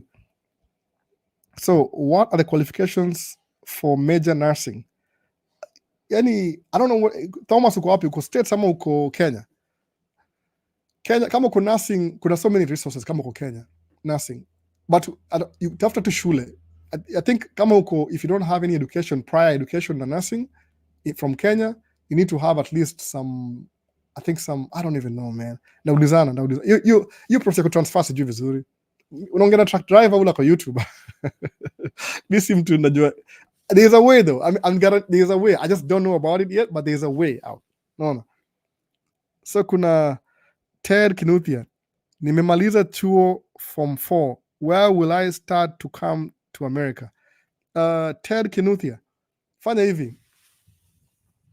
Enda kwa, okay, I'm kidding. Acha joke kwanza. Ted Kinuthia. Umaliza form 4. Acha kambia siri. 20 year old. Wala kwa hapa hivi. Fanya hivi. Enda kwa enda kwa dating.com. Tafuta girlfriend America. Anza relationship ya distance. Usimuombe pesa, mwambie tu nampenda. Andikiana barua. Mwambie you want to marry them. Alafu akulete hapa hivi kama husband. Sawa. But make sure yeye ni American citizen. Asikuwa ati ni mtu tu anakudanganya. Verify. I don't know how you're going to do that. 20 year old. Ukuja hapa hivi, kuja kama husband. Ingia shule na F1 while you're married. Tafuta kazi, ingia shule. Pursue your dreams. Iko hapa hivi. Then you can have beautiful mixed babies. Ama kama ni African American, beautiful American babies, whatever, man. Alafu 20 year old. Mwana. The reason why I'm saying marriage, I don't know what your financial situation is. If you have money, kuja kama F1. Mwana, kuja kusoma. If you even have more money, kuja kama visit around, go to the college you want to go to, and uongee na watu wa administration, tukoma scholarship, any options, rudi Kenya, apply, ama kuja hapa change status. It'll take some time, but you need a host for that. Alafu kuja uanze maisha yako. 20 year old, the wall is your what? Canvas, ama hoister, which is the best phrase. You can do anything you want. You could be president by 25. You could be a millionaire by 30 or a billionaire by 30 if you're 20. The world is there for you to explore. Kama uko 20. Kama uko 45 kama mimi, time bad. That's why I say naongea tu I'm blabbering niambia wase you can do it. You can do it. Sasa. So ilikuwa huyu nani ako 20 year old. That's what you do. Kuna so many options. Nimeongea tu ile rakaraka juu hapa ni YouTube. Kama namba yangu ya simu nipigie nakwambia. Namba iko mahali hapo kwa comment. Ama angalia kwa video yangu kwa description kuna namba yangu ya simu hapo hivyo. You can WhatsApp. Umeona? I get so many messages but I'll get to you anyway. It doesn't matter. Sawa, nani mwingine hapa hivi kuna niko wapi? Nimepita ama nini? More questions nakuja. Wow. That's not bad. Ningekula by the way. I didn't even think about that. Kwani how extreme is that? Okay, nishamaliza hivyo. Kumbe fiti God, okay, nishamaliza hiyo. If you want to do tracking and you don't have funds, should I find a big company? Yeah. Go ahead. Hiyo ni Nelson Mongare.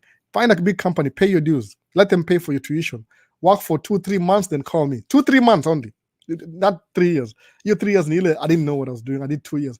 Go let them train you. Work for 2-3 months, then call me. I'll hook you up. Job. Alafu kuje ufanye kama ufanye mtu 3 months on job training, then I'll still hook you up. Nipeleke kwa msee wangu wa financing, akupatie track, then I'll still hook you up in a job. I'll hook you up all the way. Because my company, they always tell me, Albert, find us more people. We need more people. Because watu mu leta wako very good drivers. Because mu take time kwa nini. Because I care about my reputation. So when I bring somebody over, mu train personally. So I'll hook you up. Kama uko training, if you want to come work local, you don't mind the cold weather. What about the cold weather? Naishi kwa how you gonna heat? Ile tu I can't go outside. That's it. No. Halafu nipo idea na mtu mmoja hapa kaniambia ati if you live in Minnesota, try and take some vitamin something, some ndamuuliza niambia ni kwa sababu hatuna sana kuna vitamin D deficiency. Sasa do that. Just go to the school. Kwa sababu don't expect somebody to help you out. What are the qualifications for major nursing? Nursing sijui Thomas, but ndauliza. Ted Kinuthia, nimemaliza chuo, hiyo ndio maze anything maze. Ted wewe, man, I'm not kidding, man. Ted maze wewe ndio, wewe ni billionaire bana. By 30 you should be a billionaire. By 40 at least billionaire. 30 multi-millionaire. 25 millionaire. Ted. No. Do your research. Ndakwambia ukitaka, nipigie simu nikwambie how to be a millionaire haraka. Kuna Idris Vlogs. Bro, Albo, hivi for tracking business, EP ni nzuri, dump truck or drive-in? It depends, by the way. Mupenda dump truck juu, it keeps me at home every day. Drive-in, sometimes you have to drive maybe regional. Sometimes you spend 1 night or 2 nights away from home. Alafu, kama you're over the road, you spend a week or 2 out of home. But dump truck, you're always home. But in the dump truck, you have to know the game. You have to know the game. Ni different game kidogo. I think over the road makes more money. I don't know. Me into a dump truck. Me into a construction. Sabu, my kids need to see me every evening. So, no. It's up to you. But dump truck, you have to know that somebody has to teach you that. See, it's like, I could do just by trying. I could buy dump truck in the story more. Very expensive. Na wezi buy used because sabu used ni ile mtu ashaitupa already. Kama una bahati labda mtu stepping away. Hiyo ndio dump truck. Mefika wapi? Tracking business mzuri. Okay, sawa. Kwa Morgan Entertainment TV. Alafu naona minimum wage ya US ni $25K per year. Average ni $55K na maximum ni $125 per year. What sort of job will get you what age? I know nursing will get you more. Nursing do you between nursing at 55. Nursing ni 80, 90, 100, 120. Nursing towards the top, by the way. Kama uko RN ni kama diploma. Utakuwa kama 50, 60. Ukuwa BSN ile degree utakuwa maybe 70, 80. Ukuwa ile nurse practitioner hata sijui labda ni $250,000. Kidding me? Wewe ni daktari man. No. Ina vary by the way, but still nursing, you never go wrong with nursing. Sijasema hivyo before, sijui kwa nini sijasema hivyo before.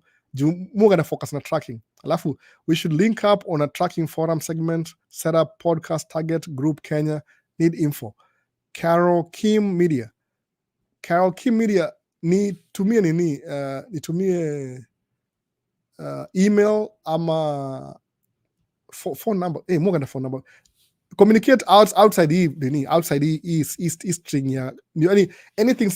Nakumbuka kama iko kwa email ama iko kwa text ama iko kwa WhatsApp something. Sababu podcast, I can do a podcast but right now I work for my company directly. No, so I can't really do a podcast. Some podcast ikianza ni free. If somebody pays me to do a podcast, I'll do it. But if it's free, then build. I don't have time to build sabu. I still make money with my other tracks nikizimanage. Muona sasa. Na labda nikikuwa too rich, I wouldn't even have time for the podcast anyway. Nikacheza golf huko Dubai or something. I don't know. I'm not saying a joke, but it's true. But when you get rich, you have less options. There's things you can't do anymore. So sawa. Carol Kim Media. Ndakumbuka hiyo comment. Jaribu utafute kwa my information yangu yote kwa any video. Ukiclick any video description section, all my info iko hapo hivyo, utaipata hapo hivyo. Kwa utakulink up. So Ray bado uko hapa Ray, hujalala bana. Hapo kwa dating app ni Ray naambia 20 year old. Karibu niseme OnlyFans. But nataka kuongea story moja. Unajua hapa niko YouTube. Sasa lazima ni joke by the way. Lazima ni joke hiyo story. He's 20. My goodness. Wewe wacha tu. If I'm 20 today, mimi ni millionaire by 25. Okay, you don't have to be rich to study in the US. We have Empower financing. All you need is sharp brains. True. Alafu Mwangi Elvis, Apple Albo, I'm 5'3". Would I look too short in the US? Man, Mwangi, I'm 5'9". Who cares, man? No. Who cares? Sitoa Latino waga 5'5". Shona Spanish señorita. Awaga ukienda, me the first time nilienda New Mexico, nikaingia Walmart, nilikuwa giant. So, everybody was beneath us. Oh my goodness, what's happening here? Kuna watu wafupi. 5'3" is nothing, man. That's nothing. Where kuja bana? Who cares? Man, come on. It doesn't matter your height, man. You don't let social contracts define who you are. Unajijua bana. Mwana Kituosis anadu tracking. Kituosis na iko how tall? Angalia Kituosis. Sijui? Hata sijammeet bado. Mimi nasema tu Jumuo niliona ile video yake moja. So give us a game plan on how to enter real estate. If you have already dominated tracking industry, I like you. So real estate is my next move. Okay, I'm not buying one house. I want to make enough money in tracking. You can get real estate with 30 units. Why am I doing that? I have a friend who did that, by the way. But you think I'm too smart. No, I'm not smart. I talk to people, I see what they're doing, I do the same thing, not duplicate. No, nothing creative. Sabu, you can't reinvent the wheel. The wheel has already been invented. All you need to do is just use the wheel for your advantage. Kuna mse wangu akona 30 units sahi, akona 6 trucks. Dude, come on. I can't even mention his name. Albert, you don't call me enough. He likes talking to me, but the problem is, he never stops. So Mungu pa kumpigia simu sababu nikimpigia simu hivi 6 hours. No. Hey, we should come meet. Hey, msee hataki kuongea. Ataongea. So Mungu pa kumpigia simu juu. He's a rich guy. Akona 30, maybe akona 60 units by now. Akona 6 trucks, dump truck. Hata hizi ingia YouTube huyu. Nikibring camera hivi conversation imeisha. Umeona? That's why nasema mimi Mungu anafuata tu watu. I follow people who are successful. I do what they're doing. No. Nothing fancy. Sasa. So nadai guide ya kuwa driver license ya truck. Nadai guidance ya kuwa driver license ya truck. Ted, kuja states kwanza kama uko Kenya. Kama uko states nipigie simu. Sababu sahi before ilikuwa threshold ya kuingia trucking ilikuwa 29 years old. Kuna shortage of drivers, waka change rules. I think even an 18-year-old, I think 21-year-old can get a CDL. Even 18, some states, class B. So naweza ingia tracking, then any guidance help with me with the company. Yeah, kama uko states niambie tu. No. Nursing is overrated. Tech also does wonders. Ray, okay, Red Pill Ninja. Skiza, nursing ni guaranteed job. Nursing uko chuo na uko na job. Imagine. Yani iko so on demand that you're in school, you haven't graduated yet, and you still have a job. Na si ati minimum wage, they're still paying you good. You ni nursing. Si ati ni joke, by the way. Nursing ni, man, I'm not kidding.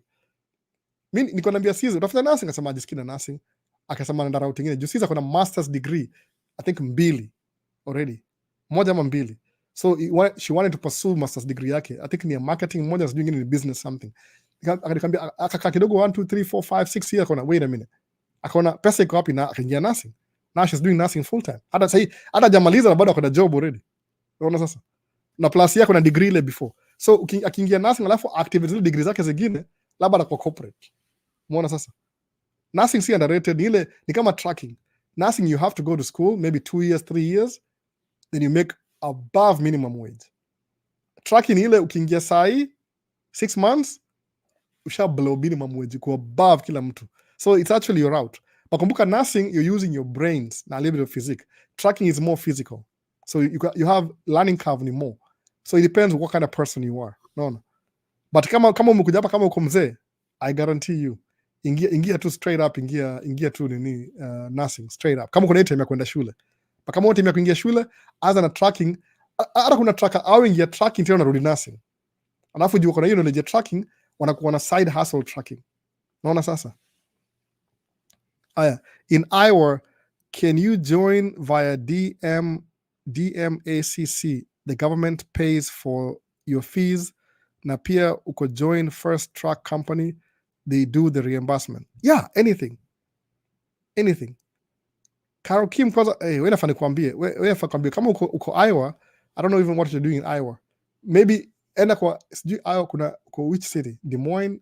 Kuna Iowa, I don't know man. Sijui kwambia nini, kwa sababu kuna program fulani zinasaidia women in tracking something, I don't know. Carol Kim, are you female or male? I don't know. I'm just is kwa anything. Unajua kuna Carol Kim Media. Are you female or male? I have to be careful.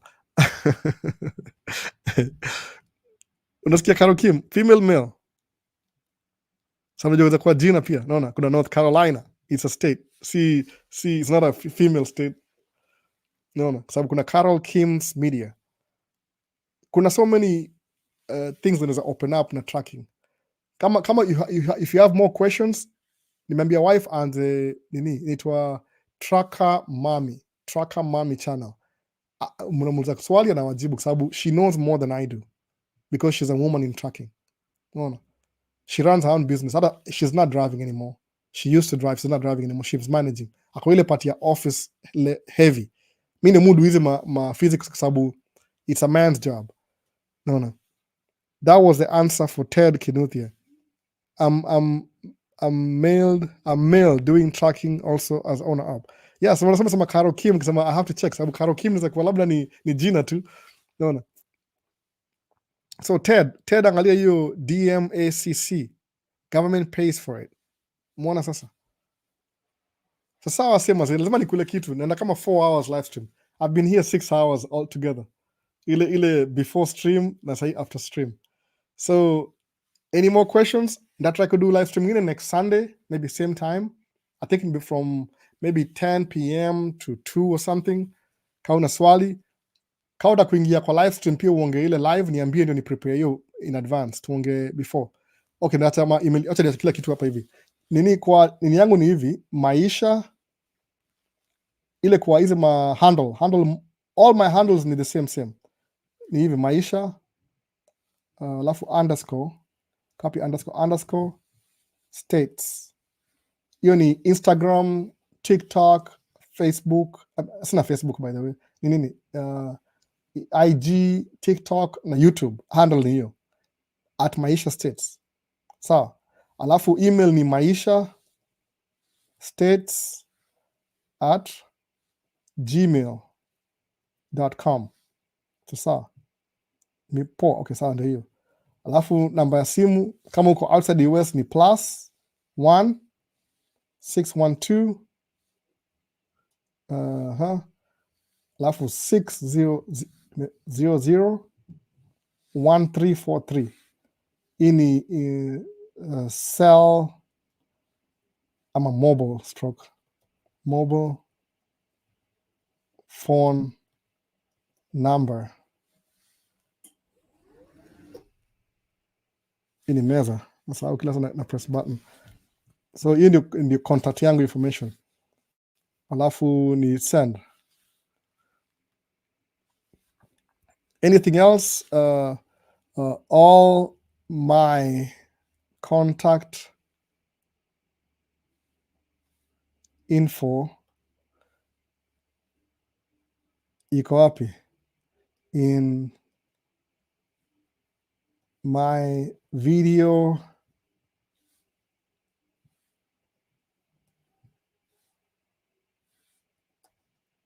description section.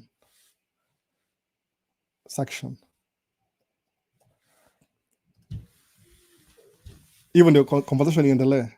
Mwona hiyo sasa, hivyo hivyo. Connect me to Carol Kim tuongee. I know where to start. Ted, namba yangu ya simu ndio hiyo. Kama uko na mobile phone, kama uko na email, tuma alafu ni connect. Natafuta pia Carol Kim akwambia hizi vitu. Contact every video the last couple of months, all my contact info itakuwa tu mahali hapo hivyo. Kwa hizo nini itakuwa hapo hivyo. So wasema ze anka kule bana, nimekuwa 4 hours hapa hivi. Hata si counterproductive sababu kamera shazimika. Try kurekodi live. I think nimerecord the first 2 hours. So isharibu the whole video. So I don't know what I'm going to post after this. Mutaka live stream kwa 1 hour or 2 hours max. But sometimes in exceed. Mwona sasa. Tuone baadaye. Like video, subscribe if you haven't already, share video, questions, concerns, comment down below. Kama kawaida. Itakuwa 4 hours, nobody will watch this anyway. Wata skip, lakini wataona kila kitu. No, ita make sense. Sijui kama nimerecord, ile imekufa na imekufa already. Memory imejaa. Walikuwa wamerekodi na hii kamera jana, watoa na kila kitu. Sasa kila mtu na mazia live hapa basi. Sasa any questions? See you next time. Peace.